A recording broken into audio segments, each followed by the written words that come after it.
This episode of Best of the Rest is brought to you by Coca-Cola. Now, I've known fish since I was 18 years old. This is the best of the rest. But for me, it was Tuesday. Greetings, all. How? It's about catch. Hot dang!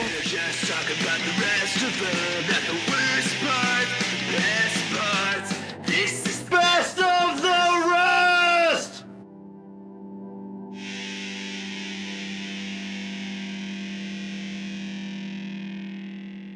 Best of the Rest is totally jerkin'. We're not talking about the best of them. We're just talking about the rest of them. Not the worst parts, but the best parts. And the best parts we have. The best of the rest.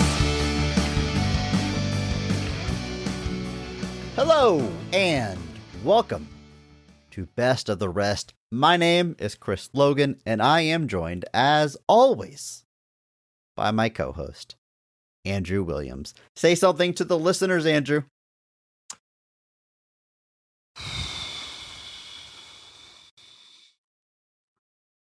So here's the 411, folks. Say some gangsta is dissing your fly girl. Just give him one of these. I never know if I should acknowledge what you say or just plow forward, but we'll circle back to it. Each week, we take a second look at a movie that was poorly received upon release and challenge ourselves to only talk about the things we like and what the movie does well. It is the final episode.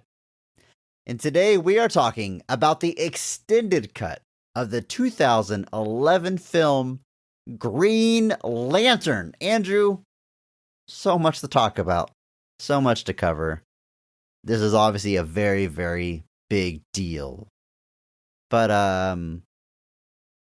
what was that you said a minute ago? I clearly a reference, but this one is going over my head, so... You really don't know what this one is? It didn't ring a bell. I might slap my forehead when you tell me, though. All right, I'm gonna repeat it. So here's the 411, folks. Say some gangsta is dissing your fly girl. Just give him one of these. Say some gangster. This in your flagger. I don't know, Andrew. What is this? I am going to... I'm texting you a GIF. The audience, the listeners are probably very frustrated enthralled with me right now. They probably are, yes. Okay, and Mo Sizlak. What is... Kung Fu dancing for self-defense, or I forgot what the class is called.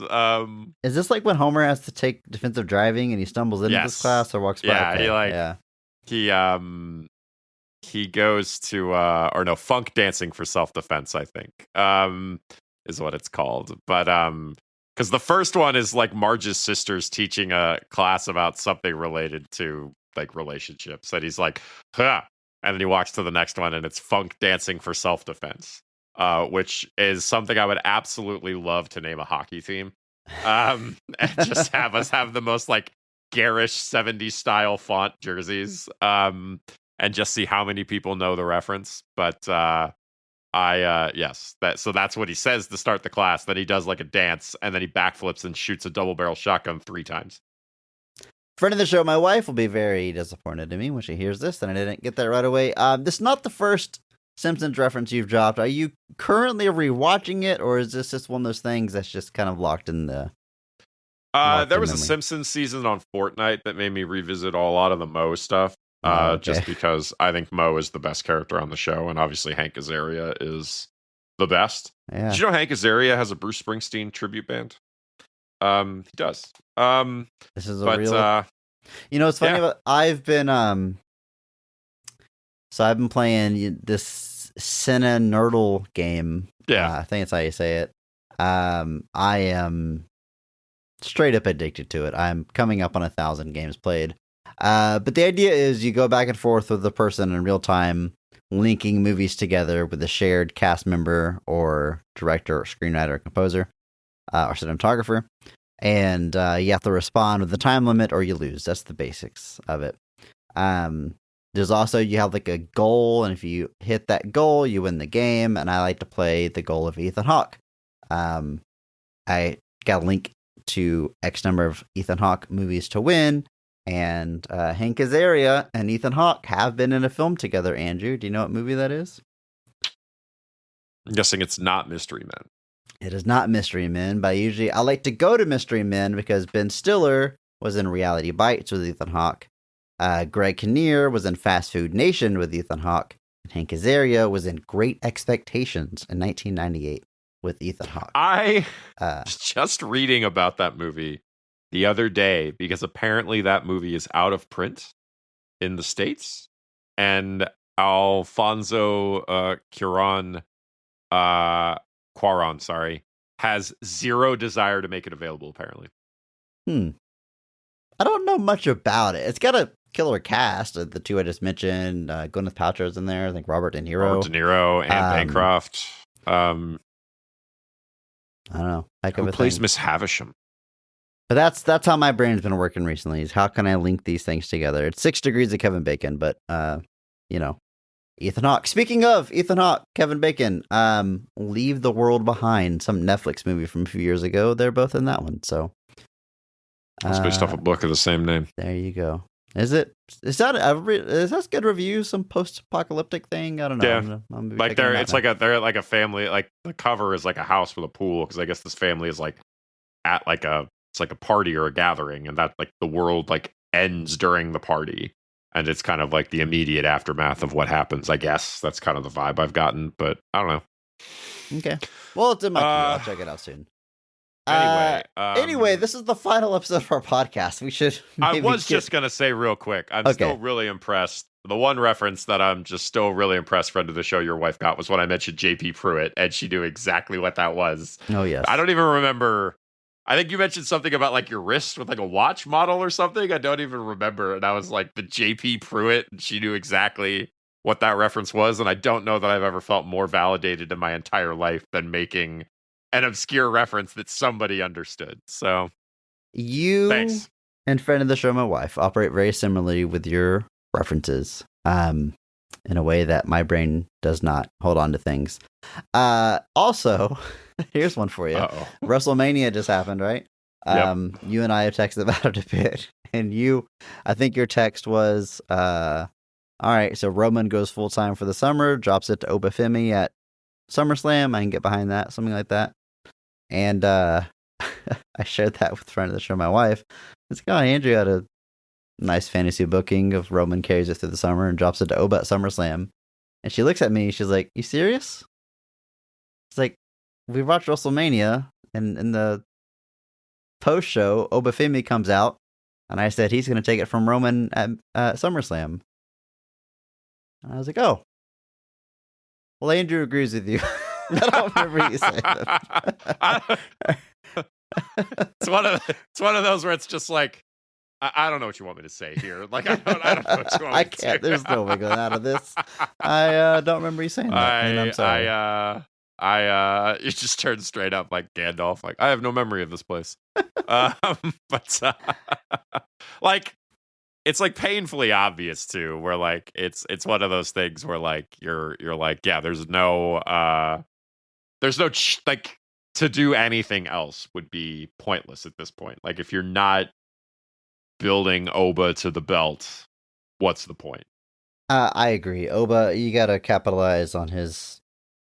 You got to give him the everything. Brock run. That's basically what you got to do. Like, except you've had more time, and like, you know, he beat Brock clean as a whistle. One of the only people to do that. I don't even know who you have him face over the summer. Like, that's honestly kind of the problem now. Is like, what does Oba do over the summer that makes any sense at all? Like, that's not just mauling people at pay-per-views for a few months. He beats people that can take a loss and take it, which is Drew's whole role in the company, Drew McIntyre. So I could say that. Oh, man.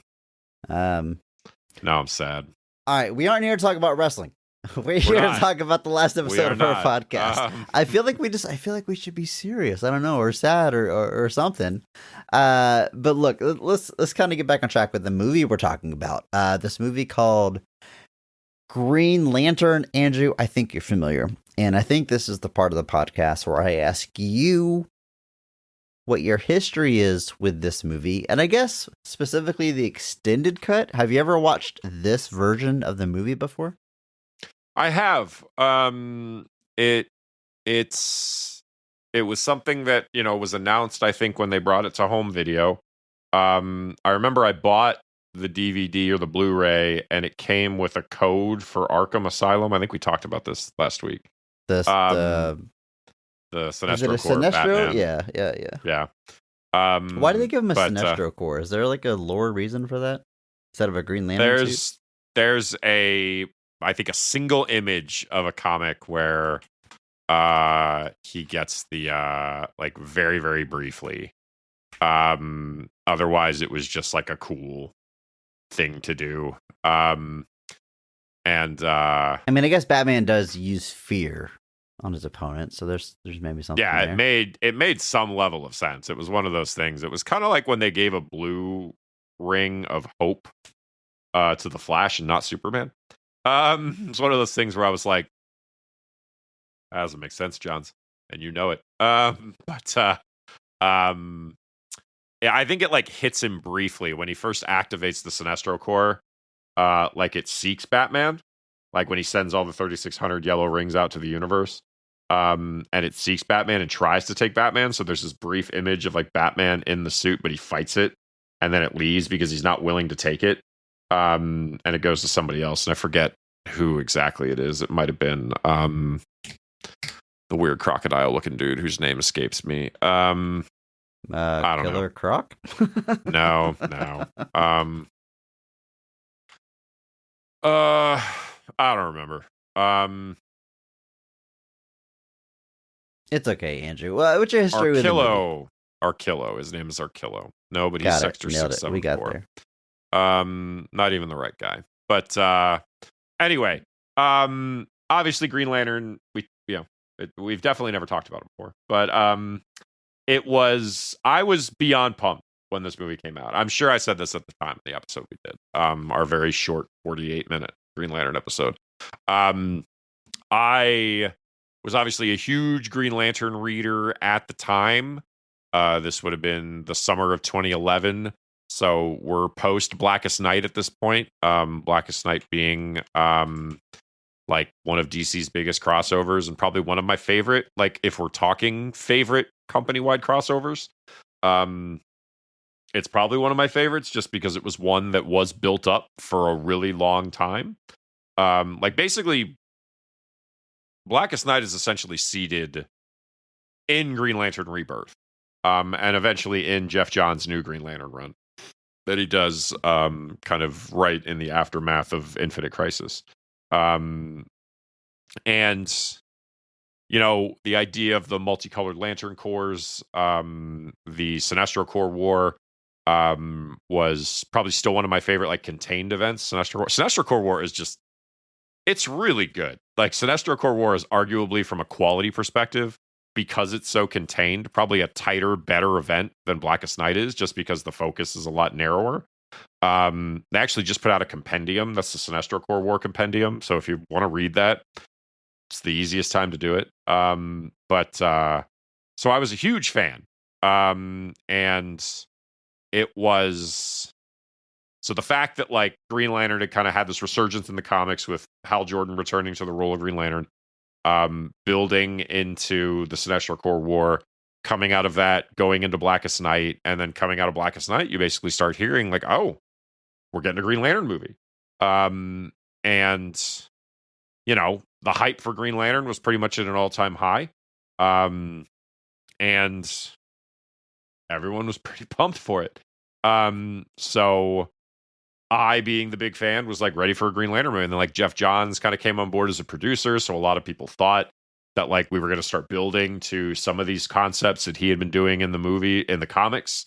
So I went at midnight, back when that was the thing, when you actually had to go at midnight. to go see the movie. You couldn't go see it at 7 p.m. like I do now. You had to actually go at midnight. I remember I went to the Huntsville movie theater with its sticky carpet and its gross place. That's a really fantastic. If you're trying to catch hepatitis, it's a really good place to go. Say not the best. I saw Rob Zombie's Halloween there. I would say that's an appropriate venue for it. Sure, the aesthetically matched. I basically saw it in 4D. Basically. You just you go to leave and your foot steps on something sticky and you're like, I'm just going to plow forward. I'm not going to look back at what that was. Yeah. Just going to run my shoes through the washing machine when I get home. There's a constant real chance that you get stabbed. It's really immersive. It's very immersive. People are in weird makeup and you realize that they've just worked there for 20 years. But it's so it was something where like I was really excited when it was coming out. And the WonderCon footage debuted and everybody was kind of on board then. And then, oh dear. Now, I genuinely don't remember this part, Andrew. Obviously, the movie very quickly becomes a joke, a laughingstock, a notorious bomb, even though it probably doesn't bomb as hard as people thought it does. Did that happen before the release? Because, like, the suit looks like it's one of the most mocked things, and it looks the way it looks. So, like, did people get a look at that domino mask before release, and was there already jokes about it before, or was it after? I really don't remember. I think some shots at the suit going in, people were kind of like, ugh, I wonder how that's going to look. Like, there was skepticism for sure. And definitely probably some full on like, oh, that's probably not going to look very good. But there was definitely people that like saw the clips of it and were kind of like, oh, we're going really weird with this, because it was very odd. Like, it was an odd way to do it. Like, even the Iron Man suit still had these kind of practical pieces to it, and the CGI was like filling in these gaps. But like going Green Lantern in 2011, going with a fully CGI suit, people were kind of like, oh, that's a choice. And like, we talked about it on the episode at the time. I kind of liked the effect, but it's definitely something where in the quiet moments, it seemed a little much, I guess is the nice way to put it. Where like, it's something where like when the energy's pulsing through it, like in the finale, I've talked about that before, but like, so there was definitely skepticism of the suit, definitely criticism of the suit, but the early reviews came out and that pretty much sank it. It made like, $55 million. We'll talk about it more, I'm sure, but like it did not last on the opening weekend at all. So, well, my history with this movie is I remember it coming out. I remember it becoming a joke. I remember, Deadpool makes a joke about it. Like I knew the legacy, but I never watched the movie until we started this podcast and recorded our first episode way back in the year 2021. Different world back then. I say that like I'm nostalgic for it. I'm not. It wasn't the best time. But it's currently not the best time either. What are you gonna do? Were the COVID times better than the current times? Andrew, I don't even want to go there. I don't know. I was watching a video. Yeah, I would say I was watching a video for my life, somebody yes. said that. Yeah. Like what were the better time? Me? For your current, you said for your like the current times are better for you with your life. No. COVID times were probably. I mean, that's my son was born. We got our house. Like, I got to stay home for the first 2 years of my son's life. Like, there's for me personally, less stress, a lot of upside, compared to now. But for the world, I don't know. It's all terrible and hard to compare. And I don't want to go there. Green Lantern. We covered it very first episode. It's the first time I ever watched the movie, and I likely would have never watched this movie otherwise. Never say never, but I mean, it was nowhere near my radar of like, oh, I need to go fill in the gap and watch that Green Lantern movie that everyone makes fun of. I don't think it would have happened. And like just about every movie we've covered on this podcast over the past 5 years, I have a soft spot for it. Every movie that we cover and we dive in and we look at the cast and get into it and look for the positives, I've got different varying opinions about, the overall quality or whatever, but like I have a soft spot. And when I think of the movie, I think of the things I like naturally. That's kind of what we do. And it's amazing rewatching it. I haven't watched the movie again since we covered it the very first episode. Really rewatching it and thinking about this movie, it is really, on one hand, the perfect movie for our podcast. And on the other hand, extremely frustrating, but for the same reasons. And that's because, on the whole, it's not the best movie. It's got problems, right? But it's frustrating because there's things in it that are really, really good. That it nails, or that I really enjoy. And you see what maybe could have been, or, oh, we'll never get this again in a Green Lantern movie, because it's almost going to be like the Amazing Spider-Man problem, where I like that movie a lot, but the things I don't like are the things they felt like they had to change just to be different from the last movie. And I feel like the things that they nailed in this movie, they're not going to be able to do it exactly again. Anyway, it's very frustrating. But again, at the same time, perfect for our podcast, because there are nuggets and positivity and things that work really well that we get to talk about. And for the most part, when people discuss this movie, especially on podcasts, they aren't talking about things they like. They aren't talking about the positives. It's why we started this whole adventure in the first place, Andrew.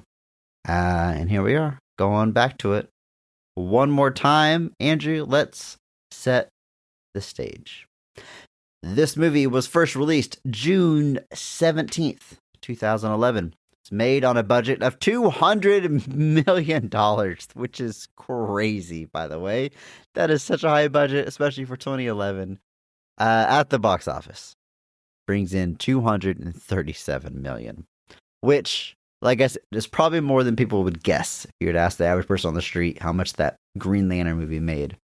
But when the movie cost $200 million, 237 just ain't gonna cut it. It's losing money at that point. Yeah. Curious if DVD Blu-ray sales were even strong enough to go positive. Yeah, it's a good question. Looking at the box office receipts here, the opening weekend, it does come in at number one. It comes in number one at 53 million. Now that, obviously, it was going to be number one. It was a huge, massive new release. The hope, obviously, is that it was going to bring in a lot more that opening weekend. I think estimates literally were as high as 80 to 90, and then it settled at 55, and people were like, oof. So opening weekend, it brings in 53 million. It opens at number one. Right behind that is, in its second week of release, Super 8, which feels like a relatively forgotten movie that people don't realize made a ton of money. How much? How much money did that make altogether? 260 million. 260 million. I would not have guessed that. Super 8 made more money than Green Lantern. I like that movie. I saw it in theaters, but I agree. Just feels like it just didn't stick. And JJ directed that, right? He didn't just produce it. He directed. I'm pretty sure he did. Yeah, it's genuinely kind of insane to me how unknown that movie kind of is. Or it feels like how just under the radar is. Anyway, number 3 that weekend is also a new release, Mr. Popper's Penguins, bringing in 18 million. Okay. Number 4 is X-Men First Class in its third week of release. Already at 120 million, which will be more money than Green Lantern makes in its domestic run. Rounding out the top 10 are The Hangover Part 2, Kung Fu Panda 2, Bridesmaids, Pirates of the Caribbean on Stranger Tides, Midnight in Paris, Judy Moody and the Not Bummer Summer at number 10. And then The Tree of Life at number 11. Thor also holding on at number 12 there. So we're definitely entering into the superhero era here, kind of full-fledged at this point. The MCU is kicking up. X-Men are making a resurgence. DC is taking its swings. Obviously, we know we've got Dark Knight Rises coming the next year. But anyway, the second weekend, it drops 66%, which is bad. Down to 18 million. Ends up coming in at number 3 behind new releases Cars 2 and Bad Teacher. The third week, it drops a further 63%, dropping to in its third week, this movie makes $6.5 million, drops to number 7, and is further offset by new releases Transformers 3, Larry Crown, and Monte Carlo by week. And that's the 4th of July weekend. So it is a little bit done at that point. By the next weekend in July, it is upset even further by new movies Horrible Bosses and Zookeeper, barely keeping it at number 10. And then by the middle of July, it is now out of the top 10, further offset by the new release Harry Potter and the Deathly Hallows Part 2. Which was that a big hit? Did that make a lot of money? Is that a genuine question? Of course not. True. Do you have the total box office for that one? No, I'm curious. It made, in its opening weekend domestically, it made more than Green Lantern will in its entire domestic run. Its entire worldwide take was $1.3 billion. Yeah, it makes sense. And then by July 22nd, it's gone completely, basically. Down below $1 million by July 22nd. Ends its domestic run at 116 million. Makes another 120 international for a worldwide take of about $137 million. $237 million. Way below expectations. Expectations were that it needed to make more like 500 million. To be success. If this movie had made $500 million, you would have Green Lantern 2 starring Ryan Reynolds for sure. It would have happened if this movie had made $500 million. And does Man of Steel happen in that world? Or does Man of Steel cross over with Green Lantern? Who knows? But it did not get there. The losses for the studio were projected as high as $75 million. And it is just very unfortunate. Just didn't quite get there. Just seeing if I can find any quick stats on DVD sales. Looks like, according to thenumbers.com, which I'm sure is a very accurate site, it made $45 million in Blu-ray DVD sales, which helps. Yeah, they'll take it. Critically, not do this movie any favors. It holds just a 25% critic score on Rotten Tomatoes, which is lower than I thought. Just lower than I It remembered. is very low. It is very low. It is not quite. The 20% is kind of where I put the bar. Like, it's hard to get below 20%. You've got some serious problems. You're barely functioning as a movie when you're below 20%. Not quite there, but pretty close. The audience score is 45%, which you expect it to be a little bit higher. This movie, I mean, it does have its fans, but not like the groundswell. Hey, let's revisit this movie. We actually, there's not a huge following, but it's not hard to find people that enjoy it, which is fine. But there was never a point where audiences really rallied around this one. No, and to be clear, these reviews are what killed it for sure. Like the critical reception is absolutely what kills the box office. The audience score being 45%, that puts it much more into, obviously, like kind of a little bit more of like a down the middle where, you're split more 50-50, or in this case, 4.5 to 5.5. Those half people just unfortunate. But they have bigger things to worry about. The fact that they're half people, yes. But it's got its defenders. Ryan Reynolds, very notably, did not watch the movie again for many, many years. I think finally did rewatch it in late 21 and kind of was like, yeah, I don't know why I avoided that. Like, he's like, obviously it's not perfect, but he's like, he kind of had the same result that we had, where he's like, there's a lot to like here. And a lot of people obviously worked really hard on it. So I don't know why I've kind of spent so long bagging on it. Isn't this the movie where he meets his wife? Am I wrong about that? Yes. You would think that alone would be a reason to watch it, right? I was watching some of the special features, and it's funny hearing Blake Lively being like, "Yeah, like Ryan Reynolds is really easy to work with," and just talk about him like he's just some guy she long worked with. before the drama related to her. I don't even know what the full story is with her doing the God, what is it? It Ends With Us. There's a whole lot of weird drama about that one, but See, I thought you were going to bring up the fact that their wedding was on a plantation. So there's multiple issues. There's a lot to go around. But yeah, it's there's always been defenders, and like I saw it like 3 times in theaters. Like I saw it midnight when it opened. I saw it with my dad. I saw it at least one. I'm pretty sure I saw it 3 times in theaters. Yeah. Judgment free, whatever. Like, were you like, man, this is awesome. We got Green Lantern on the big screen and they nailed it? Or were you like, that's cool that there's a Green Lantern, I'll go see it again? I mean, how were you feeling at the time? At the time, I think I was lying to myself. Okay. I think I was kind of like, I was one of the ones that was like, yeah, Green Lantern, man. It's, it's like, yeah, they made some changes, but yeah, it's all right. Yeah, it's kind of cool, blah, blah, blah, blah, blah, blah, blah, blah, blah. And like, I took my dad to see it. And my dad did my kind of classic thing my dad does when he sees something that he doesn't really like. He just goes, yeah, it was interesting. That's always his. Yeah. That's how you know my dad didn't actually like something, but he doesn't want to just say it. He just goes like, yeah, it was interesting. Yeah, I think your mom saying, oh, that was cute. That was cute. But I took my dad to see it. Just because my dad, I don't know if I've ever told the story, but like my dad used to read comics like a lot as a kid. Like he had a lot, like, we'll be at like a comic book shop when I was a kid, and he would see like slabbed issues on the wall, and he's like, I had all of these. He's like Flash 123, which is the first DC multiverse. He's like, I had that.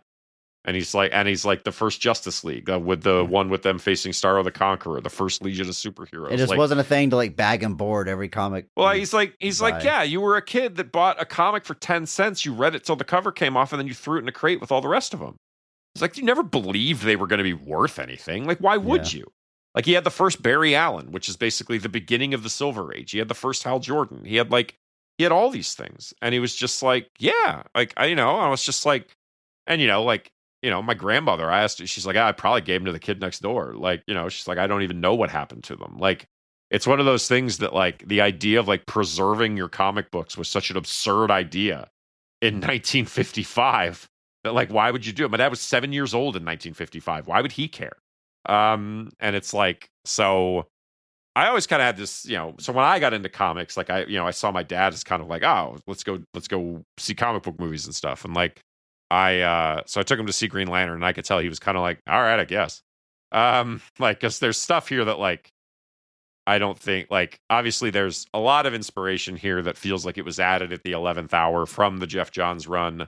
A lot of seeding of additional ideas that feels like it was kind of thrown in. We talked about this at the time, I'm sure, that like, it feels like the script definitely got expanded up to try to seed a lot of future stuff. And I'm not sure if the movie was better for it or not, but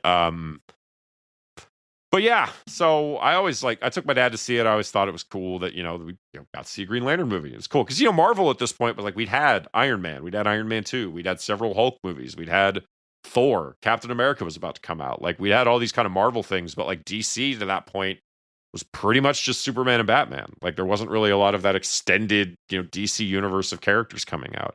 So the fact that like DC, which was the stuff me and my dad really kind of read a lot more, to see that kind of come to fruition was cool. And so I was all on board with it, and I wanted to believe that it was cool, and I still like it. I think it's definitely, I don't want to say it's underrated because that makes it feel like I'm saying like, oh, it's an unappreciated gem. It's not. I'm just able to watch it and like appreciate the things that it does well, while still kind of being like, yeah, there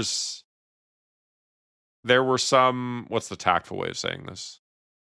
There were some auspicious reaches that I don't believe landed with intent. Let's take a look at the creative team behind this film. We have 4 credited writers: Greg Berlanti, Michael Green, Mark Guggenheim, and Michael Goldenberg. It's very interesting diving into these. There doesn't seem to be one driving force. It's more like a team that was assembled to knock this thing out.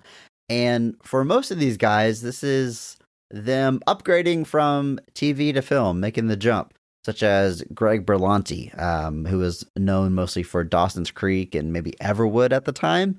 Eventually does become a big part of the CW verse, but this is among his first credited film screenwriting credits. Michael Green, very similar. Looking at his credits, this is, I think, his first movie. And then a scant 6 years later, just goes on and writes Logan, which is just there's some good bar trivia for you. Shared screenwriter on Logan and Green Lantern.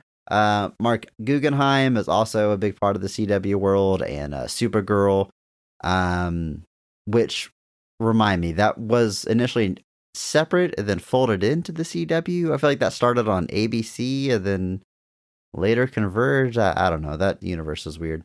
It was originally on CBS and then moved over there. So it was like a separate universe, but they brought it in and folded it in, so it eventually became a part of it. And then, yeah, it's all in that world. There's no way it's not. Yeah. Michael Goldenberg before this had written this, or has a writing credit for Harry Potter and the Order of the Phoenix, which I don't know, 5, 6. I don't know what entry that is, but 5. I think it's one of the quote unquote good ones. 5. One that people like. 5. Okay, thank you. People like most of those. It's kind of funny. Isn't it kind of like? I mean, people like most of them, but people are still like Fast and Furious. Like, oh, when you get the Fast 5, that's when it kicks off. I feel like Harry Potter is a similar thing, or somewhere around 4 or 5, where they feel like it gets a little darker, the one by Alfonso Cuarón, I think is, to me, still the best one, which is the third one. But what's funny to me is that Michael Goldenberg on 5 is the only one that Steve Kloves did not write. But Steve Kloves did not write 5 because he said he was exhausted from working on the previous 4, so much so he would go on to write the next 3. I just find that funny. That he was like, I'm too exhausted. Come back to me in a year and I'll finish the series. But Michael Green is the one that always kind of surprises me, because that man does Green Lantern and then does basically some television in the interim. And then in 2017 does Logan, Alien Covenant, Blade Runner 2049, and Murder on the Orient Express. Like, in 1 year, has all 4 of those come out. And then eventually did all of the Kenneth Branagh Poirot films. He's a writer on all of those. And eventually does some other things as well. But yeah, he's definitely the one that went on to a little prestige there with some of his projects, working with guys like Ridley Scott and Denis Villeneuve and other people. But the fact that there were so many writers was another thing that people questioned. There is an earlier version of the script out there by the original 3, by Berlanti, Green, and Guggenheim, that a lot of people really liked. It has some DNA, but there's a lot of changes. The big notable thing in that script, and I probably, again, said this on episode 1, and I apologize for repeating it, is Legion. It's been 5 years, Andrew. No one remembers. It's okay. Basically, Legion, a gentleman named Legion was the villain in that one, and he was kind of because parallax is a tough thing to do, and he's factored into the 1990 miniseries Green Lantern Emerald Dawn, which was its own kind of retelling of the origin of Hal Jordan. It is plotted by Keith Giffen and Jim Owsley, and it also has involvement from a gentleman named Gerard Jones. Don't look him up, and I won't mention him again. But it was basically a retelling of the origin of Hal Jordan.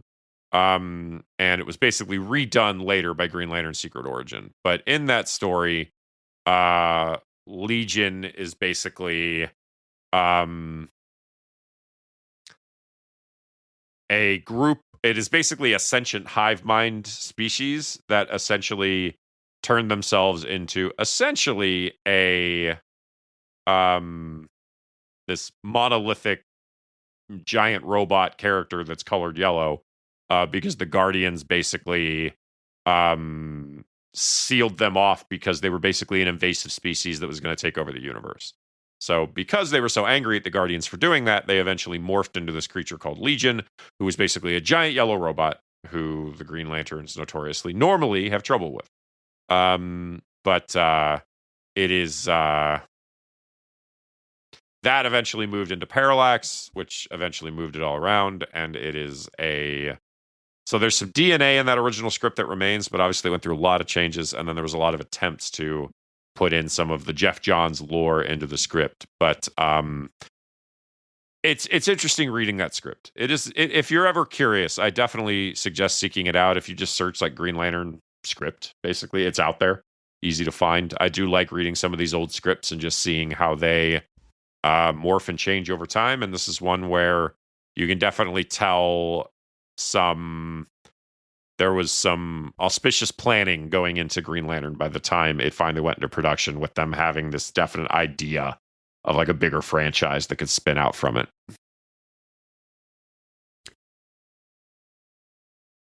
The movie is directed by Martin Campbell, who is certainly no lightweight, and one that a director I find a little bit hard to categorize, because I wouldn't put him in like auteur category. He doesn't typically write on his projects, and I don't think he has a lot of kind of signatures or through lines that might be super recognizable. But he does seem to be a step above journeyman, where he has a journeyman director type career, kind of varying genres, and worked for like several major studios, very long career. But it's like every now and then he just has a movie that really pops off and like gets recognized and makes its way into the zeitgeist. Probably most notoriously, he's the man behind both GoldenEye and Casino Royale, which is crazy that he kicks off two very successful James Bond runs. Also directs The Mask of Zorro, which is just wonderful. Right up there with The Mummy. I was going to say, there's an entire generation of people who either The Mask of Zorro or The Mummy is their sexual awakening. Like, yes, it's our generation, basically. Like, it is pretty much like whether it was Antonio Banderas or Catherine Zeta-Jones in Mask of Zorro, or it was Brendan Fraser and Rachel Weisz in The Mummy. It was one of the two. And we're all better off for it. It's wild, the things that Martin Campbell is responsible for. GoldenEye is obviously GoldenEye. Is GoldenEye a situation where the video game adaptation of the film is actually more impactful than the film itself? But more impactful, I think. Yeah, I think so. Yeah, like it's kind of wild just how big a deal the GoldenEye game was. But anyway, Mask of Zorro is obviously fantastic. He also does direct The Legend of Zorro, not to give himself too much credit, I guess. But that's one of the weirdest things where like you get all the pieces back together and it's just the lightning isn't there again. It's the Ghostbusters. Sorry, all the Ghostbusters 2 fans, but I like unrelated, because we never go into sidebars on our show. I follow the Ghostbusters subreddit, and it feels like there's been an influx of posts lately about people who are like, does anyone else think Ghostbusters 2 is underrated? And it's just a thread full of people being like, I love Ghostbusters 2. And I was like, yes, because you're all Ghostbusters fans. Like, of course you all love Ghostbusters 2. Like, you're not everyone here seems people to like it. What's the problem? Like, yeah, I've literally comments that are like, I've never met anyone who doesn't like Ghostbusters 2. And I'm like, yes, because okay. Like, you need to put this somewhere else, and you'll get the action. Good. And then the problem is that if someone does come in and is like, oh yeah, I didn't really care for it for X, Y, and Z reasons, they just get downvoted, because how dare you go against the hive mind? But since Green Lantern, Martin Campbell's been a little bit more of what I guess you could say a journeyman director, a hired hand. He's had a few interesting ones. The Foreigner, which was a very somber, serious Jackie Chan film. The Protege, which was an action thriller with Maggie Q and Michael Keaton. It was a decent little time at the movies. Got in on the Liam Neeson action genre with the film Memory. and then recently did the films Dirty Angels and Cleaner, which he actually does have a writing credit on Dirty Angels, which is a movie with Ava Green doing Ava Green things, I guess. But a couple of television pilots too, but just a very an interesting career, but definitely he's kind of spoken about Green Lantern, and he doesn't really talk badly about it, but he just kind of openly is like, I don't know that I was the right person for that. Or if it was the right project for me, like in hindsight. And he's kind of like, with Bond, he was really passionate about that. And he said the same with Zorro. And he's like, with Green Lantern, he didn't really have that attachment. Like, he obviously was invested and wanted it to do well and was obviously trying to make the best movie possible. But like, he just didn't, like, in hindsight, he can just tell that it wasn't quite like it was with GoldenEye or Casino Royale or even Mask of Zorro, where he was like coming in, like kind of really like energized and had this kind of, process. But I like the most of the movies he does. I think he's got a really good hand for directing action, which is something we did mention on that original episode. I think how we're not really seeing the camera do like absurd things. The camera stays pretty like not static, but like it's not taking wild, weird 360 upside down roller coaster trips around things. It's staying pretty even with the action. Which is probably even when it's an all from his CG world, you can do whatever you want with it. He's smart enough to know that you got to have the same language as whenever you are in the actual real world. Yeah, I like that consistency. Well, Andrew, I think that's it. I think it's time we jump into this movie, and we have actually a lot of episode ahead, because here's what we're gonna do. We're gonna jump into Green Lantern, the extended cut, talk about all the positives, everything we like, the cast, all that good stuff. And also, later in this episode, we will be joined by a very special guest. Mr. Bob Buel will be in the studio once more, bringing in his patented best of the rest trivia. I forget what we call this thing, but he's done it several times before. It's maybe his fourth or fifth time back. If you've heard our anniversary specials previously, you have certainly heard one of his trivia games, so stick around for that. Play along, see if you can do better than either Andrew or myself. A lot of episode ahead. But for now, Andrew, we gotta talk about this movie one last time. Are you ready? Just give him one of these.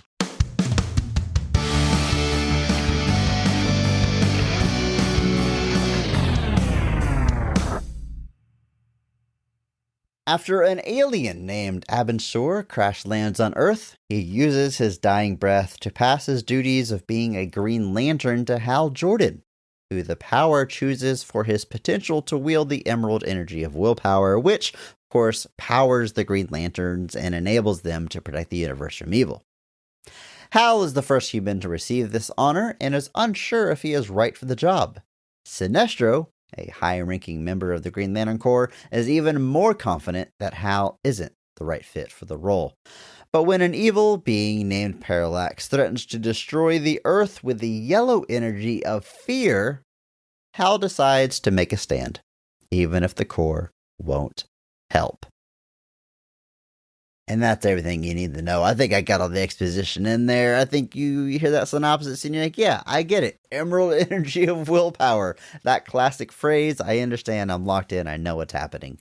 Also, there's a love story and there's a guy named Hector. There's some other stuff, but we'll talk about it. We'll get to it as we talk about the scenes. But before we get too far ahead of ourselves, Andrew, you know what we got to do. First, we got to talk about the cast of this film. And of course, we're going to start with the high point, the best casting, best performance in the movie, because every episode, we recognize one person who goes so far above and beyond the Call of Duty that they actually elevate the quality of the entire film with their performance. And we recognize that person by giving them the Mark Strong Award. Andrew, I guess I just have to ask, who is getting your Mark Strong Award for Green Lantern, the extended cut, just in case those extra scenes change your mind? The answer to this is very simple, folks. And if anybody suggests that there's a different answer, they are lying. the Mark Strong of Green Lantern, despite the extended sequences that are put before us in the director's cut, the Mark Strong is still, as always, as expected, the undisputed, reigning, original Mark Strong champion. Mark Strong is Thal Sinestro. Of it course. Is still, of course. It is still a masterful performance that feels like it is in a completely different movie than everybody else. It is one of those performances that is so dialed in that, like, if you watch this performance of Sinestro, knowing the character's trajectory, you see it all here. He literally seeds the character's entire story in this performance. You see the kind of, I wouldn't say fanatical devotion, but it's almost obsessive devotion to the Green Lantern Corps, what it stands for, what it means to him. And his kind of almost, I texted you about this, but like there's a point where the Guardians are like, we don't think the Green Lanterns can actually stop Parallax. He's like offended. He's like, are you saying that this enemy can defeat us? Like, he's genuinely like incensed that they're suggesting the Green Lantern Corps can't handle this. And it is this very, very good performance that dials directly into the heart of the character, which is that almost obsessive devotion eventually gives way to a and it's been various different versions of how he got expelled from the Green Lantern Corps, why he got expelled from the Green Lantern Corps. There's been a variety of different versions, but the typical version is that he basically almost enslaves his home planet. Basically, he puts this almost police state over them where they all basically live in fear of Sinestro because basically he's this totalitarian leader on his home planet.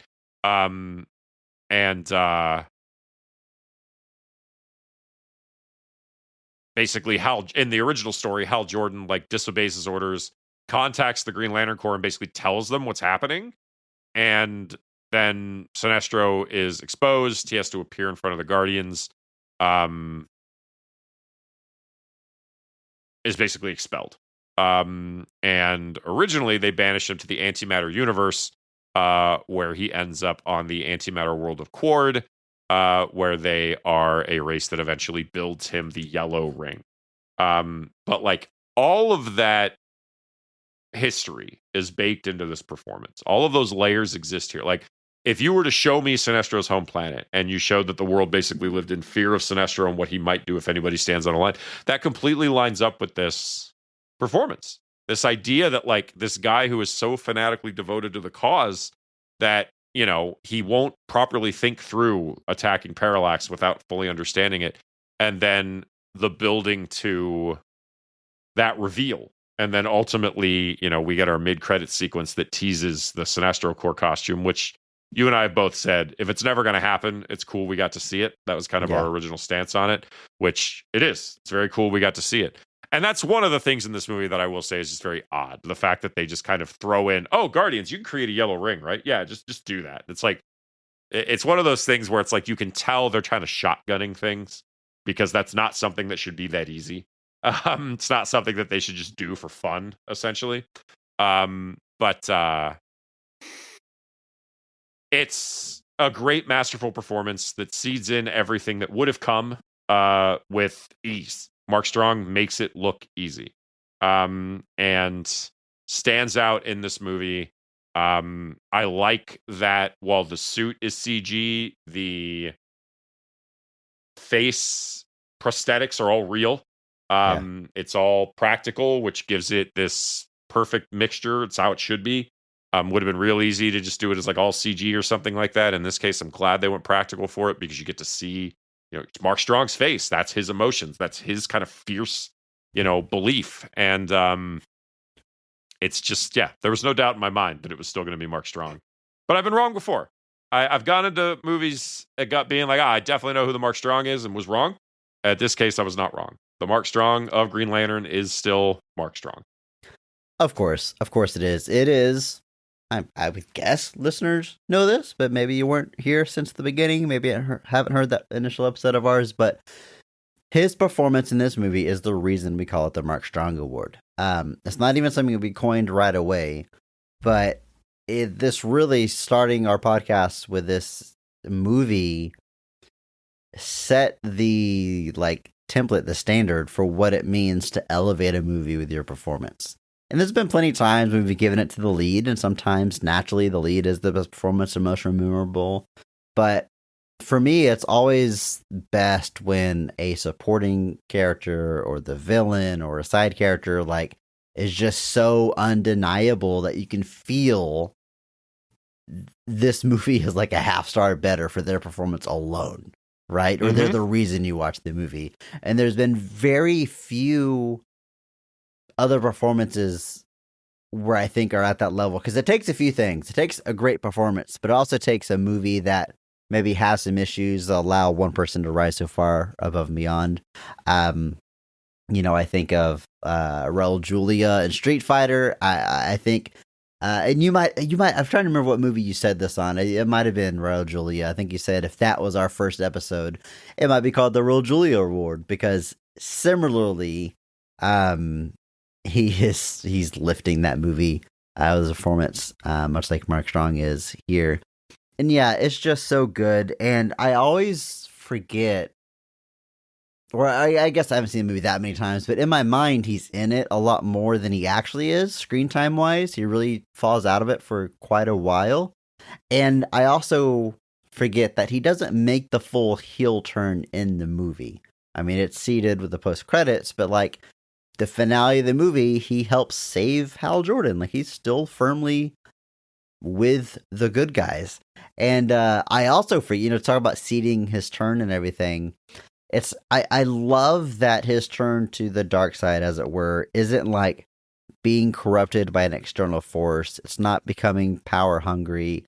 It is his absolute devotion to the cause that just carries him too far. Essentially, it's the Sinestro wasn't right, but I get it. I can see it. I can see how it leads there. It's just much more enjoyable of a villain or journey to becoming a villain, taking that path rather than just evil because they're evil, or like I said, being, no one shoves a yellow ring on them, then that turns them evil. It's nothing lame like that.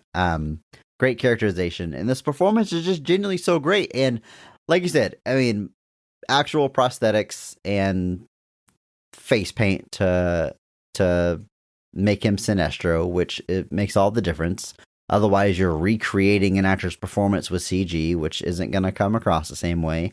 I did watch some deleted scenes. I was taking some pictures I sent you earlier because it's very funny to see. Obviously, no one has an actual costume. We all know those are CG, but even like Tamar Ray shows up and he's PS2 level because it's unfinished and the backgrounds are all crappy. But Sinestro's got his big dumb red head even in those unfinished scenes, and he does so much with his eyes. They are always extra wide. He's so locked in and so serious.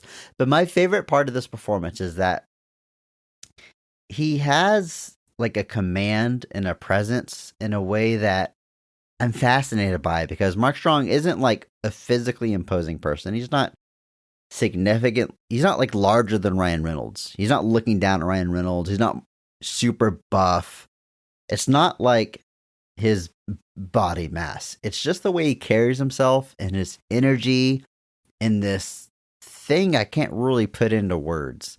And he doesn't even raise his voice or yell very much. But one of my favorite scenes, and maybe my favorite line of his, is whenever he comes to check in on Hal Jordan as he's training, and he says, I can't do a Mark Strong impression, but essentially this is the tone. He doesn't get any louder than this. He says, "When I heard Abin Sur's ring had chosen you, I assumed it made a mistake. I see nothing that changed my mind." devastating blow. Like, just absolutely dresses him down. And he just says it with such command and such confidence that you're like, God, this is a bad dude you don't want to mess with. And it takes lot of... It's like the I'm not mad, I'm just disappointed. Like, to the exponential degree of just like, and obviously it's mirrored later when they have the kind of more respectful interface at the end, where he kind of says it looks like he chose someone brash, volatile, outspoken, and it seems like Abinsur's picked someone just like himself, where he kind of accepts now that the flaws he identified in Jordan originally are the very thing that Abinsur sought. It's, but like that command, that just like if Mark Strong did cameos, it would be like there's probably a whole market for people that are like, I just want Mark Strong to read disappointed dad notes, like, just endlessly, like basically as Sinestro, just be like, you've let me down. Like, if Mark Strong ever actually like genuinely said to me, you've let me down, I would probably feel that for the rest of my life. Like, I don't think I'd ever shake that off. What if this is this?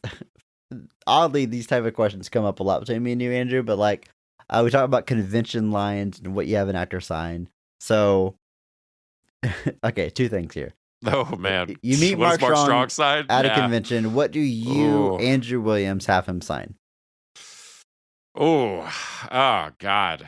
Real quick, for me, it's super easy because of this podcast. He's absolutely signing Green Lantern for me. Probably my stupid 3D Blu-ray, because he's actually on the cover of that. But the Mark Strong Award, I have to go Green Lantern. But curious if you would agree with that or go somewhere else. John Carter, Andrew, would you assign a John Carter? John Carter would be interesting. I feel like Green Lantern is like, obviously you could do Kick-Ass, because he's in the first Kick-Ass movie. He's in he's in all the Kingsman movies, although I don't really care for those. I feel like Green Lantern is the thing that I would do. I don't know if I own a physical copy of Green Lantern. I might have to fix this. Is there a Green Lantern steelbook? Did that ever happen? Is that a thing? I think it was too early for a steelbook. Let's see what the eBay has to say. There's not even a 4K. Oh, there is? There is a steelbook, but it's just, the cover is just Ryan Reynolds, so it's not like I could get a Blu-ray of it. It is steelbook for $10. How does steelbook sign? Have you ever done that? I haven't. I imagine pretty well. I imagine it takes some extra time to dry, I would think. Yeah. I wonder if it would ever... Is it ever to a point where you can't, like, even, weeks later, I wonder if it's still always vulnerable to that. So that's kind of my concern. Give them spray paint. I need you to spray paint this. I need you to Banksy this for me. Well, okay. So, but what I was going to say is, what if, like, you ask him to sign a Green Lantern thing, and that's what makes him say, I'm very disappointed in you. All my work I've done. Oh, no. That won't be the case, though, because lots of people, whatever the reception is of this movie, people love their superheroes. He's signing Green Lantern stuff. I mean, absolutely. He's on Broadway right now. I should have gone and seen him. And then he took over the role of Carmine Falcone in The Penguin, because in the Batman, it's John Turturro that plays him, but a younger version appears in The Penguin, and Mark Strong plays him there. So you could have him sign The Penguin too. Interesting. Mark Strong, just like, he's Savannah and Shazam. He's Falcone and the Penguin. He's Sinestro. He's dipped his toes into a lot of areas. He just needs to play a Flash villain and a Superman villain, and he's got his bases covered. All right, Andrew. Well, no surprises here. Mark Strong, of course, taking up the Mark Strong Award. And all is right in the world. But I will say, as much as I love the performance, as good as it is, he's not just picking it up because he's the only good performance in the movie. You're going to have stronger feelings about this. And I honestly don't even remember, back to our first episode, how you feel about this. But I feel like Ryan Reynolds is a pretty good pick for Hal Jordan. Cocky pilot. This movie goes out of its way to do this thing where, like, he's always running late, which to me is like the joke with the Flash. Like, he's always late before he gets his powers. I don't really know what I'm supposed to figured out about the character from him. He's running late. It also does the exact beat from Iron Man, where like he wakes up with a woman in his bed and then falls in love with the woman he's actually known for a very long time later in the movie. Anyway, cocky, cool guy, all-American fighter pilot. I think Ryan Reynolds is a pretty good fit, and Ryan Reynolds would go on to, I mean, his entire career has been like sarcastic asshole. That's his bread and butter. That's what he's always done. And he deviates, he's tried other things, but that's the Ryan Reynolds thing, right? But I feel like he's still at the point in 2011, hadn't quite, I don't know, quote unquote, perfected it, right? He hadn't become Deadpool, where he's like too cool for the movie he's in kind of thing. I feel like he's still like applying his traits to a character here in a way that if for whatever reason he didn't play Green Lantern until 2026, he wouldn't play it this way. He would much more be, I don't know, Deadpool as Green Lantern. Some of the things that maybe sometimes I don't love about Ryan Reynolds don't really come up here. He's much more playing the character, I guess, than I would fear, or like I said, feel like he would do now. All that say, I think it's good casting. I think it's a good performance. I think the casting was kind of met with some derision at the time. I think people kind of expected, Hal Jordan. They were just like, Hal Jordan's not Van Wilder and he's not Deadpool. There was also just a lot of like, you guys really like, you won't make a Deadpool movie so hard. Ryan Reynolds would go play Green Lantern instead. I forget this is after X-Men Origins. It is. It is. And so people thought that the smarminess was just a little too over the top. They thought he was fit for, obviously, something like Wade Wilson is perfect for the kind of Van Wilder personality that he had. People thought maybe something like Wally West's Flash was a little bit more up his vibe, and that was a role he was linked to for a long time, was the Flash. So when he was announced as Green Lantern, especially some of the competition that he was up against, which was Michael Fassbender, Henry Cavill, Chris Pine, Sam Worthington, John Hamm, Sebastian Stan, Nathan Fillion, Bradley Cooper, Justin Timberlake, Jared Leto, like pretty much everybody in their mother was up for this role. It's Fillion would obviously play Guy Gardner later, but a lot of people were considered, but then obviously Ryan Reynolds got the pick. The way I have always put this, and I don't mean this backhandedly,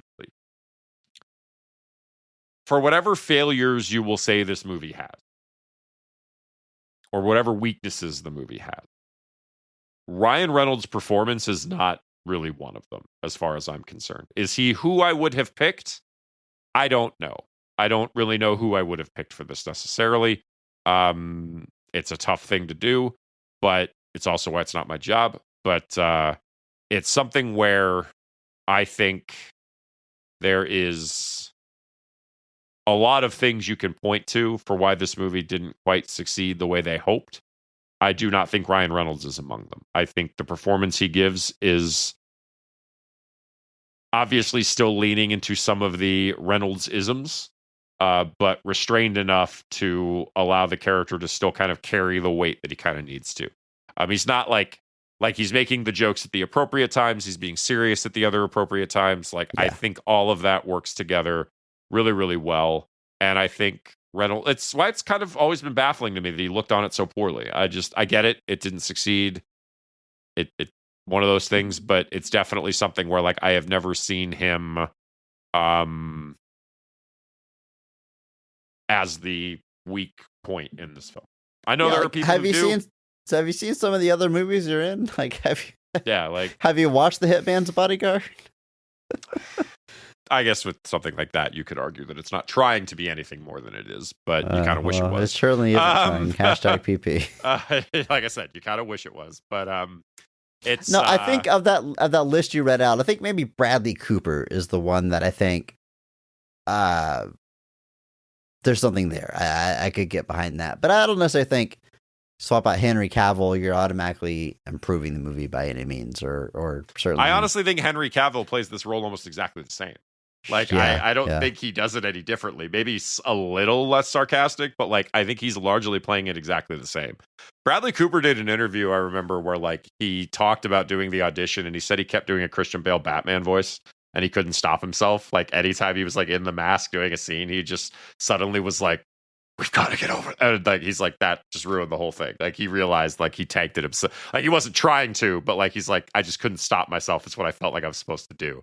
And this was 2010 before Bradley Cooper. Like, this was post Hangover, I think, or right after the Hangover. But it's yeah. So I don't know. I definitely think Ryan Reynolds is perfectly suited to this role. I think again, it sounds backhanded, but I don't mean it backhanded. Of the things that would be wrong or point to, he's not one of them. Blake Lively plays Carol, his childhood friend, co-worker, and ultimately love interest. Similarly, several women were considered for this role, and it's just crazy. One of those sliding doors situations. Like, imagine just if things went a little bit differently, Ryan Reynolds could be married to Kerry Russell right now. That's certainly an option. Of course, he was going to marry whoever's cast. It's just that's absolutely. That's how it works. how it works. But Eva Green, Diane Kruger, Jennifer Garner, the women of the time. But it goes to Blake Lively, and does a great job. This is one of those ones that's kind of weird to talk about because it is the almost thankless love interest of the hero role. But I always feel we've done this so many times in this podcast. We're like, yeah, #PP. I want to focus on the positives, and it is cool that like she gets to help him, get to the ring and the climax. And I do like how she puts him in his place, and she's the reason where she's like, you can't keep running away from things. You need to buckle down and stand for something for once. But like, should we be happy that they get two small moments also being the big? I don't know. Like it's just the role is what it is. I remember I was listening to another movie podcast, and they were talking about how an actress. Do you listen to other podcasts? I do. I listen to a lot of podcasts. There's too many podcasts. But they kind of just offhandedly said like this actress almost really messed up their career because they passed on like. They listed like several quote unquote major roles that they were they turned down, and they were all love interest of the superhero. It was like, like Iron Man's girlfriend. It was like 2 or 3 in a row, and they weren't even. That wasn't even like the point they were making. They were saying like, oh yeah, these big opportunities they passed up, and it's like. Those are the big opportunities. And, I'm not trying to get a soapbox here. This is all really just to say that my job as the podcaster who's supposed to praise these performances and what works about them, I always get a little stuck here when it's like, yeah, Blake Lively's doing everything she can, but like, what is really being asked of her here, I agree. And it's always that like backhanded, like, I remember once I was talking to my dad. It's that idea that you should be happy with what you're given. And it's like, well, no, you can still ask for more. Like, I remember I was talking to my dad once, and he mentioned that, like, he's like, oh, well, they say that women don't get to direct, Hollywood films. And then he was like, oh, Pitch Perfect. And I was like, cool. You've named one. Andrew. Fantastic. 50 years ago, Sigourney Weaver was in Aliens, and then 35 years ago, Linda Hamilton was in Terminator. So women can lead action movies. If Alien were released today, exactly the same as it was at the time, it would be called woke. But not the point, but it would. Not obviously the greater part of the conversation, but it would. It's funny, and I think we've probably made this point before, but Alien was written where all the characters are only go by their last name intentionally, so that they could cast male or female, just whoever's best for the role.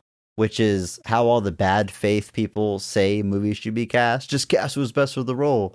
And that's an instance where they do that and create one of the most iconic female characters.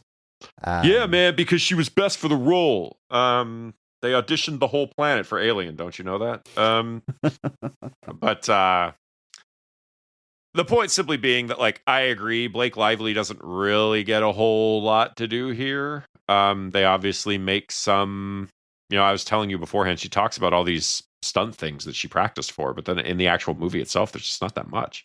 And obviously the intention, presuming that this movie had continued, is that Carol Ferris would have eventually potentially gone on to adopt the Star Sapphire identity, where she kind of gets to get in on the action. And if you think Wonder Woman's costume is not fit for modern times, check out the Star Sapphire costume. Hang on, let me go. Star Sapphire. Is it?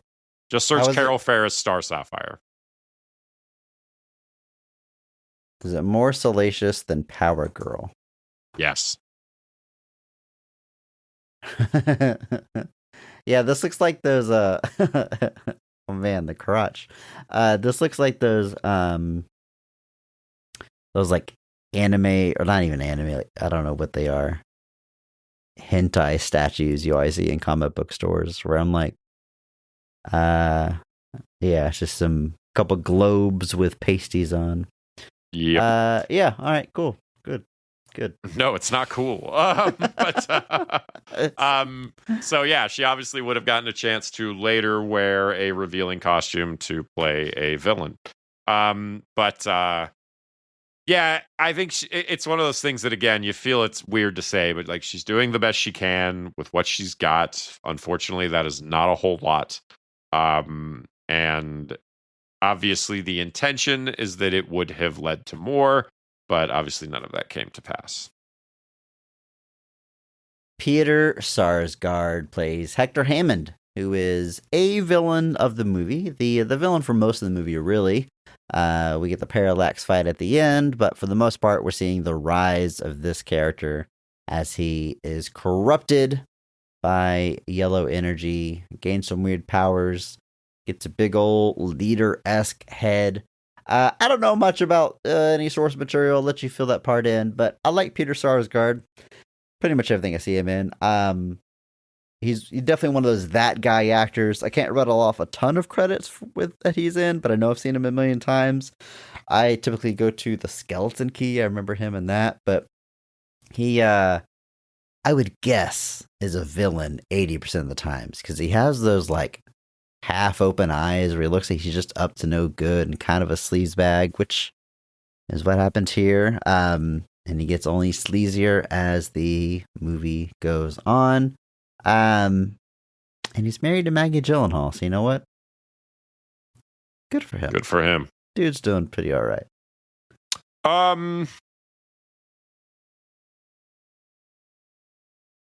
The origin of Hector Hammond here is completely different.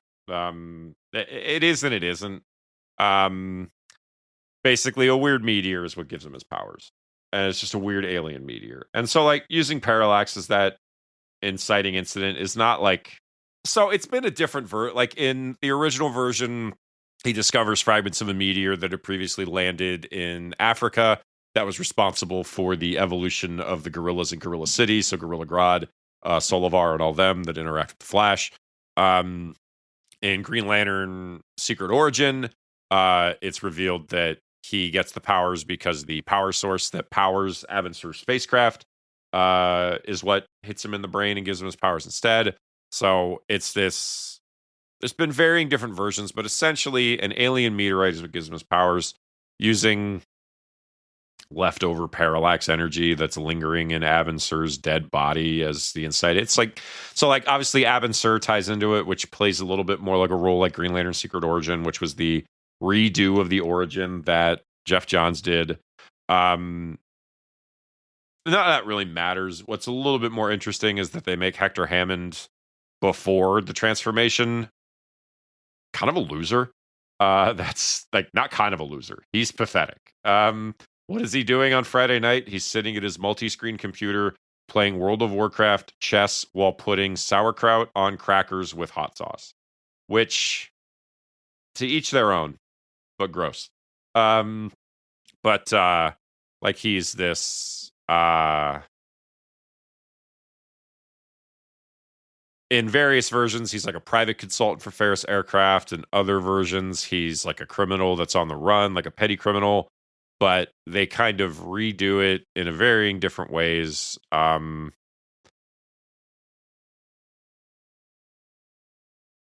they do change that up here, and they make him kind of a secondary villain. Regardless of all of that, I think Peter Sarsgaard is doing a good amount with this performance.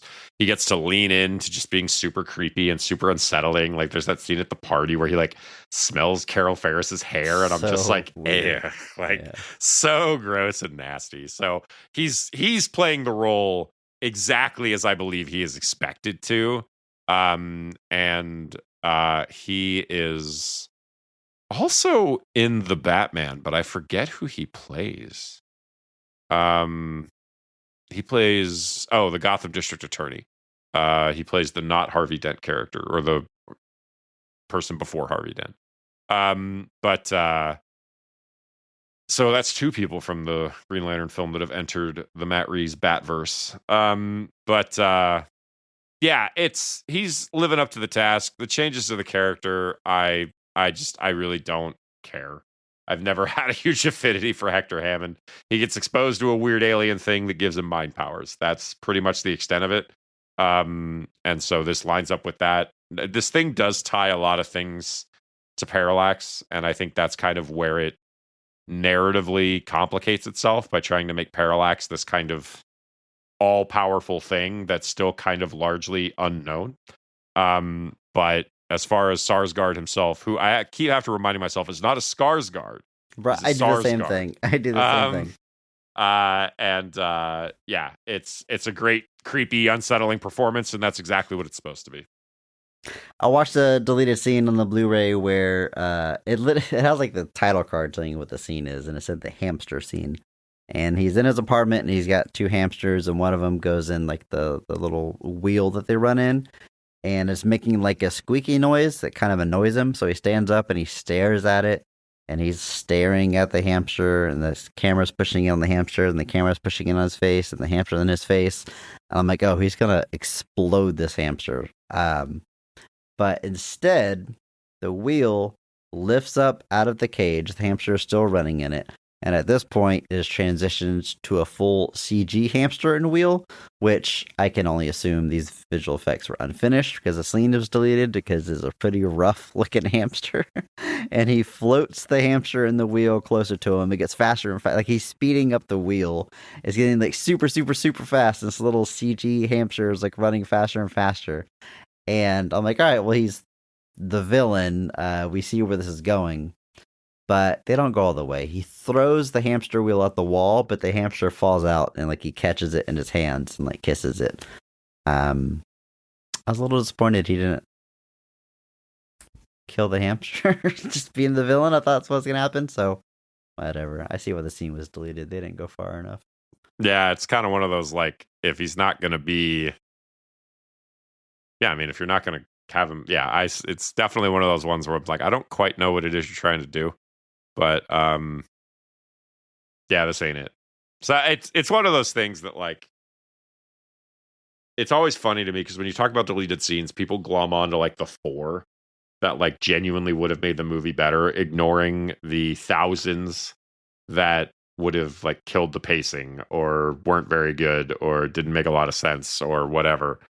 Just because there's just a realization that like largely speaking, most of the time I understand why deleted scenes got cut.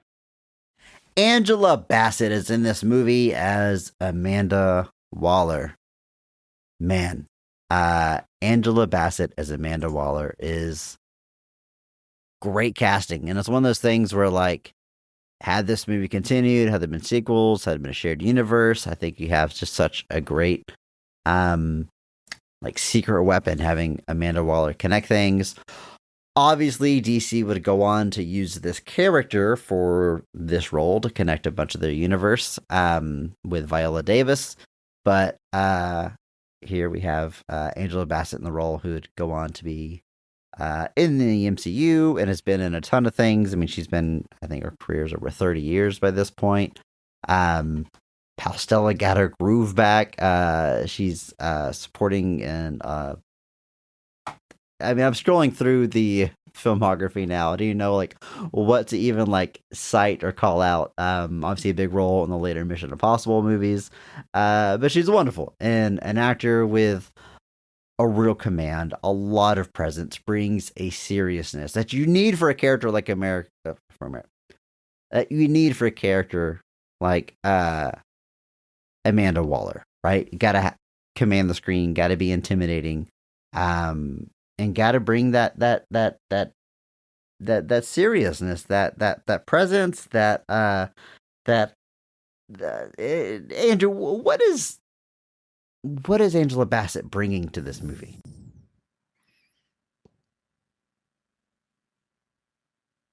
Gravitas. Yeah, I think that's it. Andrew. So stupid. Yeah. I think you nailed it. I think that's it. I love this casting. Obviously, not a huge character as far as screen time, but a very important one. And I don't know, maybe you've got to have, maybe if you're unfamiliar with comics whatsoever, you don't realize quite how big the character could be. But yeah, regardless, they should feel lucky to have her in this role. I think there was definitely an intention here. I think I heard, Nick Fury type character, presumably not based off I'm not saying it, stupid, cut that. But the implication, I guess, is that Amanda Waller, the black character that connects all your movies, Andrew, is that what you were gonna say? Yeah, and when you say it like that, it just sounds even worse. But it's obviously like a connective thread between the films that would have continued on had they built out the universe. Obviously, given that this movie did what it did, they did not lean into that. Amanda Waller would eventually be recast with Viola Davis, but Angela Bassett is a fantastic pick for this. Like I said, just a few scenes. Yeah, I could easily see this character, like you've got this, this involvement with Abin Sur crashing on Earth. You could easily dovetail that into like, Superman suddenly shows up, and now Amanda Waller's like, why are all these aliens now showing up on Earth all of a sudden? Then Samuel L. Jackson shows up and says he wants all these aliens off his planet, and it's basically aliens on Earth and not snakes on a plane. But it's which is basically the plot of Avengers, for lack of a better way to put it. But it's cool that she got to play this role at least once, but obviously it didn't build into anything else. Didn't really go anywhere. It's unfortunate. Would have been really great, but yeah, it's cool. Angela Bassett, her career speaks for itself. There's really nothing else to say there, but yeah.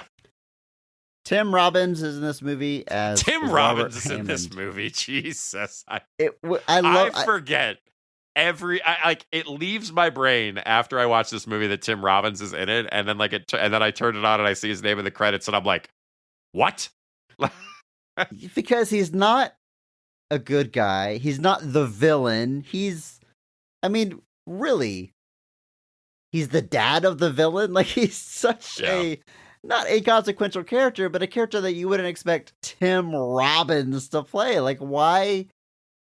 I mean, Tim Robbins, get him if you can get him, right? But like, why court someone like Tim Robbins for this role? I really don't get.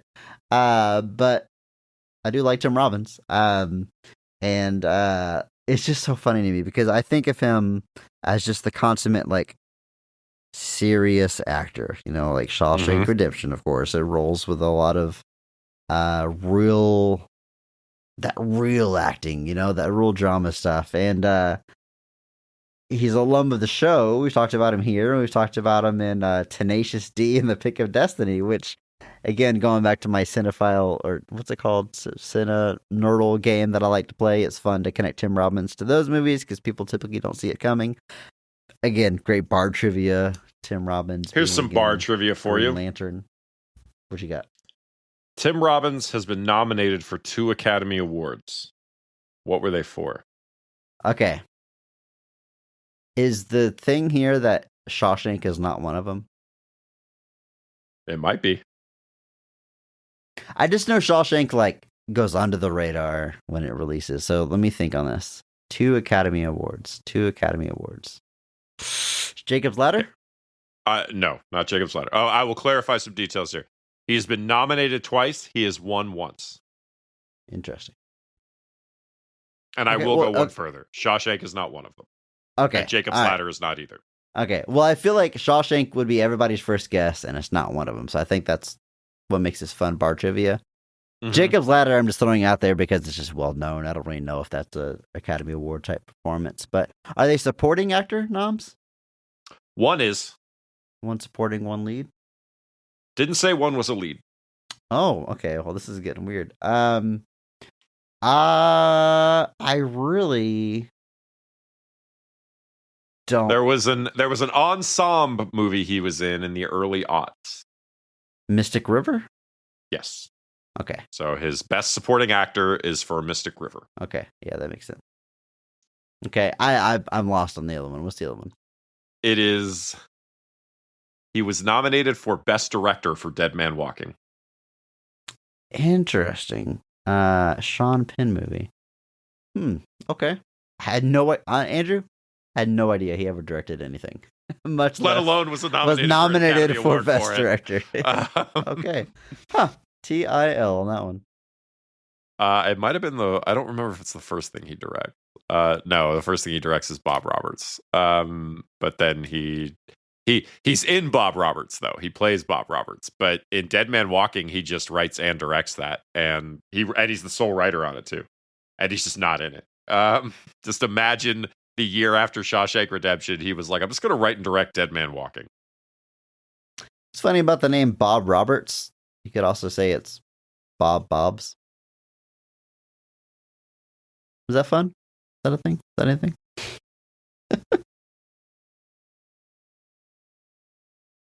You've never seen Tamora it, Morrison. No. You've never seen it, have you? Because it's literally part of the joke of the movie. Are you serious? His name is Bob Roberts. His name is Robert Roberts. Of course, it's a mockumentary.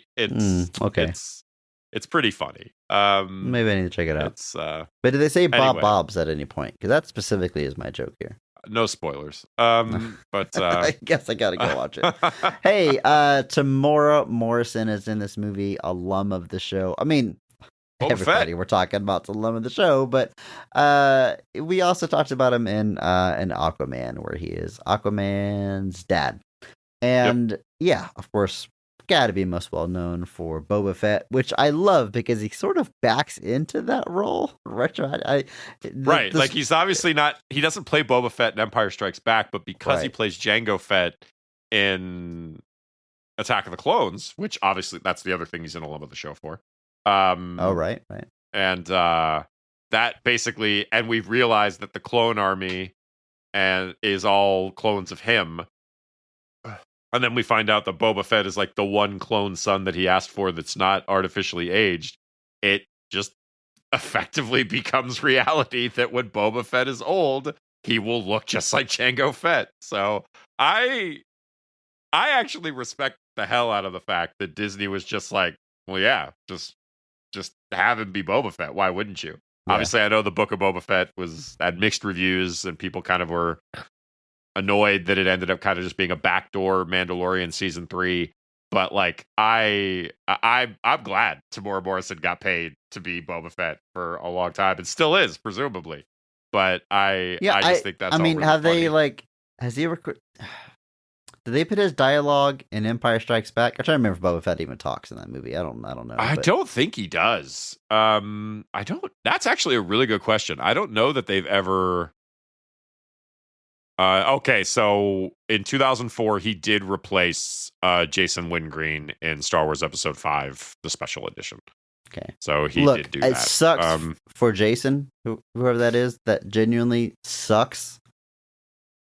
But it's kind of cool. Also, I kind of like the continuity there. Tamora Morrison. All right, so his line got to be mostly Star Wars.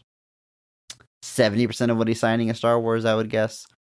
But between Aquaman and Green Lantern, what do you think he's signing more of? Probably Aquaman. See, Aquaman's more popular as a movie, but Abin Sur is a more recognizable and important character than Aquaman's dad. Am I wrong about this?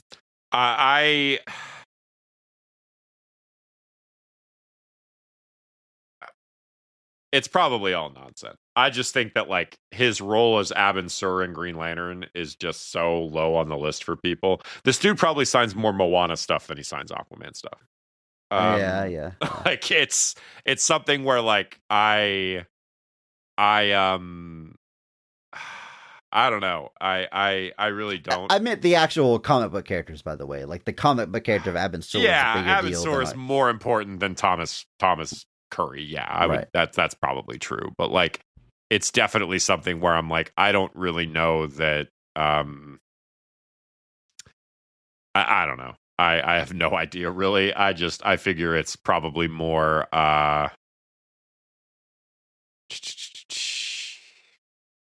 It's probably more Star Wars, and then I would say even Moana stuff, and then potentially dovetailing in some small DC stuff at the end. Fair. Just imagine going to a convention and having all these guys sign a Green Lantern Steelbook. They would just be like, "Are you serious?" You know what's funny about that, Andrew? I don't even mean this as an insult. I don't even know if I can explain why I feel this way. I'm like I would be least excited to get Ryan Reynolds to sign my Green Lantern.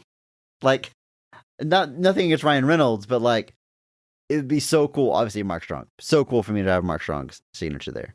I think Tamora Morrison, like, I love this little bit as Abin Sur. I think it's just fun. And he probably appreciates not signing a Star Wars thing for once. I don't know. Ryan Reynolds,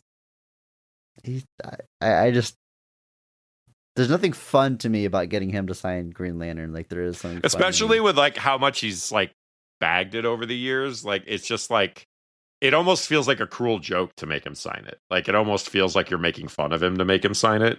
And like, that's just not fun. Like, I don't want that experience to be that. It's the fear I would have if like I ever got Ben Stiller to sign like a Secret Life of Walter Mitty thing, and I explained to him how important the movie was to me, is that he might think I'm fucking with him. Because I think he would appreciate it. Like, I'm just like, he'd be afraid to be like, all right, get on with it, whatever, man. Give me your heavyweights calendar and move on. But but yeah, and that's always kind of the caveat for me for things. Like, I have my Alien poster now signed by Veronica Cartwright, Sigourney Weaver, and Tom Skerritt.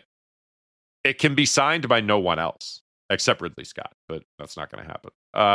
But like, it's one of those things where I'm like, nobody else can sign that, and that's why I finished it. But it's like it's almost bittersweet in a way where it's like, well, yeah, like everybody else is dead, like everybody else is gone. And so I have that kind of mindset where it's like, to start a Green Lantern Steelbook for signatures and then not be able to finish it seems weird. But then I also feel bad having Ryan Reynolds sign it. So it's the endless struggle of a random fan at a convention.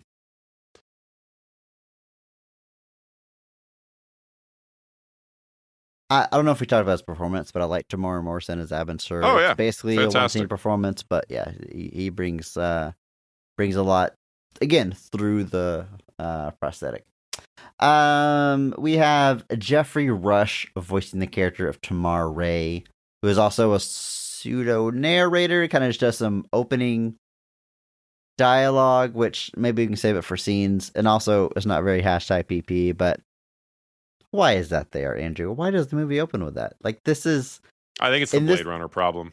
It's not even unique to Green Lantern, but like, almost, I would say 90% of the time, you have opening scroll or voiceover, or both in some cases.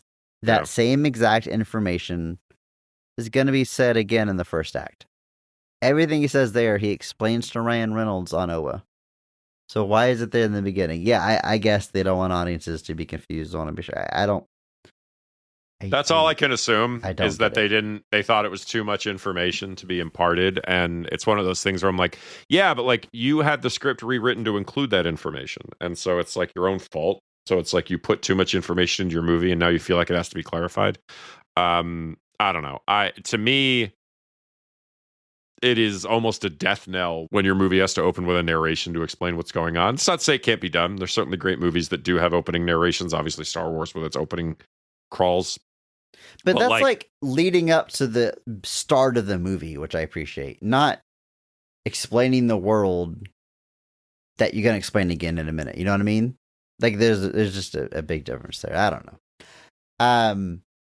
Obviously, Jeffrey Rush, you're casting him in 2011 to bring some weight to a minor character, which I think is a smart move. No, and I wouldn't want to say it about this person anyway, because you read up on Jeffrey Rush, and it's like, oh, all right, well, that sucks. So, don't really have much to say beyond that, other than I get the reasoning behind the casting at the time. Yeah. Seconded. Casting, I love Michael Clark Duncan as Kilowog. Perfect. He's a big pig-looking rock guy. Just a real brick house. Like, just, I love it. Puts Hal Jordan through the paces, trains him on combat, teaches him how to make constructs, and perfect casting. Huge fan of Michael Clark Duncan. Of course, R.I.P. no longer with us, but multi-time alum of the show for sure. Daredevil had to have picked up a Mark Strong award there. No way for us to know for sure, no way to check, but I gotta think his role as Kingpin, he's getting a Mark Strong award from at least one of us. We talked about him somewhere else too. I don't recall at the time, or maybe I'm just thinking of Green Lantern. We covered Sin City 2, which I don't think he's in. He's just the first one, so I don't know. Probably showed up somewhere else, but he's great. He's cool, and even one of the most remarkable things about Michael Clark Duncan was his presence. He was a very large man, but the island. He's in the island. There you go. Thank you. Yeah, he's a football player. Thank you. But also his voice was very distinct, and this is a very cool use also Planet of the Apes voice. We talked about him a lot. Yeah, I thought so. I thought he came up multiple times, but yeah, man, dude had a great. Also, career. The Green Mile. Well, yeah, I forgot about our Green Mile episode. Yeah, of course. I was during Death Row month, I think. Dead Man Walking. We talked about that too. Yeah. Right. The Life of David Gale, and I don't know. I'm out of Death Row movies. Yeah. Let's abandon this and move on. Taika Waititi is in this movie, which briefly, yes. He's Hal Jordan's buddy. He's got a few scenes. And it's now when Taika Waititi shows up in Free Guy, I'm like, oh, they're buddies. This is a fun cameo bit part. It's Taika Waititi, writer director, doing a small role. But like in 2011, he's just taking an acting gig, I guess. Like it's not like it's just him doing a small role, and I don't know. He's very likable and charming in everything he's in. This is no exception. But had I seen this movie in 2011, I would have thought nothing of it. But watching it now, I'm like, hey, Taika Waititi is in this movie. Yeah, and like I remember that they announced he was playing this character because this character is a little he's a he is an Inuit in the comics, and in this version they make him New Zealish. But so I don't think there's a huge issue there. But in the comics, he actually had a nickname that was like deeply racially insensitive. Like because he was created in 1960. I'm not even going to say it because I don't want to. But and to the point that like when they redid the origin later, somebody calls him that name, and Hal Jordan like actively fights the guy who says it because they wanted to be very clear that calling him that is not okay. But yeah, Taika Waititi in 2010-11 is like, this is before Hunt for the Wilder People. Oh my God. I'm sorry. You said you weren't going to say it, but I had to look up what it is. Yeah. I guess I will join you in not saying it, but the Wikipedia blurb says what it is. It says it's actually not from this, which would be bad. It's this, which is even worse. Okay, I'm sorry. Yeah, wow. Yeah. Anyway, it's interesting that Taika Waititi gets cast here, which I just find interesting because, like, in 2010, like, the biggest things he has to his name are directing and writer stuff for the most part. Like, he's he'd done the film Eagle versus Shark, which was a New Zealand romantic comedy written and directed by him that stars Jermaine Clement and Lauren Horsley from, obviously it's a New Zealand movie. And then he did a movie in 2010 called Boy that is really, really good. But basically, this kid doesn't really know who his dad is. So he just imagines what his dad, it's in 1984. So he just imagines his dad is like this super famous person. But both of them are really, really good. Eagle versus Shark is very, very funny. And Boy is also very funny. And obviously he'd done some short film stuff and some television, like he was a writer director on Flight of the Conchords. Eventually becomes like really famous for things like What We Do in the Shadows, Thor Ragnarok, stuff like Jojo Rabbit. But like at the time, like even looking at like what his career had been, like it's just not, I'd be curious how he even like came into the orbit for this role. Is kind of, I guess, what my question would almost be. Like, obviously, I don't want to say anything else. I'm just kind of more like, how did this come up, basically? Like, I like Taika Waititi. I know he kind of, like, burned really hot, and a lot of people got burned out on him. I know Thor Love and Thunder, we talked about on our episode. It's just baffling to me that people kind of turned on him after that. But I really liked things like Reservation Dogs, Our Flag Means Death. I actually kind of really liked his version of Time Bandits too. So I'm still on Team Taika. I even like Next Goal Wins, even though it was kind of a very by the numbers, sports underdog story. I still love one of the lines in that movie where Michael Fassbender's character is just kind of like basically says something akin to, I can't win with these guys. And the guy with him just says, then lose. But don't lose alone. Lose with us.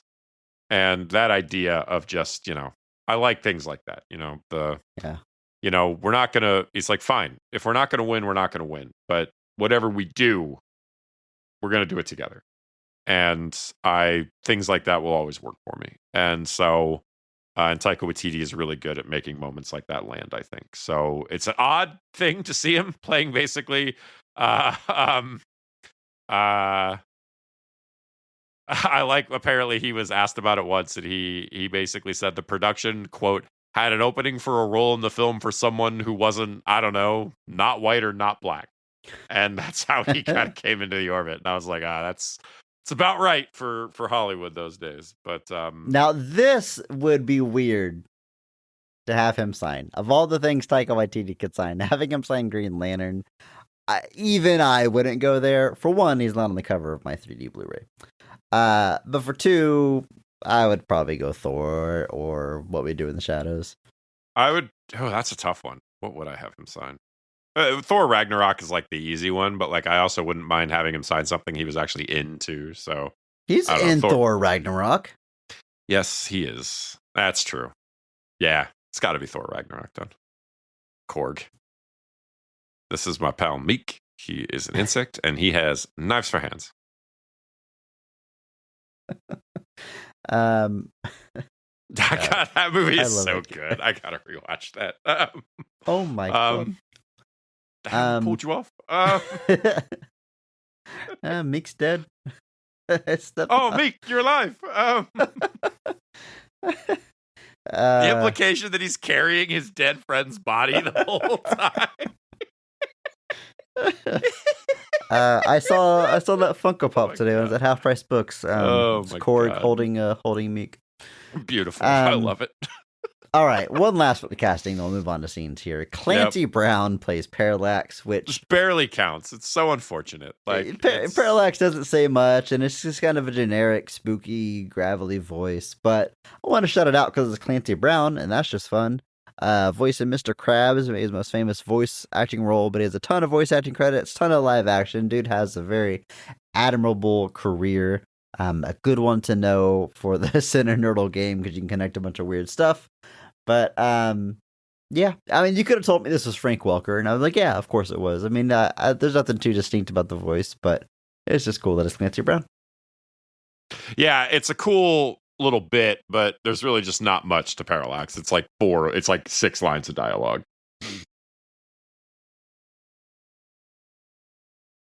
With that, Andrew, we move on to the scenes of the film, and you know what we're going to do here. We're going to talk about the scenes we like the most, starting with the best scene of the movie, or at least our personal favorite. So, Andrew, in your opinion, when is this movie firing on all cylinders, and what is the best scene in Green Lantern, the extended cut? Is it one of the new scenes? It is not. It is still 100% absolutely anytime Sinestro is on screen. I guess I will point to like his rally cry to the core. Oh, it's so good. I made a meme to send you when I was watching it just because it's so good. You did? Did I see it? But exactly. Yeah, it's the role models one. Okay. Yeah. But which I couldn't find that as a GIF, so I had to like find the image to put the text on it. But it's when Christopher Mintz-Plasse gives his speech, and Sean William Scott goes, "Kid really jacks you up."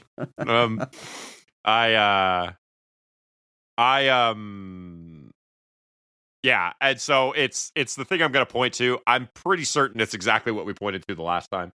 Basically, he is speaking to the core about the danger of Parallax, this new enemy that he believes they are powerful enough to defeat. You could even include the kind of pre-scene where he's talking to the Guardians, where he's like, "I will show you the core's finest days are not behind us." And I'm just like, "Yeah, you tell them, man." Like I was like, "Yeah, screw those guys. What do they know? They just run the place. They don't know anything."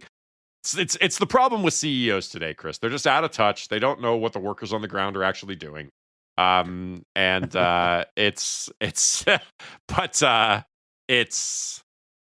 like it's just his command is it's just so good. It's of all the things that are lost in not having sequels to this, more of Mark Strong at Sinestro is the biggest loss. 100%. We said that at the time. We're saying it again now.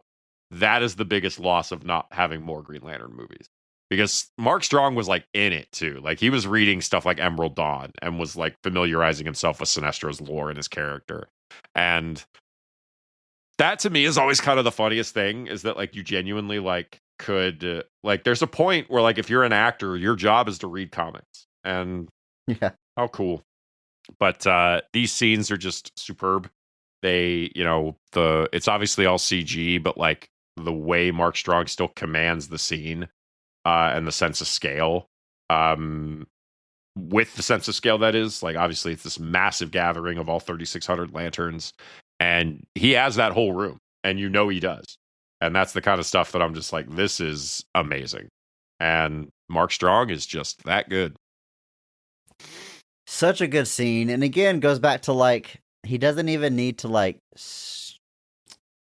I'm not using this as a bad example because I also like it, but like Lawrence Fishburne in The Matrix Reloaded and his cave scene.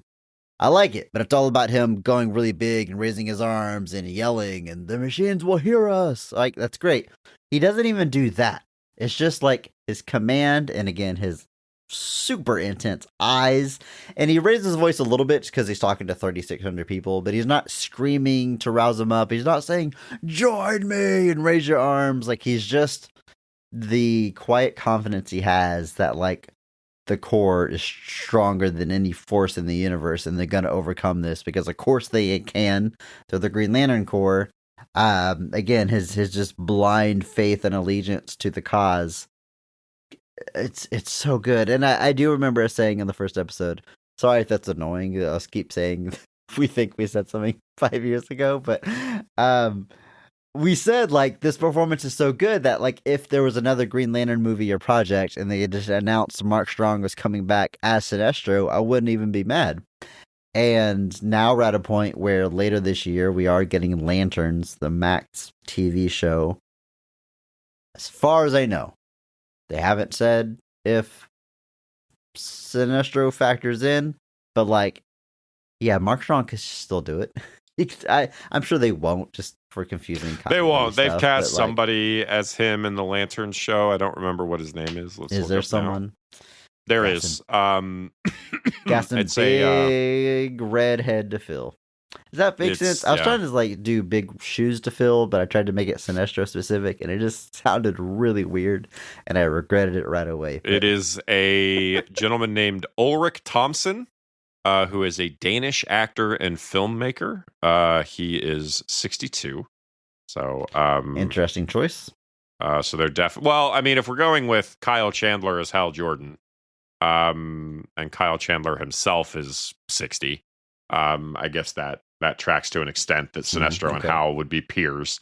And so yeah, it's a so I don't know what he's gonna how he's gonna factor in.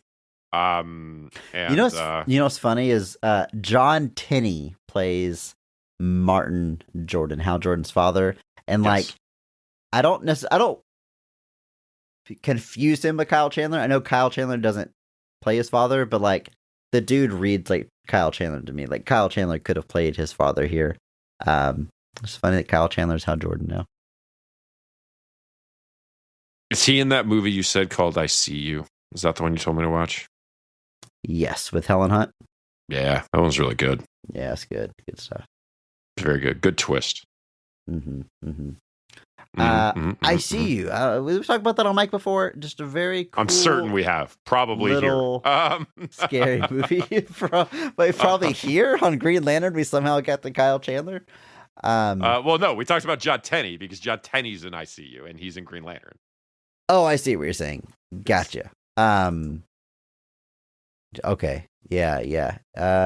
Cool movie. Cool, like, it's hard to talk about without revealing what the quote unquote twist is, but it's so satisfying because you don't feel misled, even though things aren't what they seem. I don't know. I don't want to spoil it. Oh, we might have talked about it on The Phantom because he's in The Phantom too.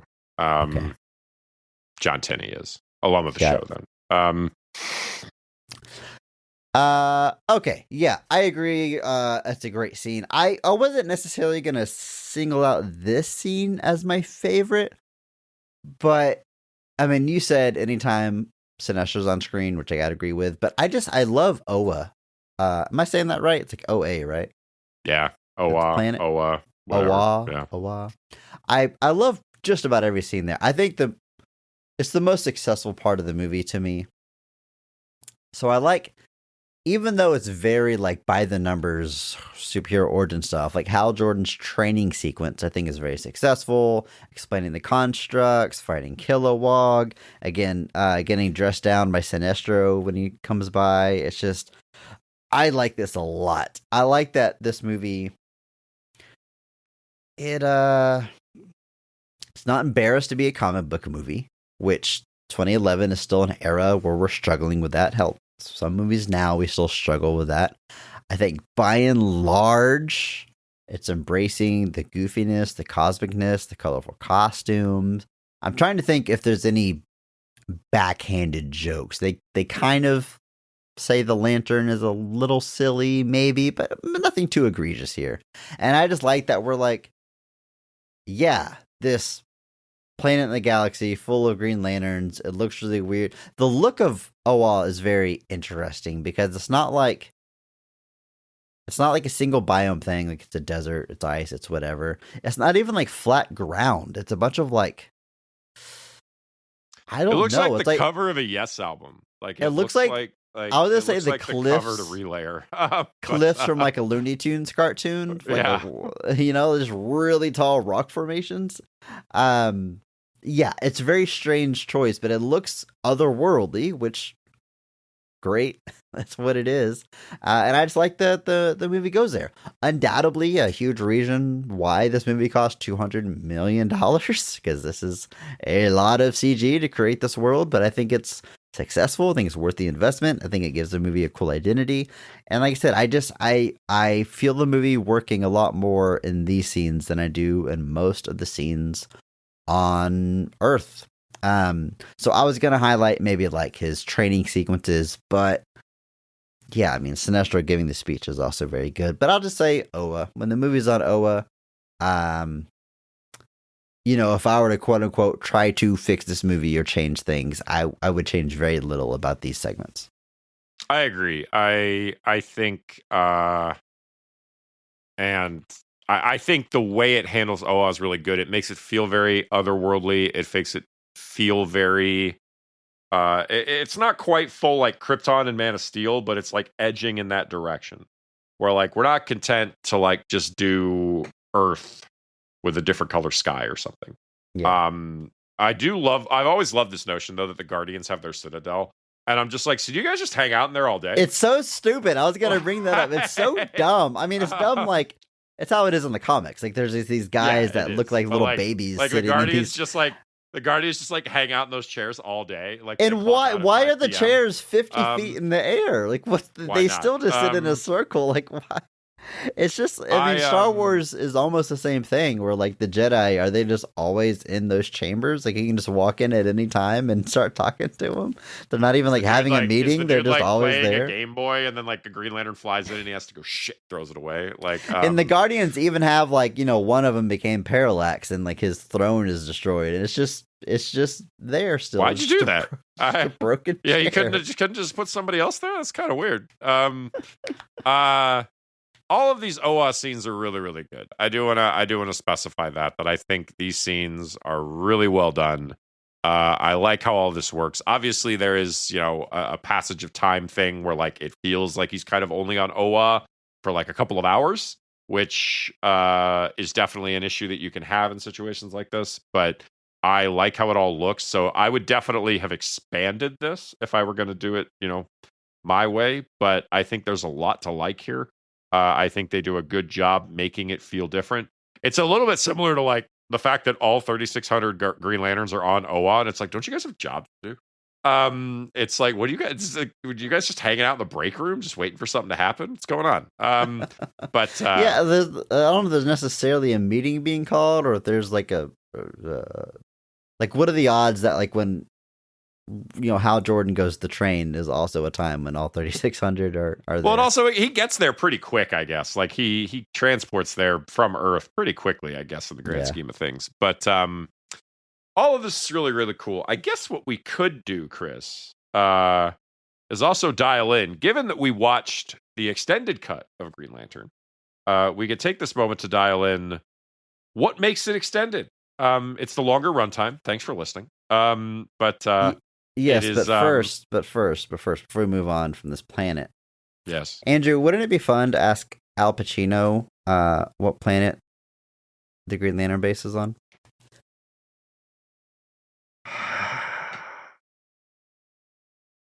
Because it would probably be something like Oa. See, I was gonna say it'd be something like, I don't fucking know. Why you asking me? Oh man, the subversion! You got me. You got me, Chris. No, you both got me again. Both good answers.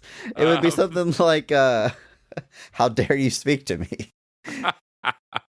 Oh God. Oh God. Anyway. People are always asking me, "Is it Oa or Oa?" And I'm Oa. I always say the same thing. Nerd. Yes. What makes this extended? So I watched the extended cut. I mean, that's what we're supposed to do. Without looking up what the difference was. I was just like, I wonder if after a 5-year gap, if I'm gonna like pick up on like, oh, that wasn't there before. And there's a few times where I was kind of maybe wondering if it was different. All I really knew is the beginning felt a little longer, but honestly, it's gun to head, I wouldn't be able to, notice which ones, if you said which scene specifically was not in the first one, I wouldn't be able to tell you. I felt like we spent more time with the young Hal Jordan, but I couldn't tell you what it was. But in reading afterwards, that is where the bulk of the extra 9 minutes or so comes from. Seeing a young Hal Jordan and him spending more time with his dad and young Hammond and young, what's Blake Lively's character? Carol Ferris. Carol, yes. So more scenes there, which is good.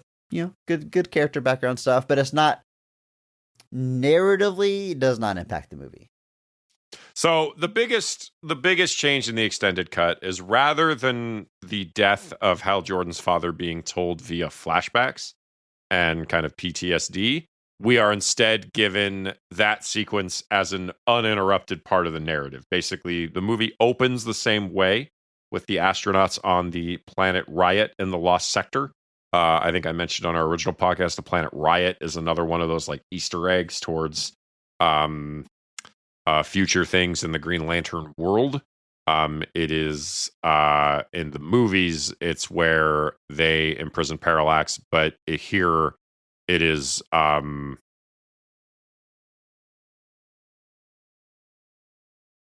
Black Lantern Central Power Battery is where Riot is during Blackest Night. So there's obviously some kind of plans happening there, at least some crossover there.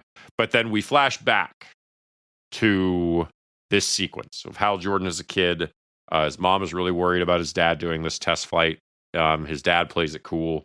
And we basically get several sequences of, Hal Jordan talking to his dad at night when he's a kid, him watching the test pilot, seeing all of those things via flashback happen as part of the narrative. And then we do have a scene with Hal and Carol as kids as well, with Hector there as well. Literally just a bit where Hector is reading a book about aliens or something, and just all minor stuff with them. But this sequence, adding in that sequence with his dad, which has a bunch of different, scenes in it, is basically 8 of the 9 minutes added into the film. So most of the movie is this added sequence that also does feature. It's got Tim Robbins' character, and then I don't think we mentioned him, but J.O. Sanders plays Carl Ferris. J.O. Sanders is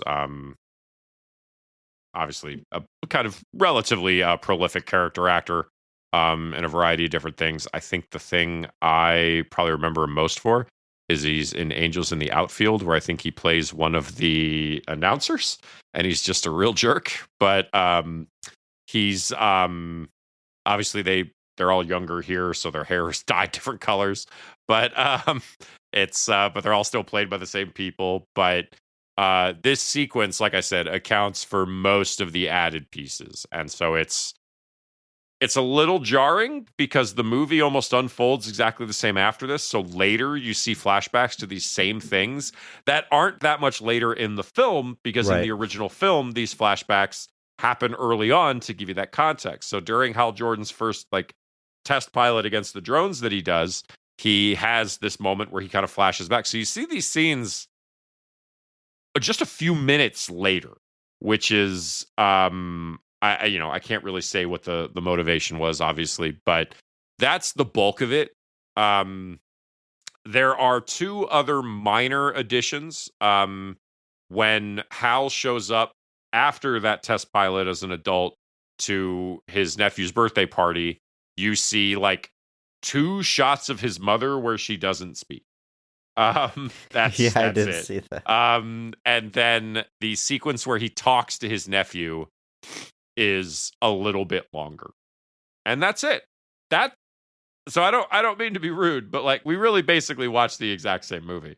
But it's one of those things where everything added back in was either something that was already kind of implicitly part of the movie by the flashbacks, or in the case of in other cases so it's 8 minutes of that flashback sequence now, and then a minute of other changes, and that's it. That's really the only differences.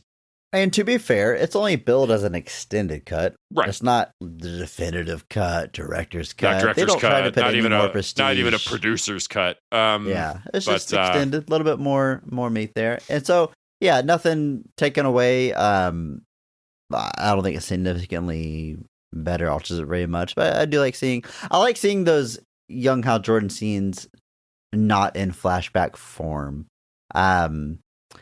In fact, I remember this stood out to me the first time I watched the movie too, but Hal Jordan's doing this big flight, and he has these flashbacks because he looks down at his cockpit and there's a picture of his dad, which I presume is always there. I assume he always flies a picture of his dad. So, does he have these episodes every time he flies? So my note here says how Jordan thinks about his entire life when he flies. I had the opposite reaction. I was like, how many copies of that photo does he have for all the planes he crashes? Oh, that's a good point. Yeah. He's just got like a whole stack of them in his locker so that he can put a new one in the plane every time so he can specifically have those flashbacks. Just seems like a reckless thing to do. During those flight sequences, I couldn't help but obviously think of Top Gun, but specifically Top Gun Maverick. They do like the exact moves.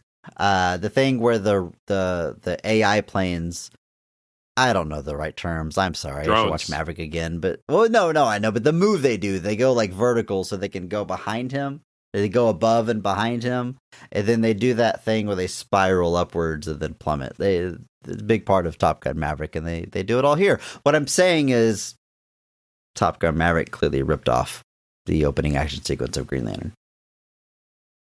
As I've said, Top Gun Maverick is the Green Lantern. No, I'm not saying it. I can't do it. I can't do it. I can't do it. Can't even finish that statement. So it is interesting. Now, I do think the film benefits a little bit from having the sequence with his dad unfold narratively versus having it being just flashbacks. I would have liked it to be a little bit more integrated. I think as it runs, it feels kind of long.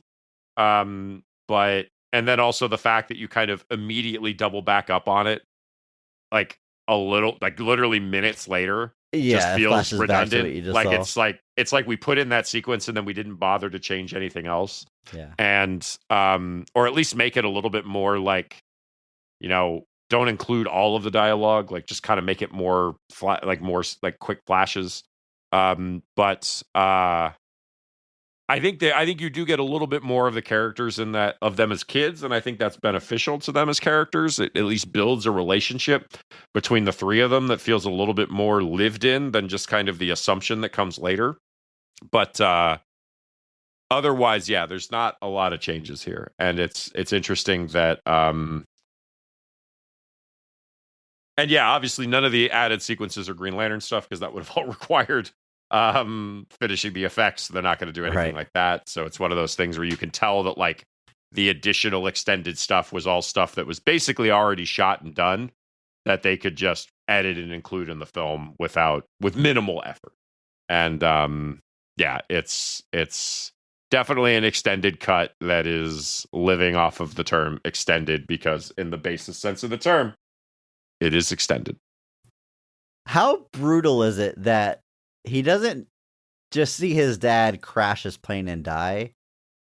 His dad lands successfully, opens his cockpit, is seemingly unharmed, makes eye contact with his son, and then explodes in a ball of flames. Like how, like that little tease that like, horrible. Oh, Dad, you're okay. Then boom, it gets killed. It's some real Disney level parent murder right there.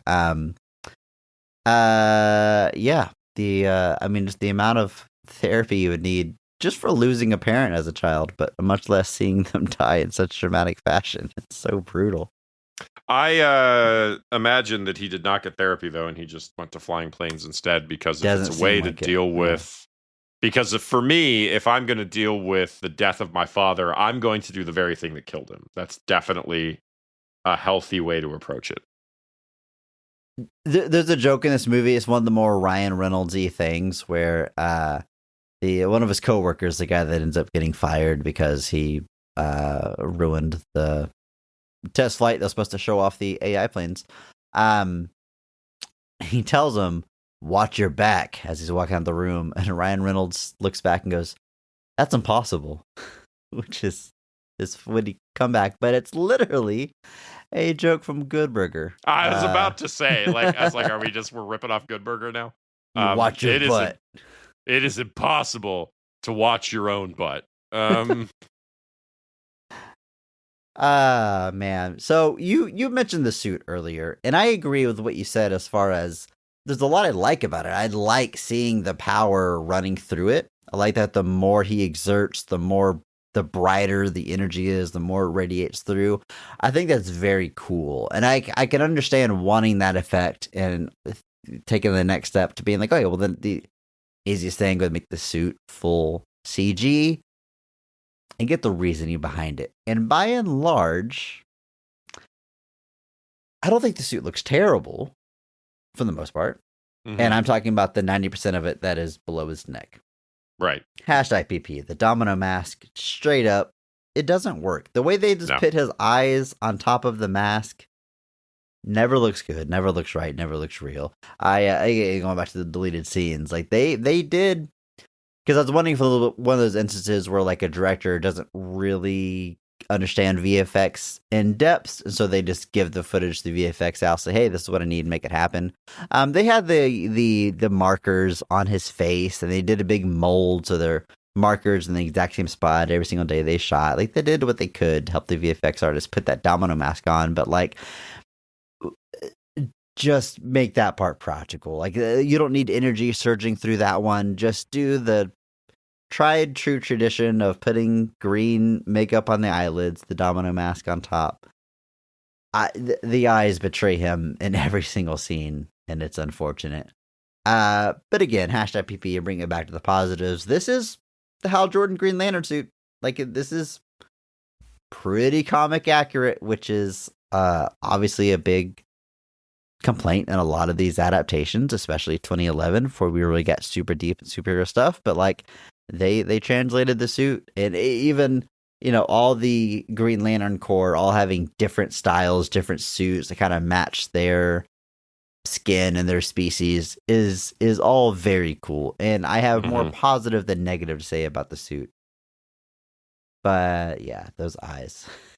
Yeah, it's like a weird choice because like they're trying to they change his eye color and they add the mask and it's supposed to protect his identity. But I love the scene where Carol just calls that out.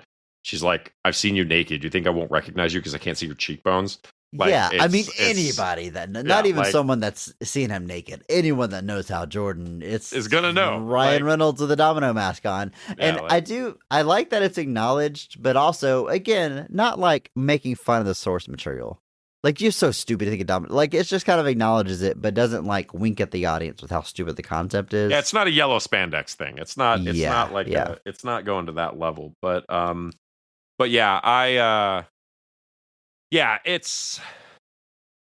like the suit. Obviously, this is a movie that's not afraid to be a Green Lantern movie for the most part. Something that the Lanterns television show is getting a little bit of flack for because that first trailer has a decided lack of green in its title and in its content outside the rings. And there's a lot of people that are a little afraid that the show is going to go too hard on trying to make Green Lantern gritty and realistic. I'm willing to give it the benefit of the doubt, though. But yeah, I hope it's a situation like the Batman, where I was terrified is going to be super dark and gritty and R-rated, and it turns out to have a pretty good Batman. Pretty good. So we'll see. I'm interested in how that all folds together, but and that is what's it like. That is, and in a way, that's kind of the legacy of this movie. Is a thing that's effectively put Green Lantern on ice for over a decade. In Justice League, our only Green Lantern appearance is a cameo during the fight with Darkseid and the old gods on Earth, or in the original version. What is his name? What is the villain of Justice League's name? Steppenwolf. Steppenwolf. There it is. I literally had to think Magic Carpet Ride to then get and it's there was a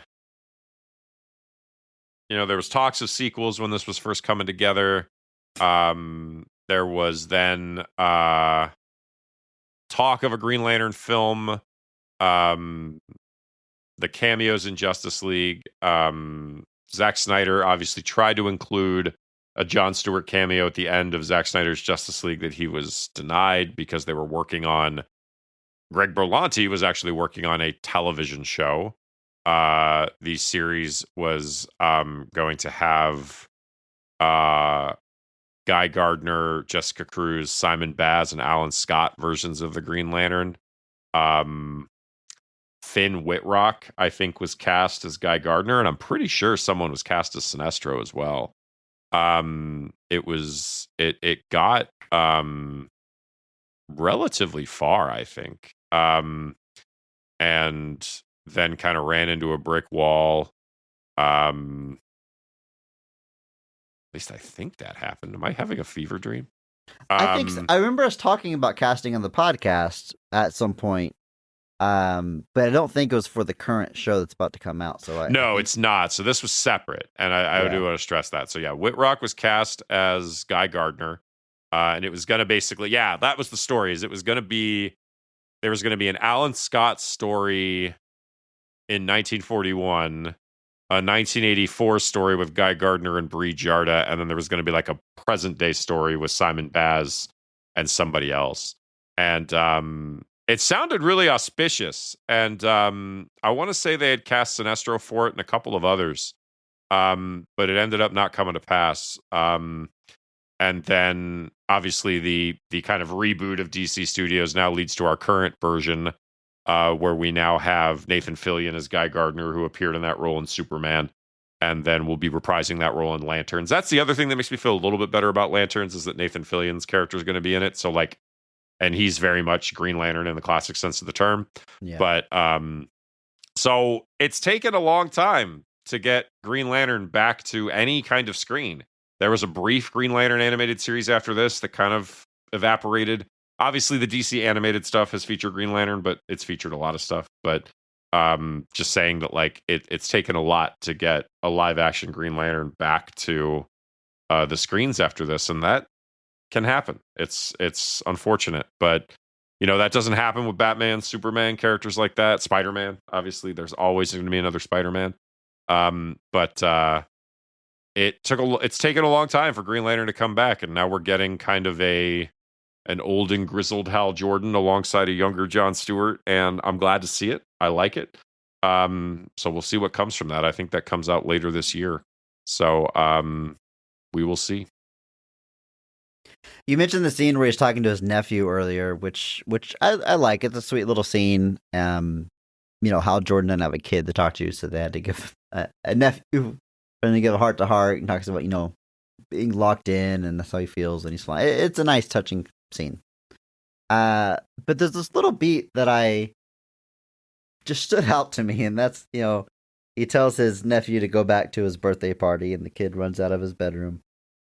And then Hal stands around for a minute, and then he walks out, but he looks over at his nephew's Hot Wheels track setup, and he pushes the launch button, and the little car does a loop-de-loop and launches off, and that's the end of the scene. I was like, why did we do that? What are we saying about Hal Jordan? He just sees a button, he has to push it. It was just, I don't know, it just felt like a cute little button to that scene. Of course, I totally forgot that the first time he uses his powers in public, that's what he does. Turns a crashing helicopter into a Hot Wheel, essentially, and runs it down this giant track to safely land it.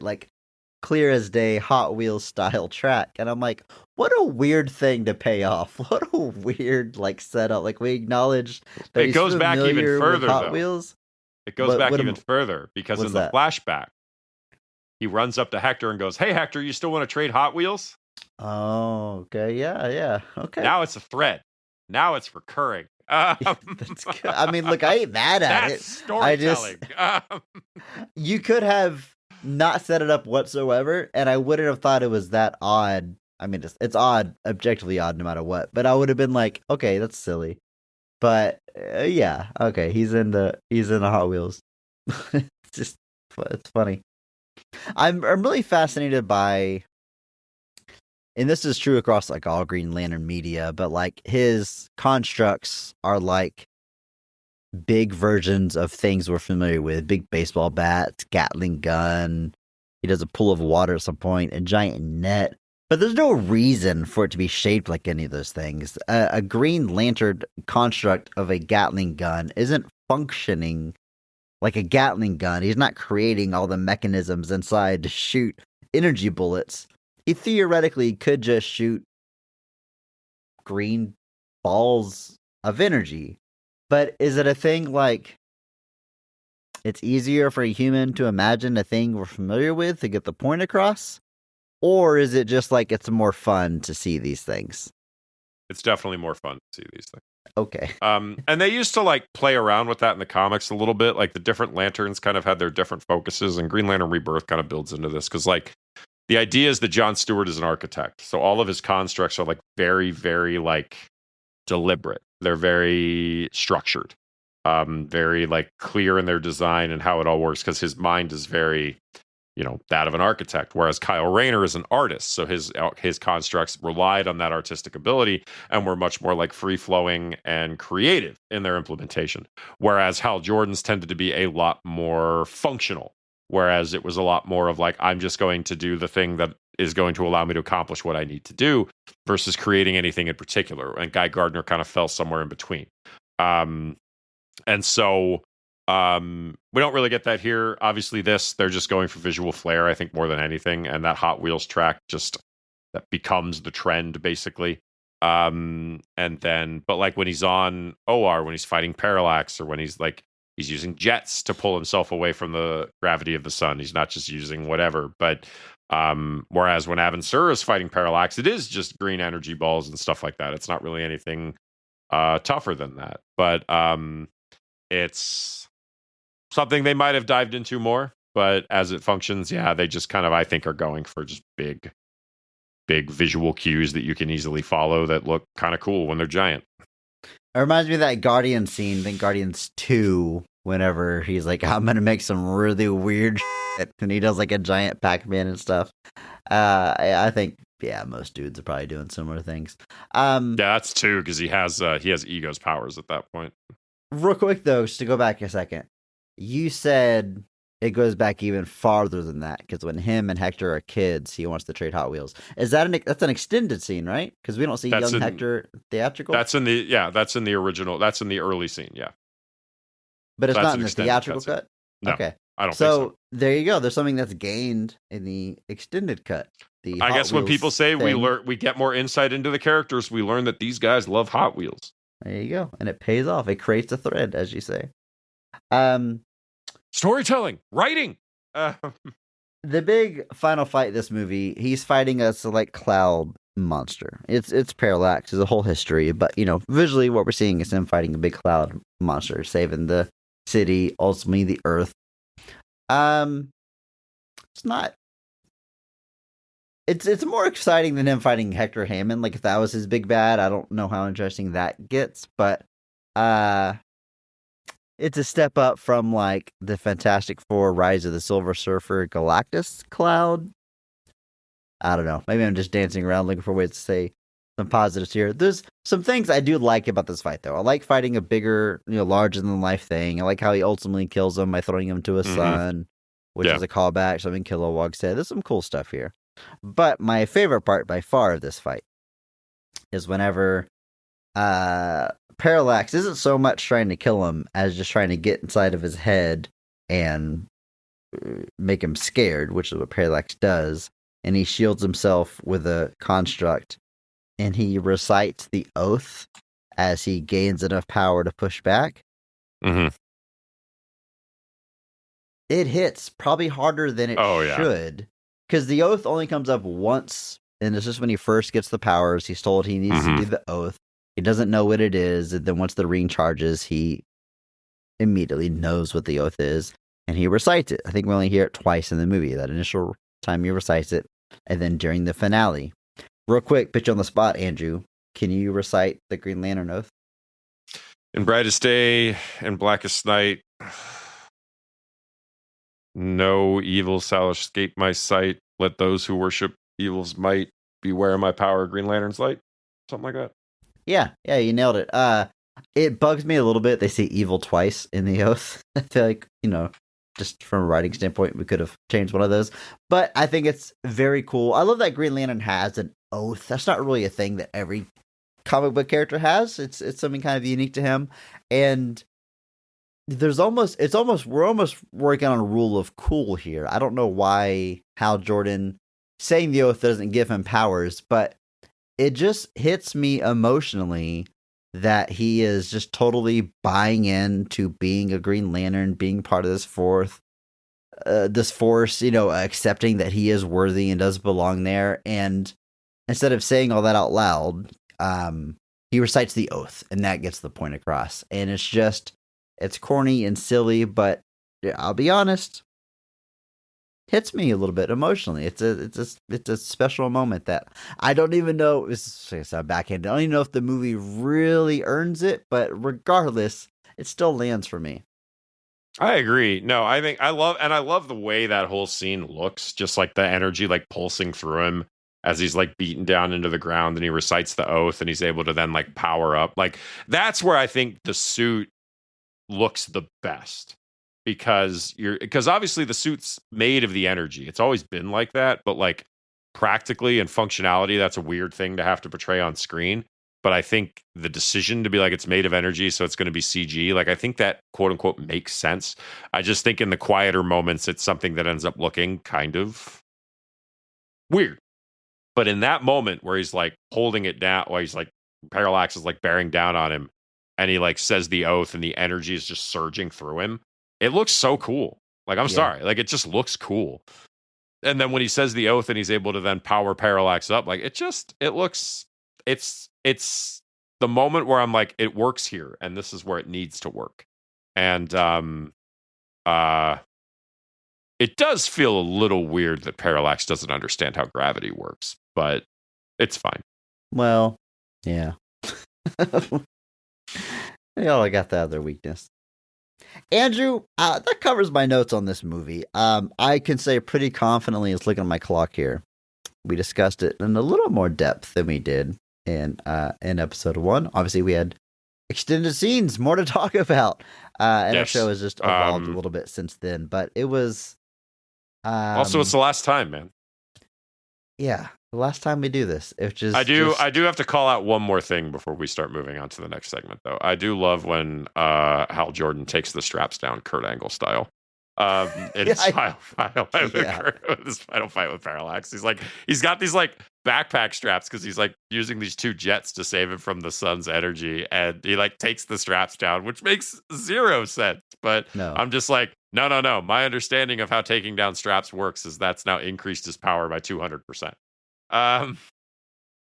Only thing would have been better if Steve took him down, put him back up, and then took him down. And took him down again, which is my favorite Kurt Angle trope of all time. Yeah, it's good stuff. This movie, like I said, I've had a soft spot for it. A soft spot for it is what I meant. I don't know what sweet spot for it means.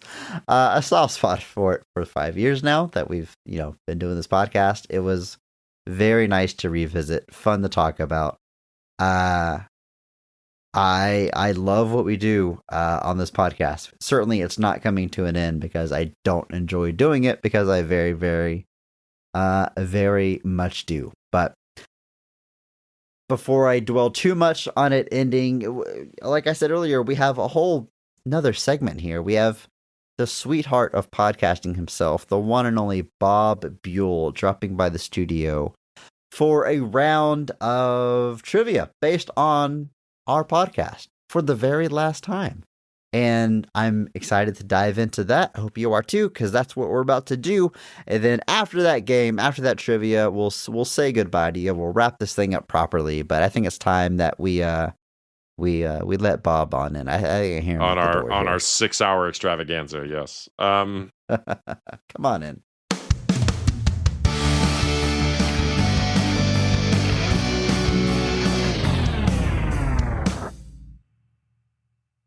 Listeners, ladies and gentlemen, welcome to the show one last time. The host of the 99 Questions podcast, the sweetheart of podcasting himself, and the king of online trivia hosting. That's a new title. I don't know. But Bob Buel, welcome to the studio. Thank you for being here. Oh, thank you so much for having me. Truly, I am so excited for this. I am not excited for the end of the show. Let that be known. You guys are my go-to morning getting ready for work show. So I'll usually finish your episode after like 3 mornings. But it is such a comforting listen every single time. But I am very excited to be here today with you fine gentlemen for a couple of game shows and maybe a little walk down memory lane in some of this stuff. I realized, like, in real time as I was introducing you and doing titles, that there's not a name for this segment. We've done it. This is like the 4th or 5th time we've done it, but I wanted to be like, and it's trivia time. I don't know, best of the rest trivia. I don't know, whatever it's called. But listeners have probably heard this on a previous episode. Each of our anniversary episodes, we like to bring Bob in, and he's always dressed the part. Just even though our listeners can't see you, Bob, you got the blazer, you got the tie. You are looking profesh as usual. And no name for this, but we will be doing head-to-head trivia, me and Andrew, head-to-head, and it is all based on episodes of our show or the movies that we've covered. Beyond that, we have no idea what you've brought here. It's the fun and the excitement. Of course, listeners can play along, and I'm sure there's plenty of times where they'll be shouting the answer at the radio before me and Andrew spit it out, but that's just kind of the nature of listening to these games, right? Oh yeah. So I've brought 3 different games here, as I'm known to do. So it is whoever wins the best of these 3 rounds, let's call them. So the first round, and just to be very clear, as you mentioned, the answer to absolutely all of these, or the questions are based off of, all your previous episodes. This could go all the way back to the beginning, up until your most recent. Could be absolutely anything. Bonus episodes are included on the docket here, just so you know. Yeah, these games get significantly harder every time you come back because there's another 40 movies or whatever added to the pool. The 80th episode spectacular did not compare to the 200 and 40 something. So yes, there's quite a few more options here. But round 1, I am calling There Is a Way to Check. I am going to be quizzing you both on whether you remember what your co-host chose as the Mark Strong Award winner for particular episodes in the past. God. Wait a minute. Okay? Wait a minute. Hold up. Pause. Is this... Okay, I gotta acknowledge what you just did in just a second. Hang on. Please. Does this mean you have a spreadsheet with all of our Mark Strong Award winner, who we chose for the Mark Strong Award? Chris, that would be a psychotic thing. I have a Google Sheet with... You gotta share that with me. He's not going to pay the fee to get Microsoft Excel, Chris. Come on. That would be wild. But do you have every episode, or you just picked some episodes and checked those episodes? I picked some episodes and checked those. Now, that is less insane, but still insane. I do have a running Excel sheet of every episode of your show and the episode title and some fun facts about it that I will be getting into later. But yes, I do not have one for every single Mark Strong Award winner. That would be a little too much. So I cherry-picked a handful here. Okay. And that handful is written in little slips of paper in this martini glass. Yes. Because I wanted to make sure, as I pick these out, to make sure they're random here, that this game show had some sort of power behind it, some sort of je ne sais quoi, certain, I don't know. Andrew, can you think of a word that would really encapsulate it here and why I chose a martini glass? Gravitas. That's that good stuff. It's so, I don't know about you, Bob. I heard nothing. This usually happens in the Discord, but like Andrew is so sultry with it that it gets like what do they call it? The noise canceling thing or whatever. And it's not the editing part where I can hear what he actually said. I just saw his I just heard this guy's actually funny. Beautiful, wonderful. I'm also nervous that like until basically Andrew said gravitas. He hadn't said a word since Bob walked into the studio. He is like locking in. He is like game face, ready. He's in to game kill. mode. He's in game mode. This here, is like so. this is literally in the middle of 3 hockey games Andrew's playing today. So I think his competitive spirit is in full force. All right. So the only thing we have to decide here is which of you is going first. Oh, so this isn't okay. That makes sense. So this particular round, there is no buzzing in. We're just going back and forth, picking out of a martini glass here. And like I said, I'm going to pick out an episode of your show, and you tell me what your co-host chose as the Mark Strong Award winner. I'll go first, Bob. Bring it on. All right. Let me just randomize these up a little bit. All right. Chris, what did Andrew say was the Mark Strong Award winner for Batman Forever? That's right. Episode 2 of this show. Right. I think I got this one. Batman Forever. So we no longer have Keaton. We got Val Kilmer. I think we both agree that he wasn't number 1. I think we both agree that Jon Favreau being on screen for 3.5 seconds didn't qualify him. I think we chose the same Mark Strong Award winner, and I believe that would be Jim Carrey as the Riddler. Jim Carrey is correct. Jim Carrey is indeed correct, and you are correct. You both chose Jim Carrey there. And fun fact for you, early on, it was just called the MVP of the episode. That's right. Even though episode 1 establishes Mark Strong, I think I know what episode we switched it. But yeah, I think it was a few early episodes just the MVP. Do you know? Because I know. I don't want to ruin a future question, but I believe it's X-Men The Last Stand, the first time we call it the Mark Strong Award. This guy knows his show. Look at him go. That is correct. I have a couple little fun facts scattered throughout here. Andrew, let me pick yours here.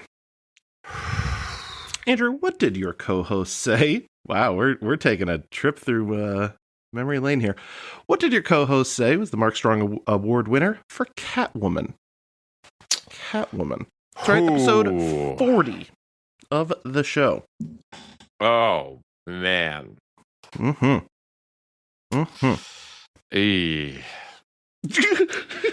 I will be as surprised as you are, Andrew, whenever Bob tells us the answer. When you said Batman Forever, I was genuinely like, was I just insane and gave it to Tommy Lee Jones? I have no idea what's happening here. Even though Tommy Lee Jones is like, hates that movie. Famously, yeah. Well, he hated Jim Carrey. That's what he famously hated. I don't even remember who else is in Catwoman. I can run through the cast. I didn't know that. I think I have 3. I have 2 others beyond Halle Berry, and I think it's one of them. And I'm going to take a wild swing in the dark. That it is Sharon Stone. Ooh, I'm sorry, Chris. Is it Benjamin Bratt? It's not? Okay. It is not close. Benjamin Bratt either. So Chris actually did choose Halle Berry as the Mark Strong Award winner there. What a liar. Andrew, you chose Sharon Stone actually on that one. Of course I did. Which, hey, makes sense. We all remember where we were January of 2022. Basically, yeah, we all remember. I was just so impressed with her basketball skills in that movie. You were not. Next, you're going to tell me you're impressed with Jennifer Gardner's seesaw skills. Get out of here. Chris, what did your co-host choose as the Mark Strong Award winner, or who, I suppose, not what, that sounds weird, for Jay and Silent Bob Strike Back? Hang on, Bob. Jay and Silent Bob Strike Back. Yeah. We covered Jay and Silent Bob Strike Back. Was this Stoner Month? I don't even remember doing this. I believe it was, yeah. Jay and Silent Bob Strike You certainly, Back. I remember listening to it specifically, yeah. Wow. That'd be crazy if this, I I was think that's from this year. gaslighting you. I didn't think we did Schindler's List, but Andrew probably went with Ray Fiennes. Okay, Jay and Silent Bob Strike Back. I don't think it's unbelievable that I have no idea. I don't think he would have gone. This was 4 months ago, for the record. I don't think he would have done Kevin Smith. I don't think he would have gone Jason Mewes. Oh my God. The monk. Did he say Will Ferrell? He did indeed say Will Ferrell for Jay and Silent Bob Strike Back. I was really unsure on that one. I can't believe. Now, there's no extra points for this. Since you don't remember your own episode, do you remember what you chose? There's no points on the line here. Just curious. Let me think. I'll give you a hint. He was the bomb in Phantoms. Oh, Ben Affleck. You gave it to Ben Affleck. I think they like this making fun of himself thing. Fictional characters. Yeah. All right. Wow. All right. Mark that one down. Andrew, who did your co-host give the Mark Strong Award to for R.I.P.D.?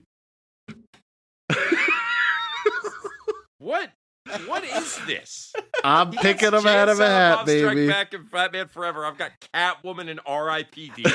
Hey, the martini glass makes everything You fair. shut your mouth when I'm talking to you, Chris.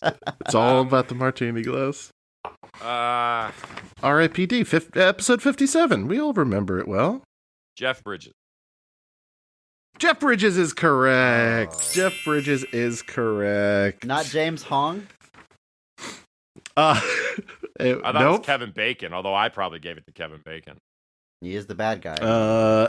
Actually, that was a mutual Jeff Bridges on that one. Okay. That's a mutual Jeff Bridges. Fair enough. Yeah. Also, fun fact about the R.I.P.D. episode. It was, other than your very first episode as Green Lantern, it was your shortest episode, 53 minutes. Can't imagine why. Interesting. And that's assuming you're not counting 1957 versus 1999. Oh, yeah. The bonus episode. A segment of someone else's podcast, so I don't think that counts. But fair. wow, the spirit was longer than 53 minutes. Imagine if you had questions from that debate in this quiz. That would be madness. Hey, we haven't gotten to round 2 or 3 yet, so we'll see. We'll see. How many movies can you name from 1999? Go. All right. Considering that eventually became your strategy, I'm just going to list movies and tell everybody I'm right. All right, Chris, next one is to you. Who did your co-host give the Mark Strong Award to for Batman 1989? Are you? Hey, the martini glass decides. What are we doing here? What is he probably this? doesn't remember that you did it. Don't worry. I mean, it has to be Jack Nicholson as the Joker. It is indeed Jack Nicholson as the Joker. Yeah. Almost too much of a layup. He's too good in that. Here? He's too good. Well, here we go. Andrew, who did your co-host give the Mark Strong Award to for Fantastic Four First Steps? Ooh. Now, this is not Fan-Four-tastic or the other Fantastic Four, which I believe is also covered. Fantastic Four. Mm-hmm, We've talked a lot of Fantastic Four on this podcast. We've done them all except the Roger Corman movie. Ooh. Love to see that. Right. So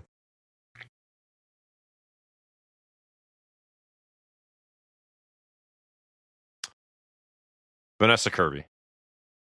Vanessa Kirby is correct. Yeah. Nicely done. Did we agree on that, Nicely Bob? done. I feel like did. Yeah, we did. Yeah, she gets it for the sequence of shoving Galactus single-handedly into the portal alone. That was the moment where I was like, "Oh, really good. This better not awaken anything in me."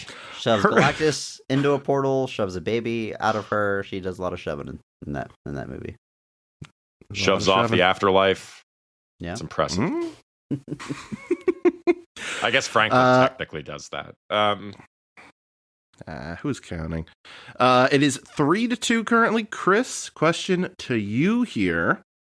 Who did your co-host give the Mark Strong Award for? Renfield. Renfield. There's another one that seems like a layup. I think he went Nicolas Cage as Jackie. Nicolas Cage is correct. Nicolas Cage is correct.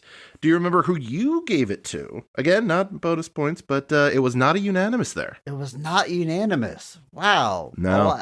No. There's really only one other person to give it to, right? Like, Yeah, I mean, Ben Schwartz is fun. I like Aquafina, but I guess I went just get to the Nicholas point. Holt as Jesus. Renfield. Is that where I went? it's Holt. All right, It's Holt. all right. Absolutely. All right. Oh, this is an all-timer.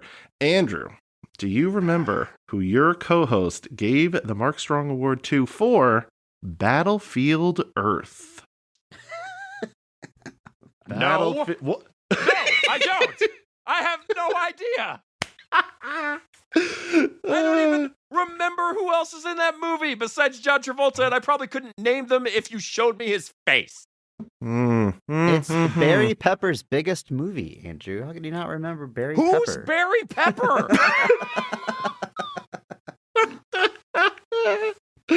Oh my god.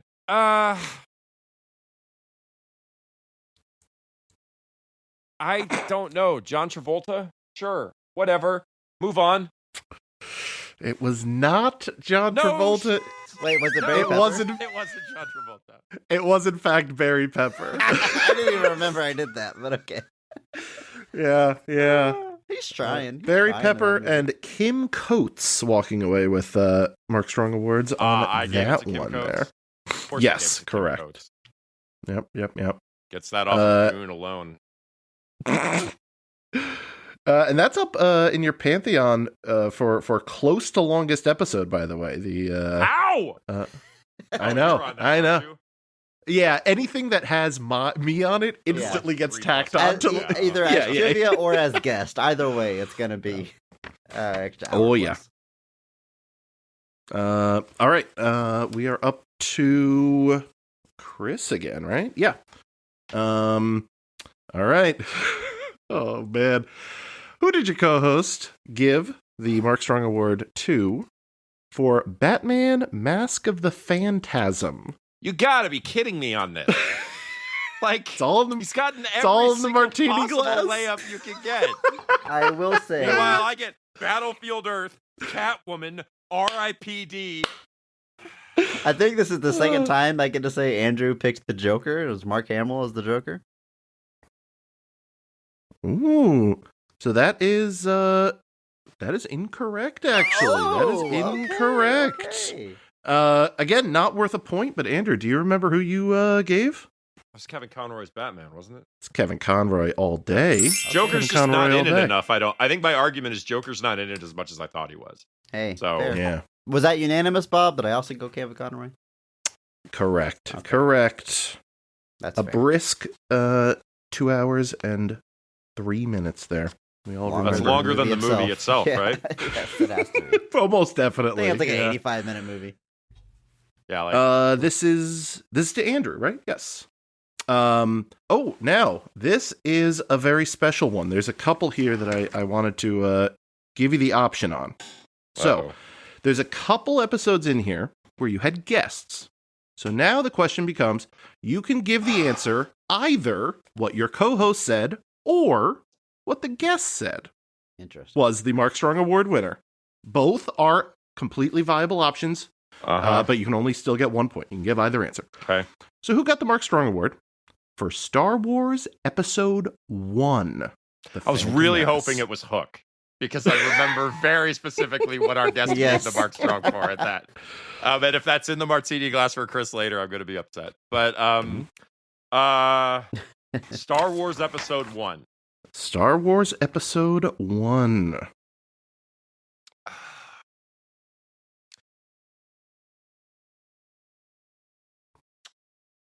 feel like Liam Neeson's an easy enough pick there. We'll see. Liam Neeson is correct. Liam Neeson is correct. Got the Mark Strong Award from both of you gentlemen. Not the guest. Not the guest. This is Brian, right? This is Brian. Brian Keese. Yes. He gave it to Ray Park and technically his double-hilted lightsaber, which I believe got a micro Mark Strong Award canonically. I'm willing to allow it. Yeah, that's fair. But yeah, Andrew's tightening the gap here, 4-3. That Peter Serafinowicz erasure though is really troubling. Liam Neeson. All 3 lines of dialogue. Liam Neeson as Qui-Gon is just iconic though. So you could. How do you say quinoa, Chris? Quinoa? All right, Chris. This one is on my smoothies. Oh boy! I hate you. Glad this show is ending. The truth comes out. The McCartney-Lennon feud busts out in the last recording. Yeah, we're right up there with McCartney and Lennon. That's for sure. Chris, this one is to you, and it is indeed a very special one here. You have the option of giving the guests or your co-hosts Mark Strong Award for Batman v Superman. Oof. Batman v Superman. Mm-hmm. Which was... You remember episode 28. I think this is the birth of the Micro Mark Strong Award, but I don't remember what they said. But Batman v Superman. Batman v Superman. Okay. I don't think anybody went Jesse Eisenberg. Don't think Gal Gadot. Ben Affleck as Batman. Someone had to support Ben Affleck as Batman. Oh, I'm sorry they did not support Ben Affleck as Batman. You know what? We can let Andrew try to take a guess for fun, but I think after I said that out loud, I think I know who I should have said. Andrew, any memory here? So we had a guest. Do you remember or am I allowed to ask who the guest was? Thompson Conradi, yeah, because he worked on the movie. He did some. That's VFX, right, he did. Comping. Yeah. And both actually gave the same answer. So me and this person gave the same answer. Thompson? Yeah. Correct. Interesting. I don't think it's Henry Cavill as Superman because he doesn't say anything in that movie. I think it's the person that brings the gravitas in that film. Whom would that Is be? it? Oh God! Why did I just blank on his name?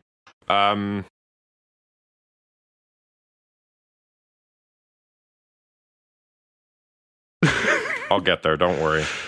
Scar from the Lion King, I believe. Die Hard 3.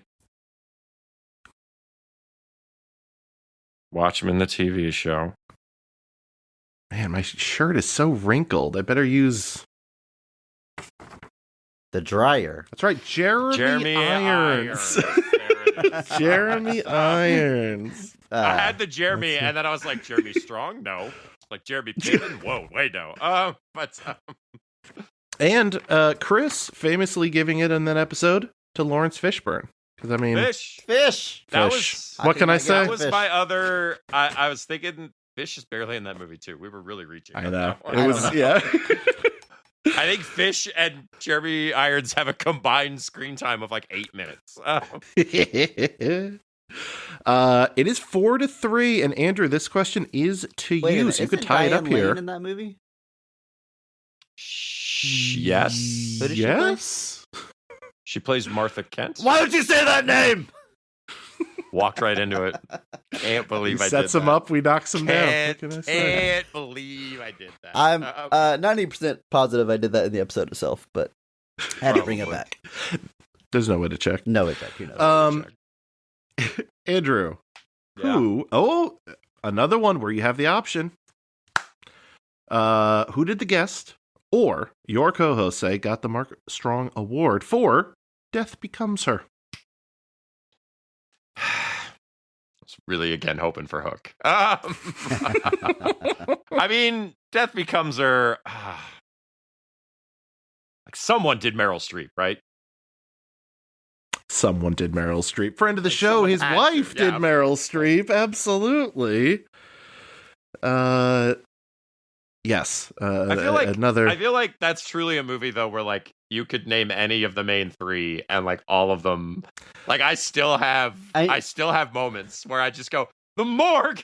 She'll be furious and like run out of my house. You had to go Bruce Willis, right? Bruce Willis. Andrew picked Bruce Willis for the Mark Strong Award. Andrew went Bruce Willis. Did correct. we all have different guesses? I mean, different guesses. Did he go Goldie Hawn?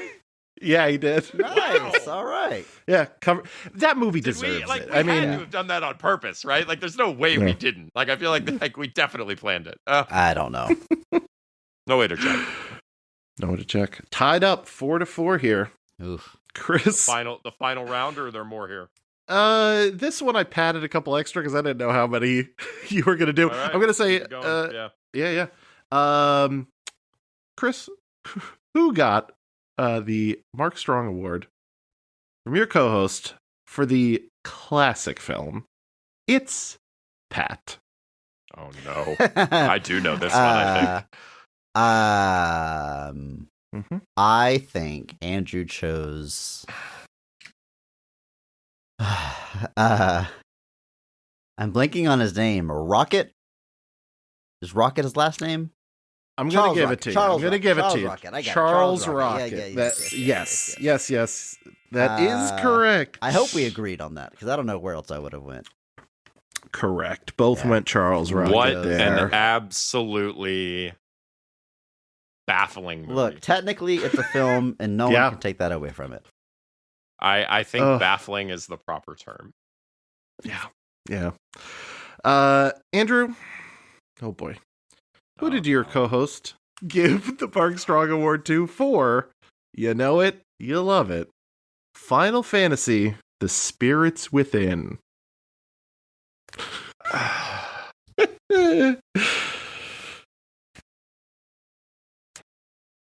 I don't remember anyone. I gave it to the who was in that digital movie. actress specifically, not any of the voice actors. Aki, I think was her name. I truly have no idea. I could not name you a single person on that cast. Jake Busey. Final answer. Jake Busey? Jake Busey, unfortunately, is not the answer. I was going to throw here. some names out there for you to help you out, but I don't need your help, man. I think you do, Andrew. You just said Jake Busey. Why not? Well, Bob, is he right? He was not right with Jake Busey. The actual answer, Chris, you gave it to, unless you remember. I don't remember who I gave it to. I just remember Steve Buscemi's in the movie. I remember Alec Baldwin is in the movie. Maybe there's only two I remember. Was it one of those two? It was Steve Buscemi. Okay. It's Steve Buscemi who got it. Yes, absolutely. I gave it to Steve Buscemi? Chris gave it to Steve Buscemi, and Andrew, you gave it to, I'm sorry for mispronouncing it, Ming-Na Wen. Yeah, she's the... These are definitely people I now remember are in the movie. You know, before we hit record officially, I was telling you guys about a con I just went to, and Ming-Na Wen was there. Long line, I assume a lot of Mulan, but I really wanted to bring a Street Fighter Steelbook, but I couldn't get it in time to order it, to have her sign it. But that's where I would have went. But so twice we covered Ming-Na Wen because we did Street Fighter and Final Fantasy. Look at that. All right, Chris, this will lock in your win in round one if you get this correct here. Otherwise, it's 5-4. 6 will give you the majority here. Who did your co-host give the Mark Strong Award to for Ready to Rumble? Ready to Rumble. You said Ready, and I assumed you were going to say Ready Player One, even though we never covered that movie. That's what I was expecting you to say. Ready to Rumble. All right.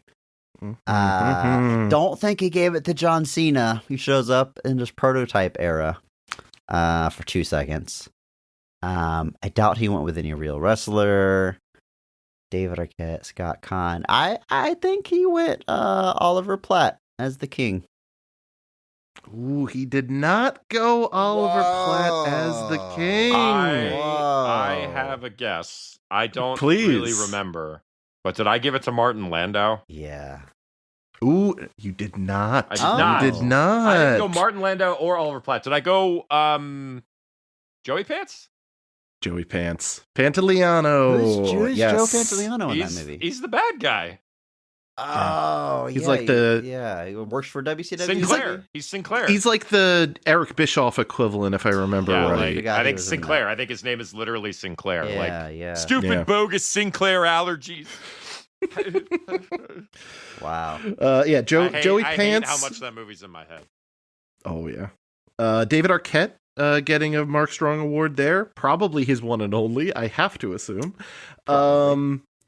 And a micro award was given to the costume designer who made the wigs, which I think is Why? I don't remember wigs in that movie, but that's okay. I shan't remember the context of it, but all right, Andrew, this is your chance to tie it up here. We have 2 left in here. So if you tie this up, we're going to go to a tiebreaker. Andrew, interesting. Who did your co-host give the Mark Strong Award to for Star Wars Episode 2? Oh, boy. Well,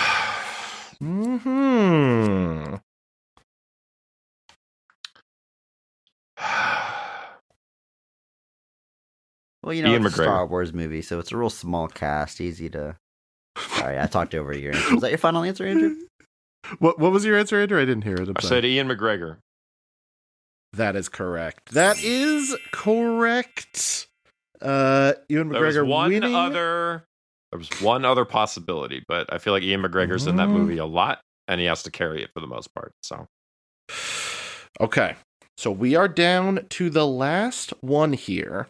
So I think I have to turn this into a buzz-in game. The buzz-in, think we can say our... What your co-host gave the Mark Strong Award to here. And this is gonna take all of round 1 here, because you are tied 5-5. Hang on, okay? Bob, if I may. I don't mean... You're in charge here. But Please. I feel like there's no reason for us not to buzz in as soon as possible. Why not take a shot at it? So should you make it that if you buzz in and give the wrong answer, you lose without the other? Or should it be like... Sure. Or why don't you and I, as respectful adults, just resolve to not buzz in until we actually have our answer? Okay, so after you buzz in, you can't take 2 minutes to think. No, you cannot. After you buzz in, you have 5 seconds, 5 Buell seconds to give your answer. That's good. And not a second more. Got it. And we buzz in using our own name, correct? Correct. All right. All right. So who thinks they can remember who gave the Mark Strong Award for Black Adam? Andrew. Chris. That was Andrew. I'm going to say Chris gave it to Pierce Brosnan as Dr. Fate. Pierce Brosnan is correct. Damn it. Pierce Brosnan is correct. We were unanimous, because I was also going to say Andrew gave it to Pierce Brosnan. Oh, yeah. Yeah. Oh, yeah. He's the only saving grace in that movie. Yeah. There is. Andrew taking round 1 here. Absolutely incredible. What happens whenever you shoot a missile at the Rock? I don't know. What happens when you shoot a missile at the Rock? He throws it right, Black Adam. Had to bring that joke back. Now I see why the show's ending. Okay, I got it. That's a good. If that movie is still in your brain, if you remember that one scene of Black Adam where someone shoots a missile at him and he grabs it and throws it back at him, then it's a hilarious joke. So someone out there is laughing. Someone's enjoying it. Not Andrew with his head down, even though he just won. That's the face of a champion right there. Head in hand. Before I put away this sheet of paper here, and we move on to round 2, which will not involve Mark Strong Award winners, I assure you. Do either of you guys remember your longest episode? Just curious. I was running through some stats here, and I think most of them I brought up you on naturally, it, but Bob? you best believe I am. Yeah. It was a Watchmen. Ooh, it was not Watchmen. Watchmen sitting at a comfy 2 hours 34. But no, not the longest. Okay. It's a movie we both really liked, and we had a guest for. Well, Bob was a part of it. I was, all the I believe, Bob just episodes. part of it for the trivia aspect. I don't remember ever talking about this film. It's not Battlefield Earth, is it? It's not Battlefield Earth. Battlefield Earth is sitting at 237, so a little bit longer, but not your longest there. There's one we have that's genuinely close to 3 hours, I think. There's the James Bond. That was 80 movie 8. That was 80th episode. I think was James Bond. Do you remember which James Bond? Is that the longest episode? That is the one. It is the 80th episode spectacular. I think you kicked off the Diamonds Are Forever? Diamonds Are Forever. That's our Very longest good. episode. That's wild. 3 hours and 16 minutes. So dumb. Incredible. Crack a Steve Weiser for 316. So dumb. The other contenders here, Star Wars Episode 1 is 246. Clue, another one of mine, where I was on for the main show, that was 2 hours 58, which is crazy, but I just love me talking That's about what I was that trying movie. to, like, Clue, I was like, that's possibly it, but, like, just got on the James Bond. Because there was no trivia on the Clue episode. That was just us talking for 3 hours. 3 hours about Clue, Yeah. which is wonderful, to be fair. Like, That's a great Saturday. Yeah, I'll do that any day. We can do that again. We may just do that for fun in 6 months, guys. Who knows? I'm in. We'll record a commentary for the movie with the three of us, and then we'll just have another 3 hour discussion after it, so it'll be even longer. You think we're joking? With a good time. We're only half joking. We just watched the movie All right. twice. The second time we watched the movie with audio commentary. We add commentary to the audio commentary version of the movie. I feel like I need to add on to what the director is saying here. All right, round 2. Andrew taking round 1 puts him off to a massive lead. Scoreboards are wiped clean. Andrew just picking up the win for round 1. A So we're massive back to lead 0. of 1-0. Well, out of a 3-round game, that ain't bad. True. Second round is going to be a game I like to call Cast and the Furious, which is a very dubious name because I don't know if it really matches up to what the game is, but I just like the pun. I think so what I'm going to do? Covered a Fast and Furious movie, which is kind of surprising. I believe you're correct. Yeah, almost Too Fast, surprisingly. Too Yeah, Furious was right there. Could have done a stupid sequel titles month. Too Fast, Too Furious could have been in there. Son of the Mask. Okay, Tokyo sorry. Show's ending. I can't keep thinking like this. Explain the rules, Bob. I am going to read the credits of a movie that you've covered on this show, starting from the very bottom of the list, the most obscure character on that on the cast list. I am only going to be reading the character's name and going up the cast list until we get slightly more and more well known. When you think you know what movie this is, buzz in with your name. We've done a game like Got this it? before, right? I certainly We've done have. this game. Yeah. I So again, starting from the bottom of the credits. And again, these are all movies that you have covered in one way, shape, or form. Scrooge. Grilled cheese. Taco. Crowd member. Gown. Chris. Wait, I Chris? immediately regret buzzing in.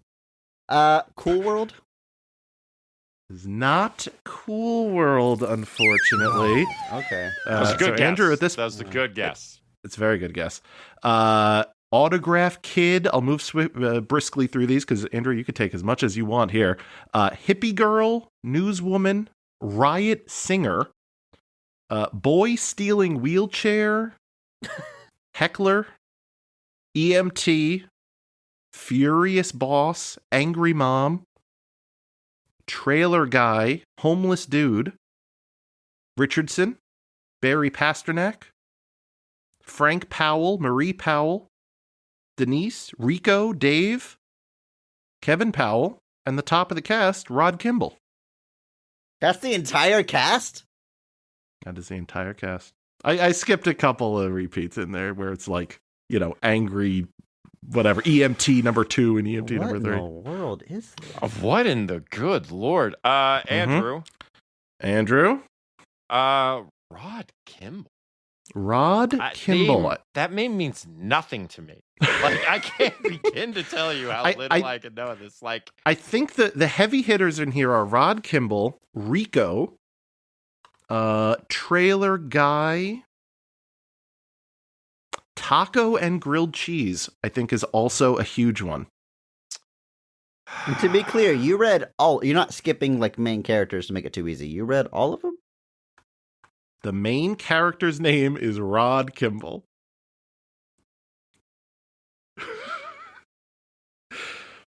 Could you read like the top 5 characters for me again? Yeah.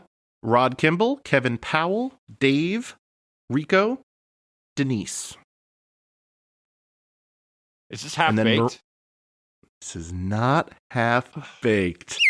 Oh my God. What do we do here, Bob? I'm willing to call this one just a wash. Yeah. Are we gonna feel stupid when you tell us what it is? This is one of my favorite. This might be in my top 10 movies ever. I've watched this movie so many times. It's Hot Rod. It's Hot Rod. Why grilled cheese, ham? Like, what is that?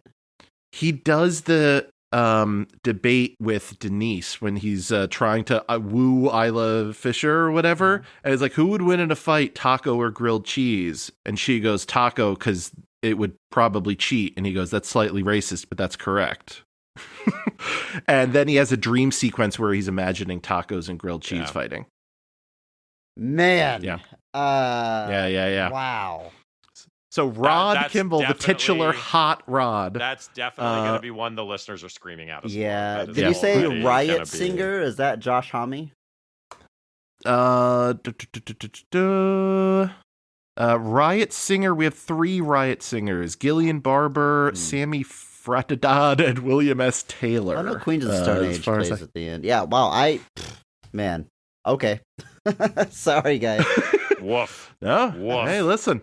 You've done a lot of episodes of this. Don't worry. The board's still fun to fun. Let's move on to the next episode. Next question here. All right, starting from the bottom of the credits. Guard, Mike. Guard, Ferguson. Janitor. Gala Guard. Popcorn vendor. Franklin Institute Security, Franklin Institute Guard, Liberty Bell Guide, Chris. Independence Hall. Chris? Would this be the Nick Cage film, National Treasure? This is National Treasure. National Treasure. Very good. I wasn't sure if Franklin Institute was going to set off bells in different directions there. Pun intended. But yeah, once we get to Liberty Bell and then Museum Kid, Gift Store Clerk, Young Ben Gates. It goes on from there. That would have. Nicely done. All right, question 3 here, starting from the bottom of the cast. Now, I will say this one I have to exclude a couple because they are just too painfully obvious. So, yes. Singer at Techno Club. Chris. Chris. Look, I'm just going to try to jump in there early. Is this Tron Legacy? Oh, this is not Tron Legacy. I love the hustle. Love the hustle there. Take a stab. Well, as we've established, me having all the time in the world here apparently doesn't mean so. I might disagree with you here, but we're gonna see. Next up is Jack's grandfather, Master Boyd, Chan, assistant director, chief priest, fighting monk, reptile, Andrew. Sub-Zero. This is. I'm gonna guess this is. Oh. This is Mortal Kombat. What year? This is Mortal Kombat. What This year? is Make him Mortal say a year. Kombat. He didn't ask me that. We've covered 2 films named Mortal Kombat. Now, I'm not the host of this trivia Do show. they both have the exact same name? Yeah, I guess so, right? All right. I mean, I think that's a fair point. No. You have a Listen, cast list from a particular one. All right. So if it's.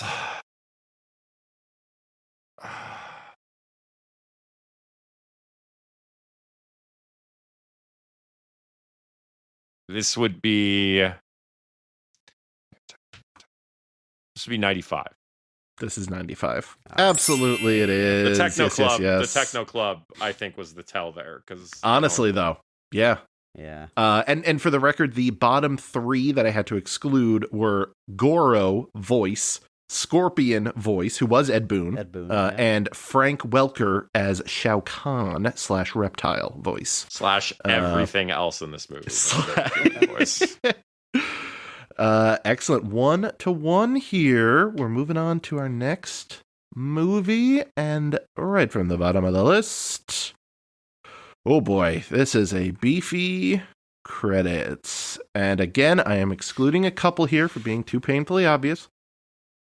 Barbie. Girl at Parade. Police officer escorting Myron. Chris. Jingle all the way.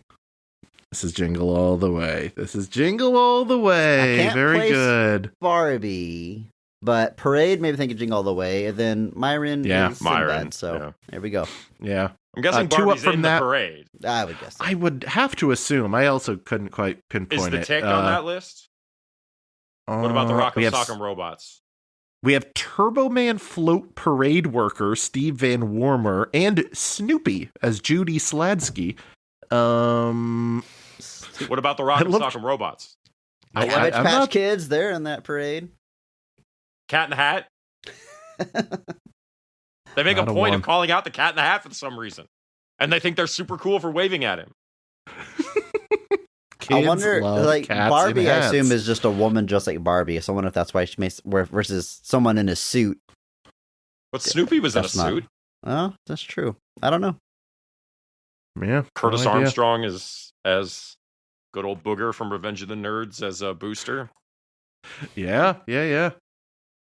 A movie that's aged flawlessly, by the way. I'm talking Jingle All the Way, not Revenge of the Nerds. Next movie here from the bottom of the cast. Tarot card reader. Billy Black. Betty Black. Bully. Fainting woman. Exploding head guy. Poopy guy. I'm sorry. Poopy guy? Poopy guy. Okay. Who? Ecstatic woman. Tattooed biker. Gorgeous woman. Al's bar waitress. Drunk frat dude. Gang member. Gang member. Gang member. Guitar Center guy. Chris. The Guitar Center guy is Ben Stiller, because this is Tenacious D, the Pick of Destiny. This is indeed Tenacious D in the Pick of Destiny. Next one up was Dave Grohl as Satan. Yeah. Wonderful. Very good. Very good. I had to skip past a couple there for Young KG. I feel like that didn't.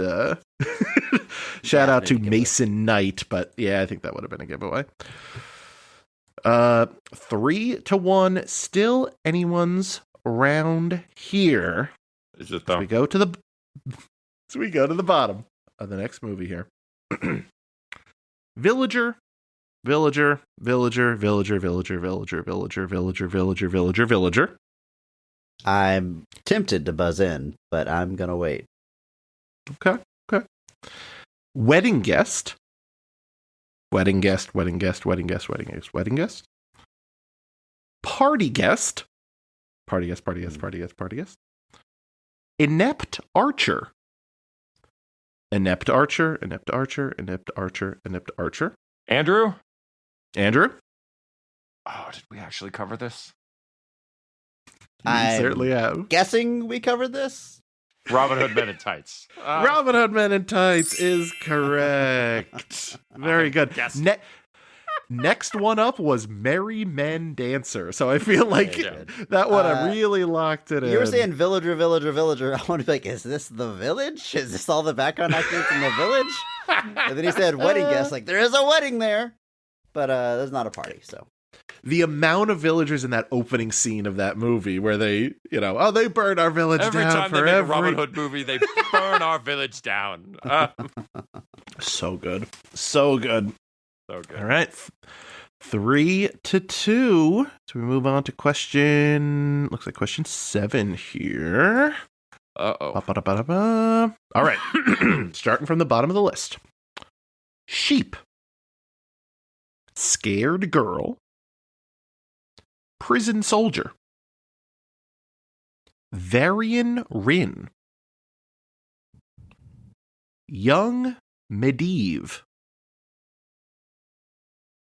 Prison mage. Prison mage? Prison mage. Chris. Yep. Chris. Taking a risk here. Warcraft. This is Warcraft. Oh, yeah. Very good. Very good.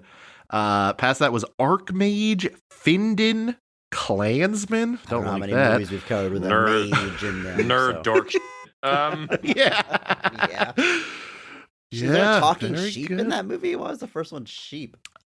Yeah, a sheep. I think it's literally just a sheep, as best I could tell, called One Take Charlie. It feels like some weird inside okay, joke so it's with the cast that, I don't know. All right, I guess. Has no other credits, so I don't know. Maybe it did the Rick Moranis thing and walked away. Who knows? Apparently not One Take Charlie.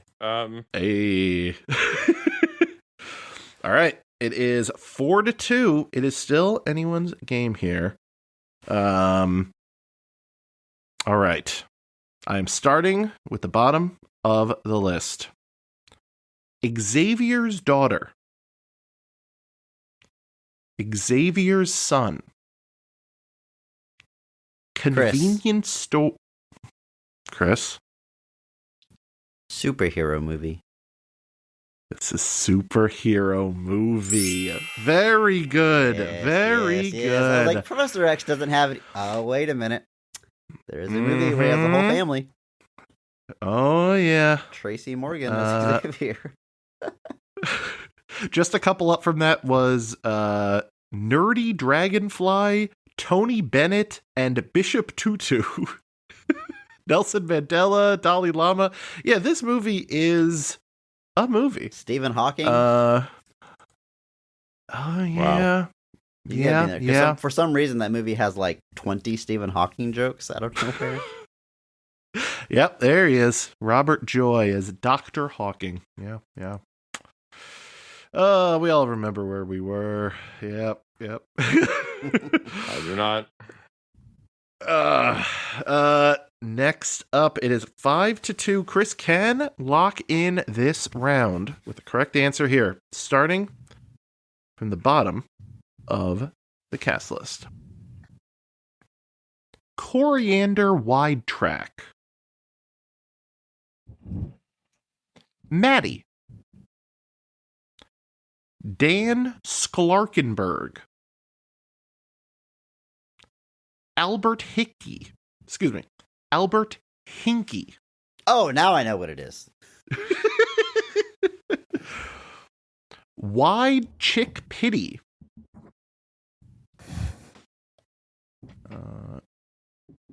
Human? It sounds like you're reading Artie. from a random word generator. It don't even sound like me. It truly does. I'm AI generated at this point. Al Oft, Kathy Copter, Sven, Richard Clayton Kensington, Marco Axelbender, Sullivan Truck, Mike Carr, Andrew, is this Cars?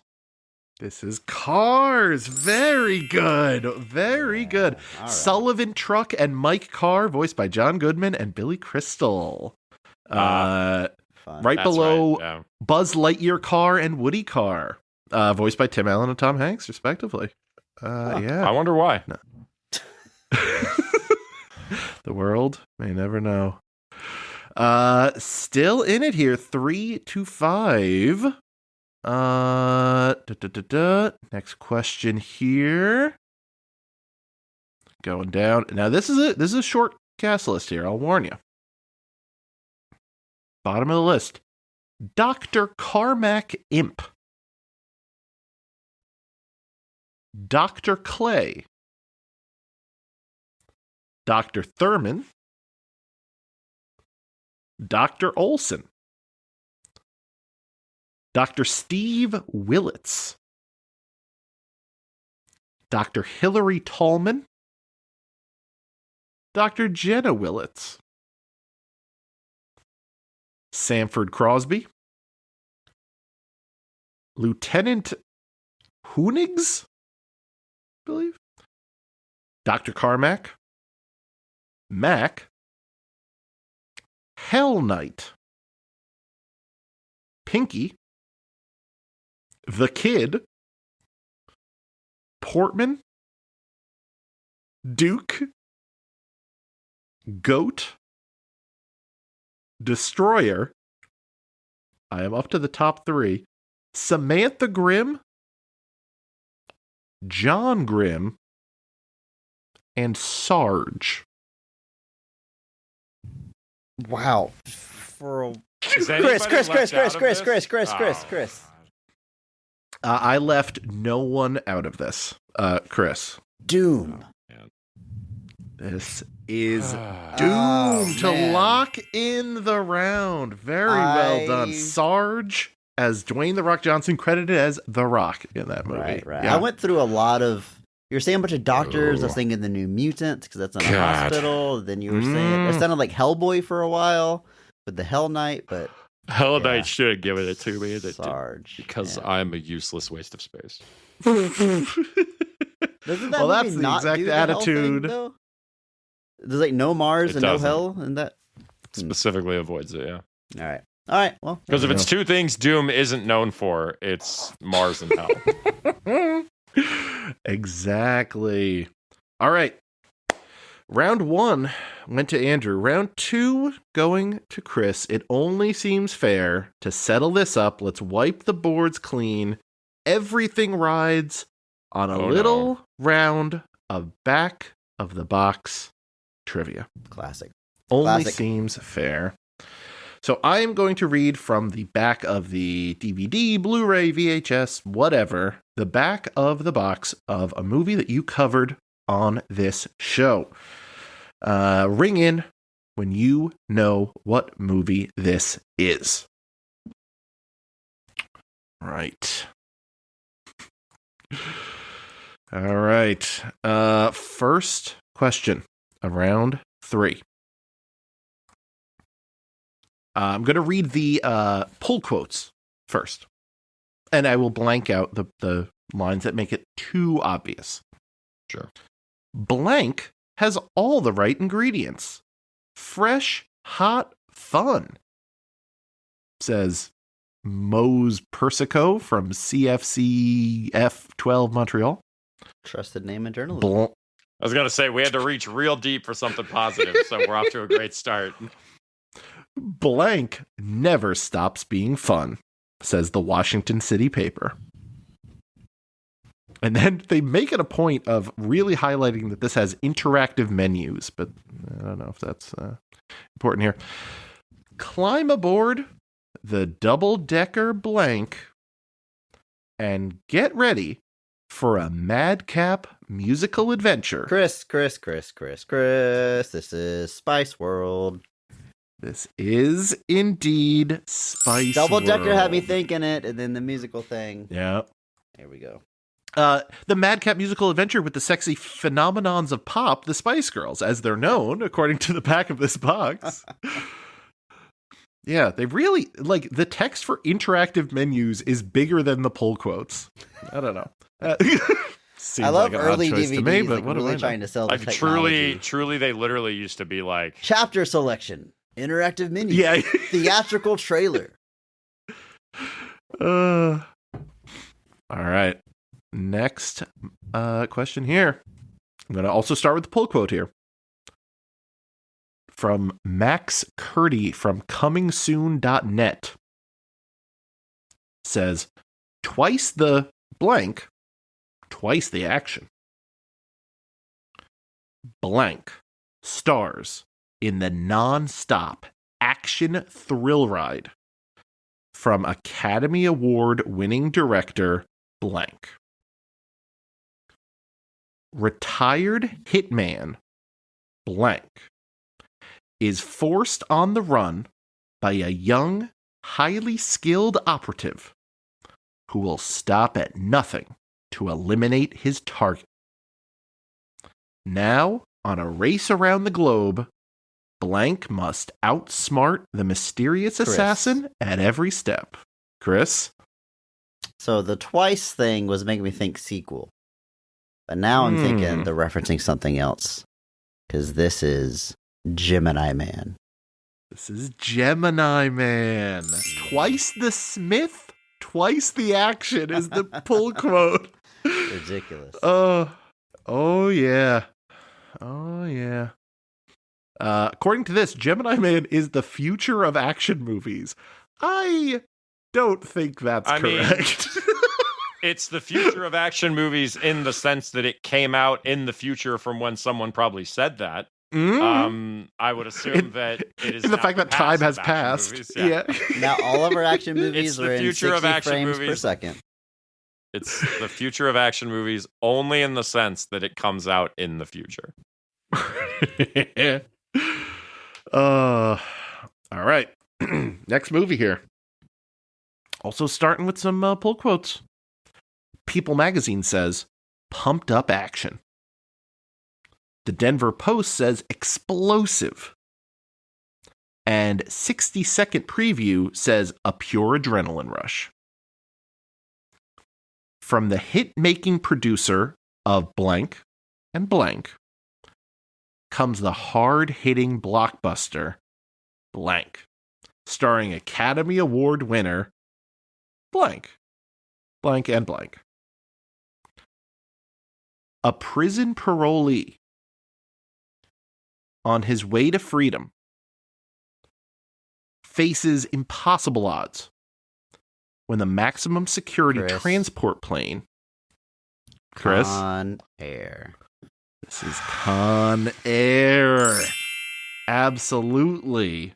From the hit-making producer of The Rock and Crimson Tide were the two that were shouted out there.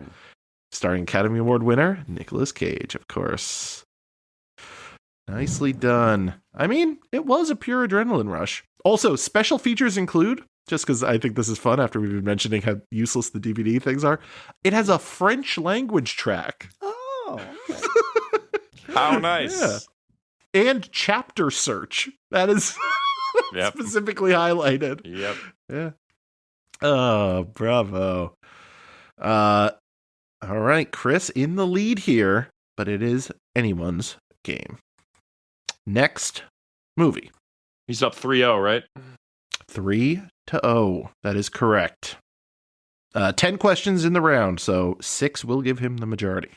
We'll see. We'll see. Chart the course for adventure. Buckle up for the ride of your life aboard the blank.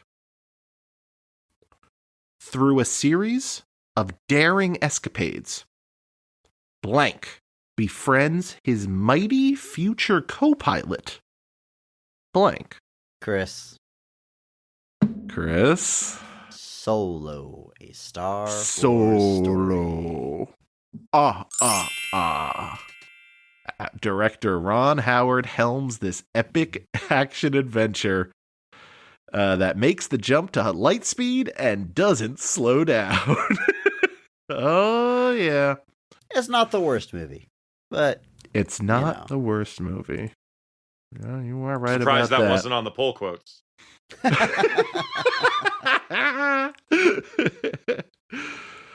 All right. Where are we going next here? Yeah, we'll go right here. So technically, this one does start with a quote as well. Ever since I was born, I was dope. Chris, I'm sorry. I'm sorry. This was not fair to Andrew. This is Pop Star, Never Stop, Never Stopping. This is indeed Pop Star. The quote from Connor for real. Ever since I was born, I was dope. And dope is in like size 72 font, which is really funny. All right. It's anyone's game here. No, Chris wraps it up with this, doesn't he? Yes. If he gets it right, he will wrap up this round. And based off of the historical data available to us in this round, Bob, he's 5-0. I don't know what you're referring to here. It's your game. There's been some crazy comebacks in this trivia segment before, Andrew. This is true. Lying. This we're starting with the headline here. The headline before the text. Higher, further, faster, together. Chris. Wow. Chris? This is The Marvels.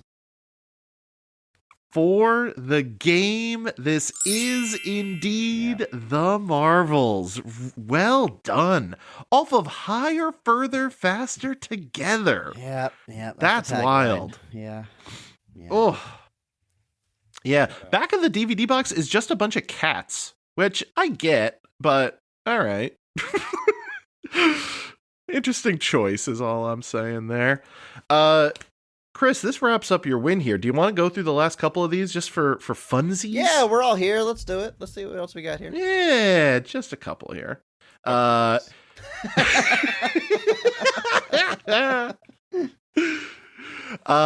Normally I would blank this one out, but since it's for funsies, we're just going to go with it. The poll quote at the top, which is interesting that it's in quotes, but whatever, says, "You ooze, you lose." That's Power Rangers the movie. Yeah. It's Power Rangers the movie, baby. Absolutely. I gotta save Angel Grove, don't you know? Does it say who says that? Because I think one of the Rangers does say that in the movie. Oh, Billy it might. that says that, I think. That sounds like a Billy line. But no, Billy. it just has it in quotes at the top of the box, but very unclear. Also, it's got Dolby 5.1. So, okay. Nice. That means nothing to me.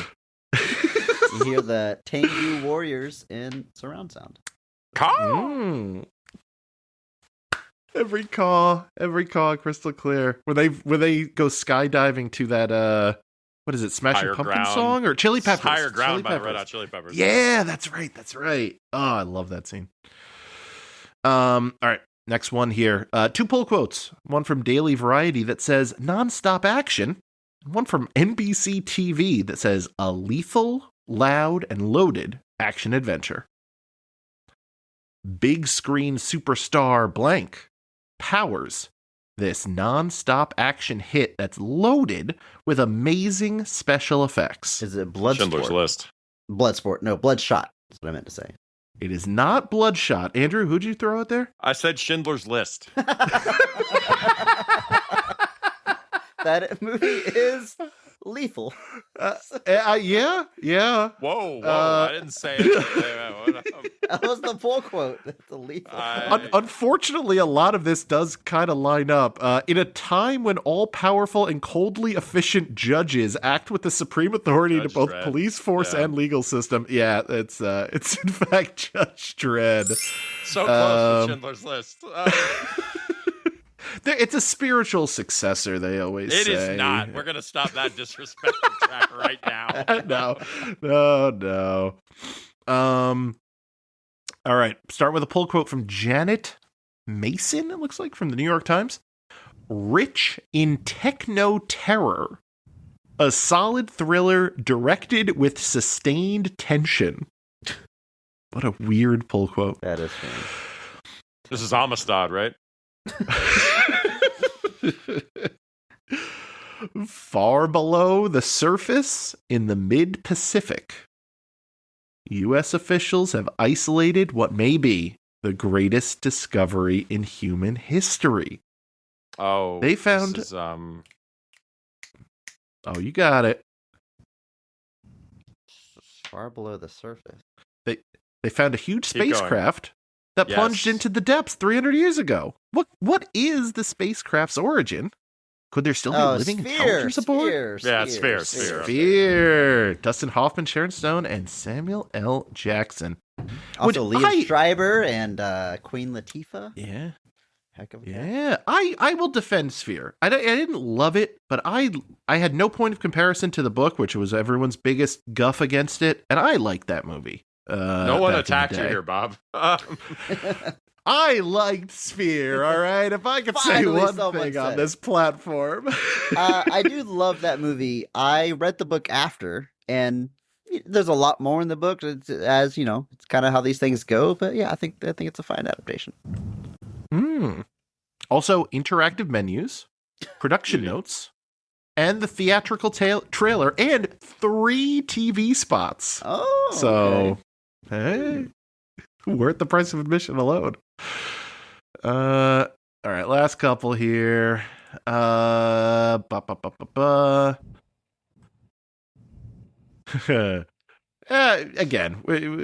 just because why am I blanking stuff out at this point?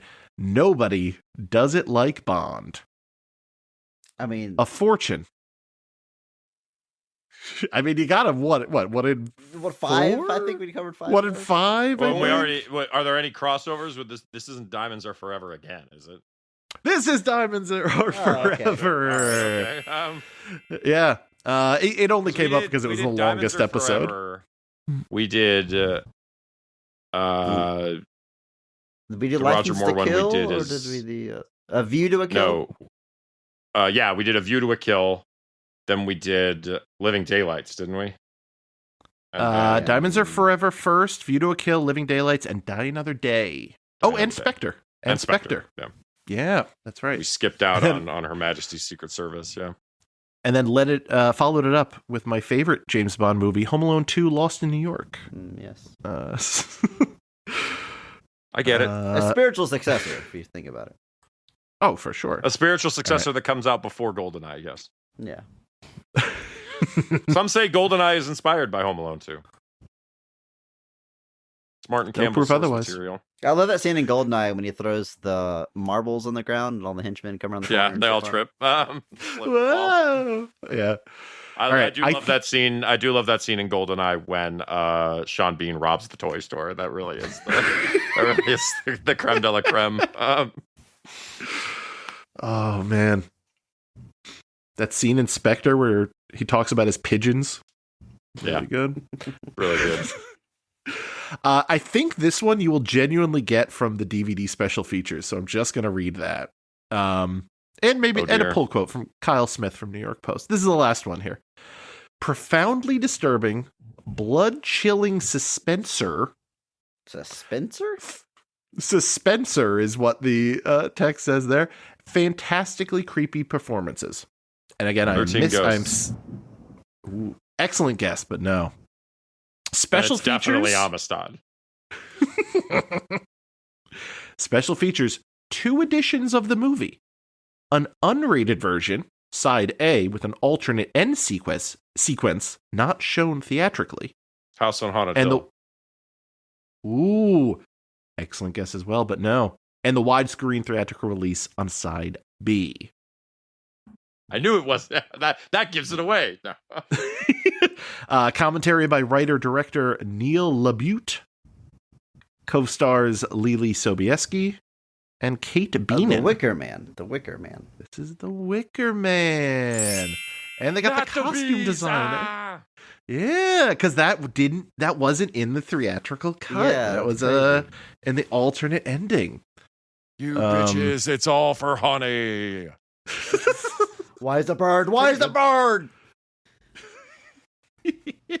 Another movie fun to make fun of, but not as bad as the Reputation says it is, in my opinion. The problem with Wicker Man is the same problem like anything like that has, is that like it will inevitably be compared to like the Wicker Man, like the original Wicker Man, like, and that's like it's a bar that's just almost impossible to overcome. So like you're starting off from this disadvantage at the offset, and then you're going to be like, cool, now we're going to remake it and try to, it's like, is Dawn of the Dead the best remake ever? Seems like pretty hyperbolic, but that's one where I feel like overcomes what you're saying, like the comparison. It's different and it's clearly a remake, but different enough. Yeah. Like, I don't watch Dawn of the Dead and afterwards just want to watch the original Dawn of the Dead, right, which is what happens with most remakes. Most remakes, I've finished watching the remake and I'm like, cool. All this makes me want to do is rewatch the original because it's better. Dawn of the Dead is definitely one of the few where like I watch that and it's a singularly satisfying enough experience that it doesn't make me just want to go watch Dawn of the Dead. Or if I am watching Dawn of the Dead, it's just because I want more. It's not because I'm like, oh, I need to go watch the better version. Yep. Yeah, I would say it's probably the most.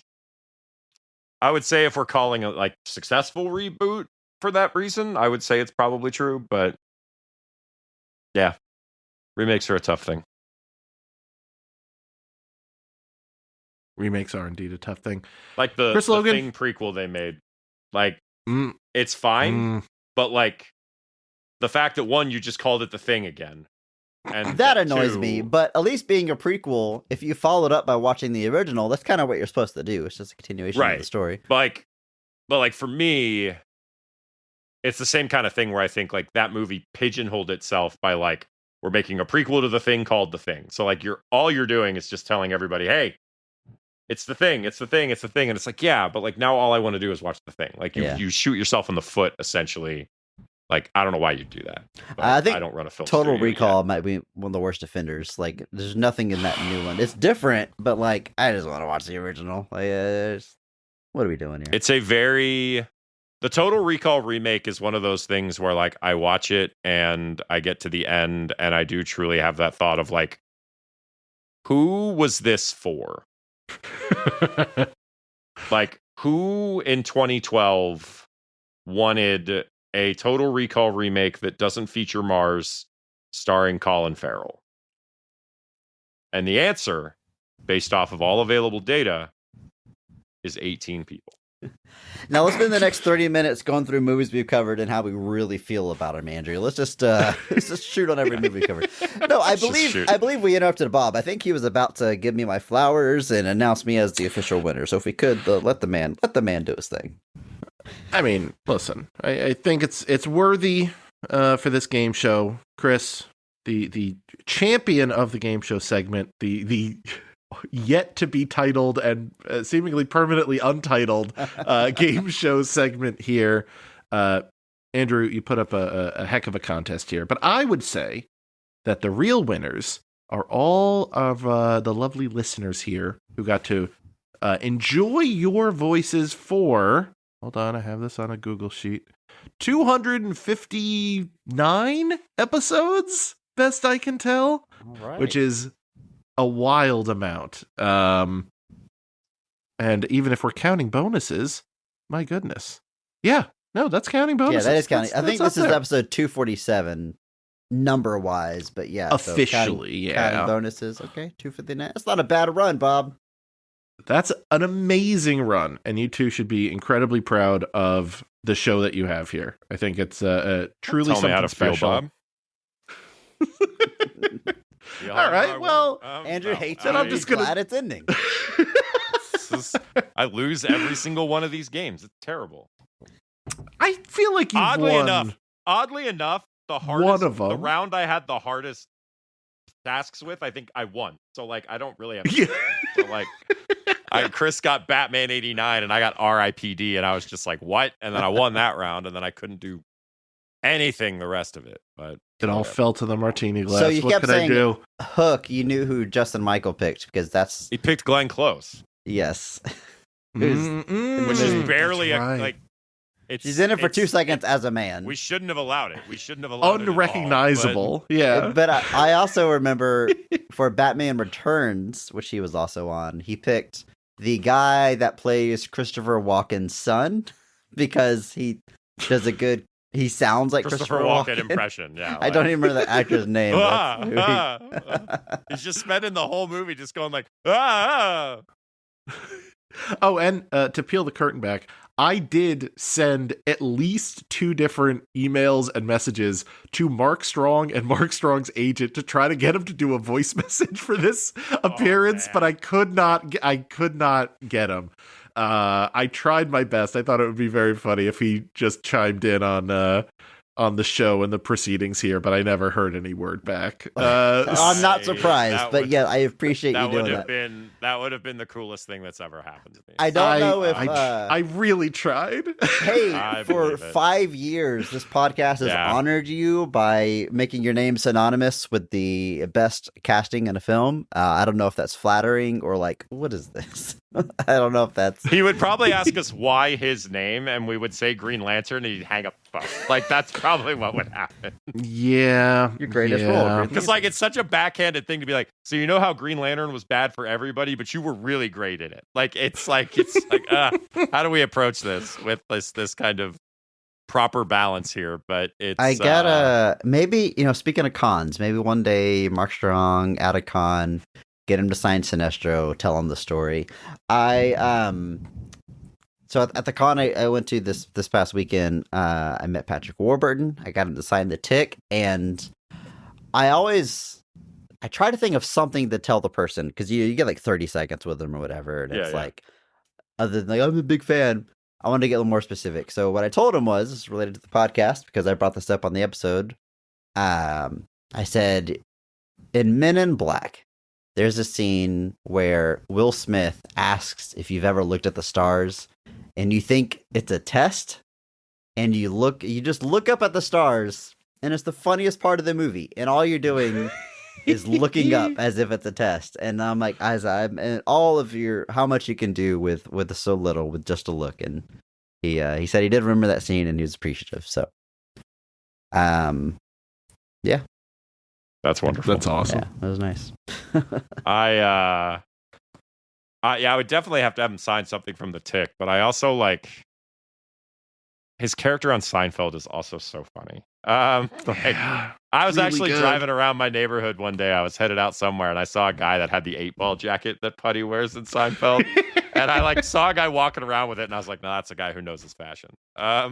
He had, that guy knows what's headshots you can pick out. He did have a Seinfeld appearance, but based on people in line, I think the thing he might be autographing the most is the Emperor's New Groove in Cusco. Yeah, there's a lot of Kronk, yes. a lot of Kronk merch. A lot of Kronks. I'm curious what his Family Guy awareness is. Like, I don't know if people know that's him. I think people know he's Joe. I just don't think Family Guy. Like, I feel like that's another one that's like kind of the crest happened long ago, whereas the Emperor's New Groove has kind of retained its popularity over time. Like, yeah, and the Tick, like, I would meet every member of that cast and have them sign my DVD if I could. But, like, Nestor Carbonell is probably the only other one I think I've ever seen do cons. And I don't know that either of the probably others. Mostly for Lost stuff, yeah. Lost. I remember he was the mayor in The Dark Knight. He's also on Bates Motel. He's the sheriff. Bates Motel, yeah, he was the sheriff there. Better that show, at least in the early seasons, is better than it had any right to be. Yeah. It got kind of weird when it started trying to like dovetail into Psycho a little more clearly. It's one of those things where like they got to the end and they were kind of like, all right, time to now shift into Psycho. And I was like, you didn't have to do that.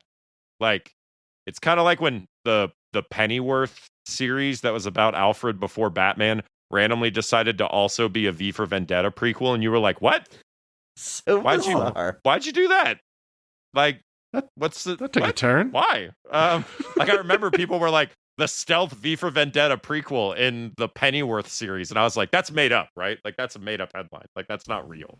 And then I read it. Mad Libs. Like, yeah, like you pulled words out of a hat. You pulled words out of a martini glass. Like, you definitely did. Bob, yeah. thank you so much for doing this. As Yes, always, thank it's a you. treat. You're just a consummate professional. We feel lucky to have worked with you so many times over the years on both of our podcasts. Of course, you're the host of the 99 Questions pod. Before we hit record, I was telling you how much I enjoyed the RJ City episode that released recently at the time of this recording. But for maybe any listeners that don't know about your show, tell them what they can expect and why they should listen, Bob. Oh, well, thanks so much. First off, I love doing this. I love having the opportunity to dress up from the web camera perspective, at least. I'm just in basketball shorts underneath this suit jacket and tie, and I walk past my wife to go down to the basement to record. She was just like, all right, this is your life. All right. Never questioned it at all.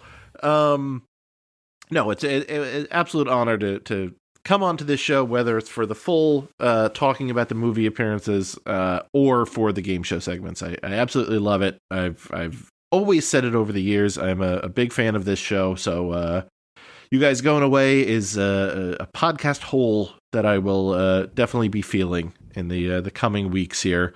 But I fully respect the decision. I wish you guys nothing but the best here. I hope you do come back for random one-offs whenever the heck you want to. That is within your right to do or not do. It's but not off the table. I'll say that. Not a boy off the can table. dream. That's all. We gotta. I think But the break has to happen first before we can start having any real That's fair. discussions of that's fair. what we might have left in the tank, which we'll see. 6 seasons in a movie, we'll see. But if anyone wants to hear more from me, yes, I have a podcast I'm very proud of called 99 Questions, where I've had some amazing guests on and interviewed them all with the exact same 99 questions. I have had these two illustrious gentlemen on previously for the Bewlywed game, where I see if pairs of podcast hosts know each other. Did we win that? You did win that. We did win You that. Handily. Spoilers. You won $23. Yeah. You won 23 cold U.S. American dollars for that one. Like, yeah, one of like these days, we didn't just win that. We like dominated that, right? Like, yeah. That is correct. I just did a new one of them actually with some Pew Pew Bang folks and some Headgum Podcast folks and some real all-stars if people are interested. That's up on YouTube. I've had some amazing guests throughout the years of my more standard episodes, interviewing people. Brendan Lee Mulligan from Dropout, Sam Reich, wow, cool. Katie Maravich, full-time actors like Ryan Gall and the guy who shot Mr. Burns. I just got to talk to him about The Simpsons. Bill Oakley. He was the head writer for The Simpsons. Tremendous. The head writer for Saturday Night Live. The current head writer, Streeter Seidel. I got to talk to for hours. Like I'm incredibly lucky in that regard. One of my favorite hip hop artists of all time, Open Mike Eagle. I got to talk to. Yeah, just bragging really. Now. At this point, it's just I'm just proud of myself here. But you should be. Elise Willems, Isla Hink, like going down the list, some amazing people. Adel Rafai from Hey Riddle Riddle.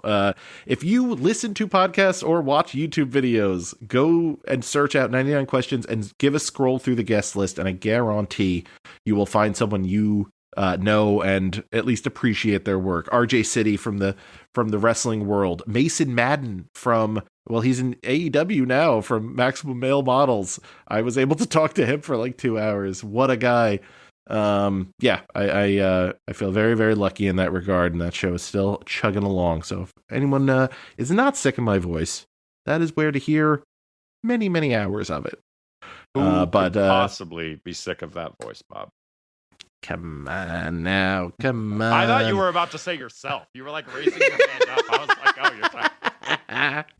For the visual there, folks, he was holding his hand up so that he could eventually throw it forward and go, oh, you. But he held it up for a little longer than I expected. And I was like, I hate my voice. Do we need to have to intervene for you now? Like, is there something here we need to do?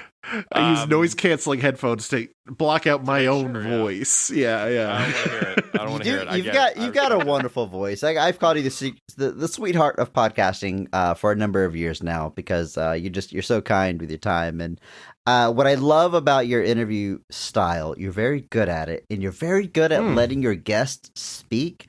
Because I can feel if I always insert myself into the situations when I'm listening to other people on a podcast, and I'm like, I would be interrupting and trying to make jokes and cutting them off, and I would not be able to do what you do. But you really give them the platform and the runway to make it an interesting show. You're very good at what you do, Bob. So yes, highly recommend people scrolling through that backlog, finding a few episodes, checking it out if you haven't done so already. I can't really imagine you've made it to episode 247 of our show and haven't listened to 99 Questions. But you know what? Ours is going away, so you've got a hole to fill anyway. Go subscribe to 99 Questions. Yeah. It just makes sense.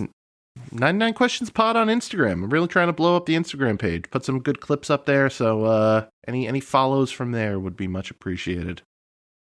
All right, Bob. And conversely, if you would like to hear more from us, too bad. Cold-blooded.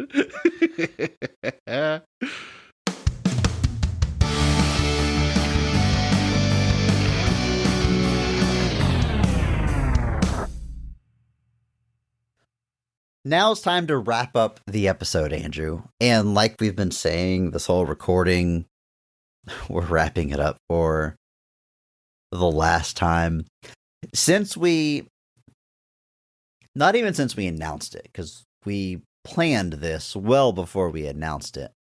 Obviously I've had a lot of time to think of it, come to terms with it, but I've sort of been waiting for maybe a moment where it hits me. I'm like, oh man, this thing's done. It's ending. And I can't say I can pinpoint a specific moment, but it's been very weird preparing for this episode, knowing this episode is the last one. And I don't want to tease this too much because we genuinely, honestly have zero plans for any more episodes. It could happen again. We could do a bonus. We could record something else. I don't see us ever going weekly again, but we could sit down and talk on microphones again about a movie. But the run is effectively over, and we've talked about the reasons why, and it has a lot to do with just our schedules and time for other things. And we felt like, I won't speak for you on this part, but for me, I feel like we really accomplished something.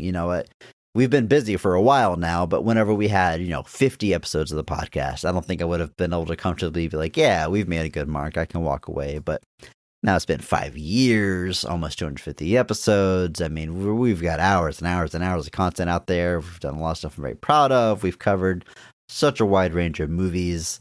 I've enjoyed it, but I've got to make some room for some other stuff in my life. The timing was just right. All this rambling to say, at peace as I am with it ending, it still sucks, and it is hard. For one, I love the thing that we make, and I love sharing it with people, and I love that people listen, and that's all very cool. But also, at the end of the day, I'm just sitting down with one of my best friends and talking about a movie for 2 hours every week, which I don't know. When's the last time I don't know if I've ever had a friendship where I've done that for this many years. Like it's really something special and unique, and that's gonna be hard to let go of. And obviously, you and I will remain friends, and we'll still talk and text. Every day. We're never talking again after this. But it's all downhill from here.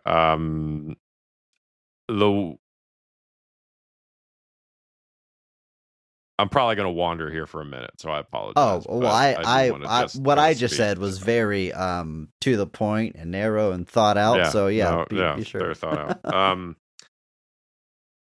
The fact, because I had a podcast before. I've mentioned this. I don't think it exists anymore on the internet, but it was very much just like a three nerds talk about nerd news and nerd stuff, and it was just very unfocused, and episodes would be meandering and long, and we certainly got into places like that, but there was always that structure, and there was always that undercurrent point of like, we're trying to give attention to things in a way that is directly combating the needless amount of cynicism that is out there, especially in nerd culture. It is like, even now, like Avengers do, like the cynicism in nerd culture is at an all-time high.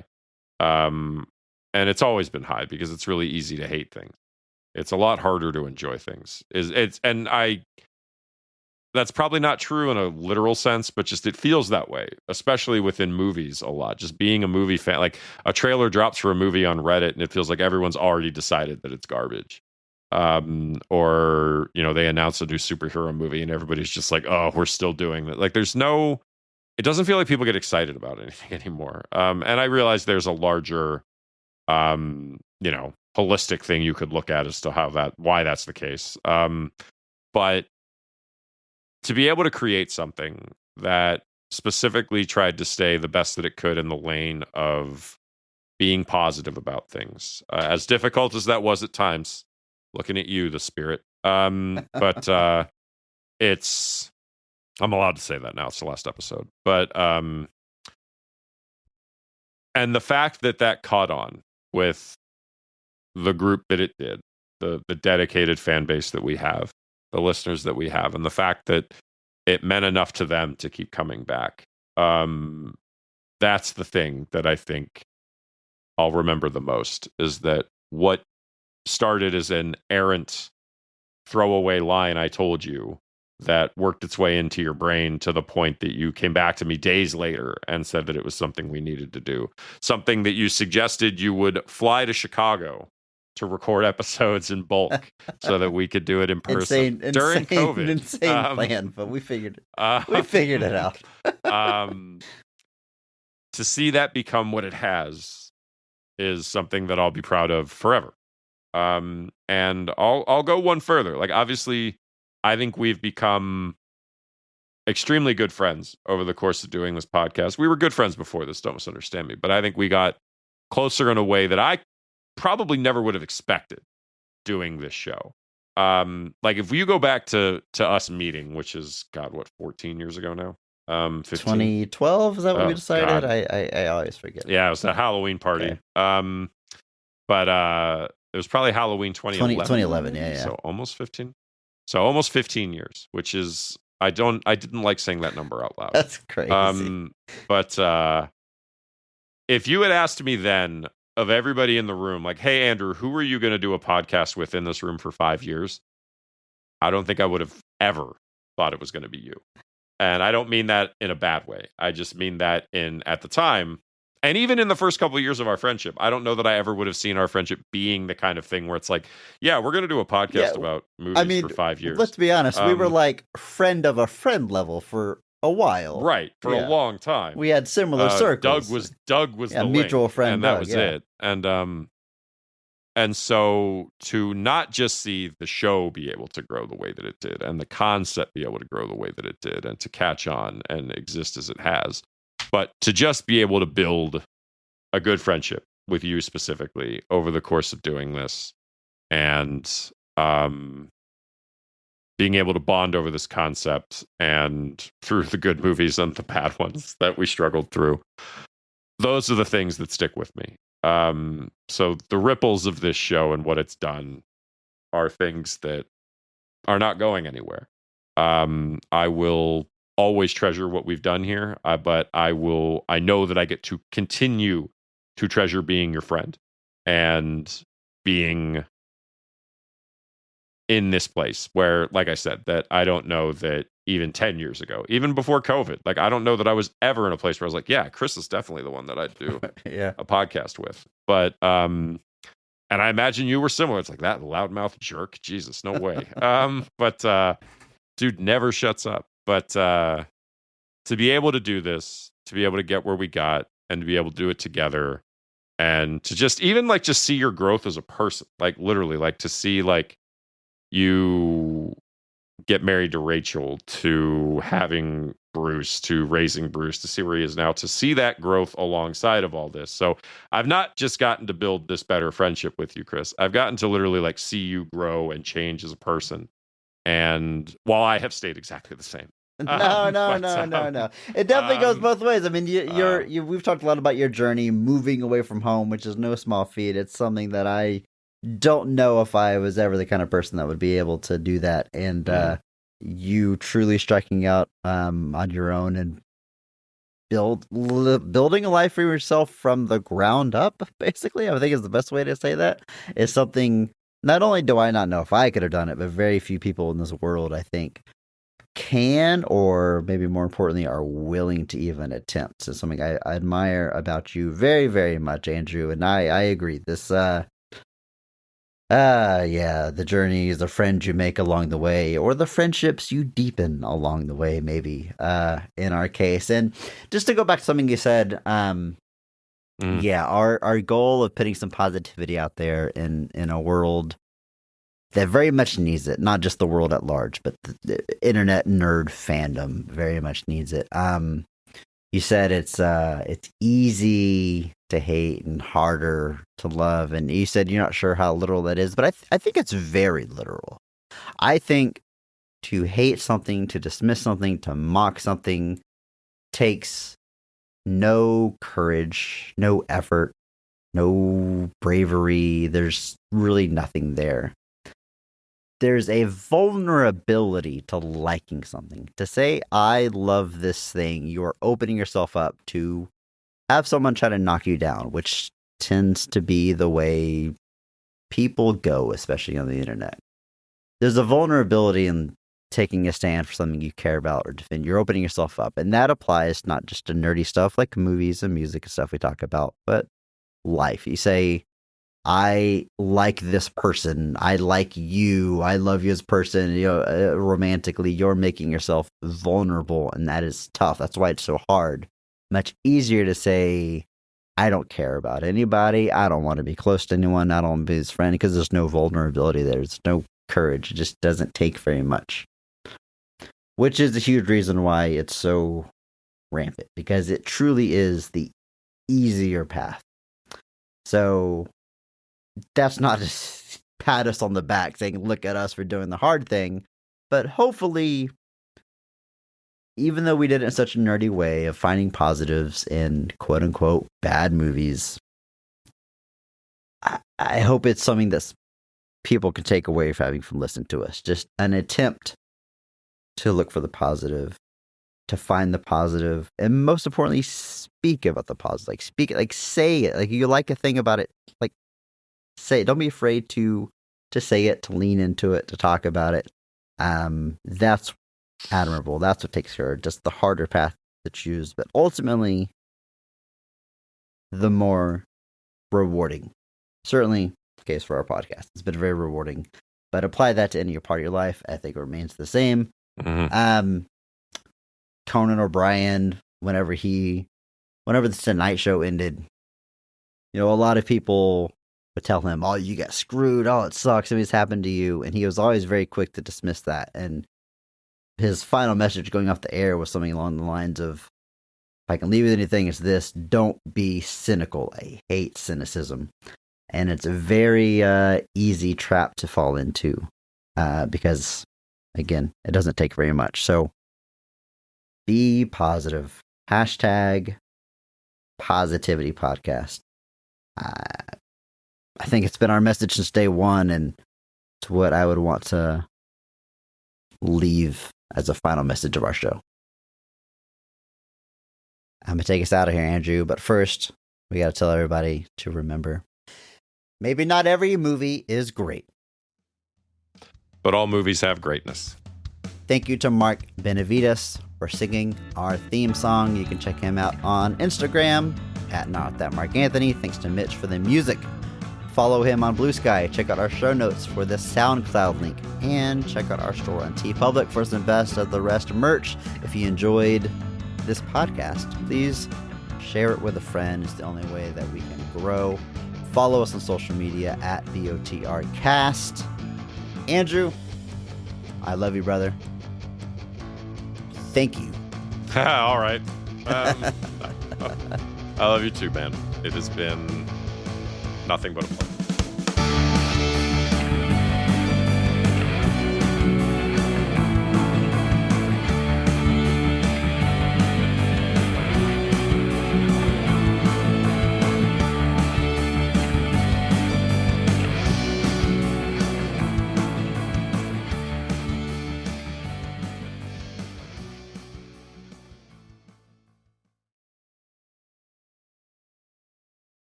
It's one of those where it's just like I don't know what you want me to say here. Like I don't know what you want me to do.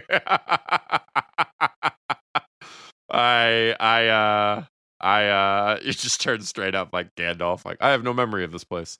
But like it's like painfully obvious too, where like it's one of those things where like you're like, yeah, there's no like to do anything else would be pointless at this point. Like if you're not building Oba to the belt, what's the point? But hey, Bruce. Hey, bud. We're recording our last episode of Best of the Rest. It's the very last one. What? Is that sad? Mm-hmm. Do you want to say anything to everybody listening? Good night.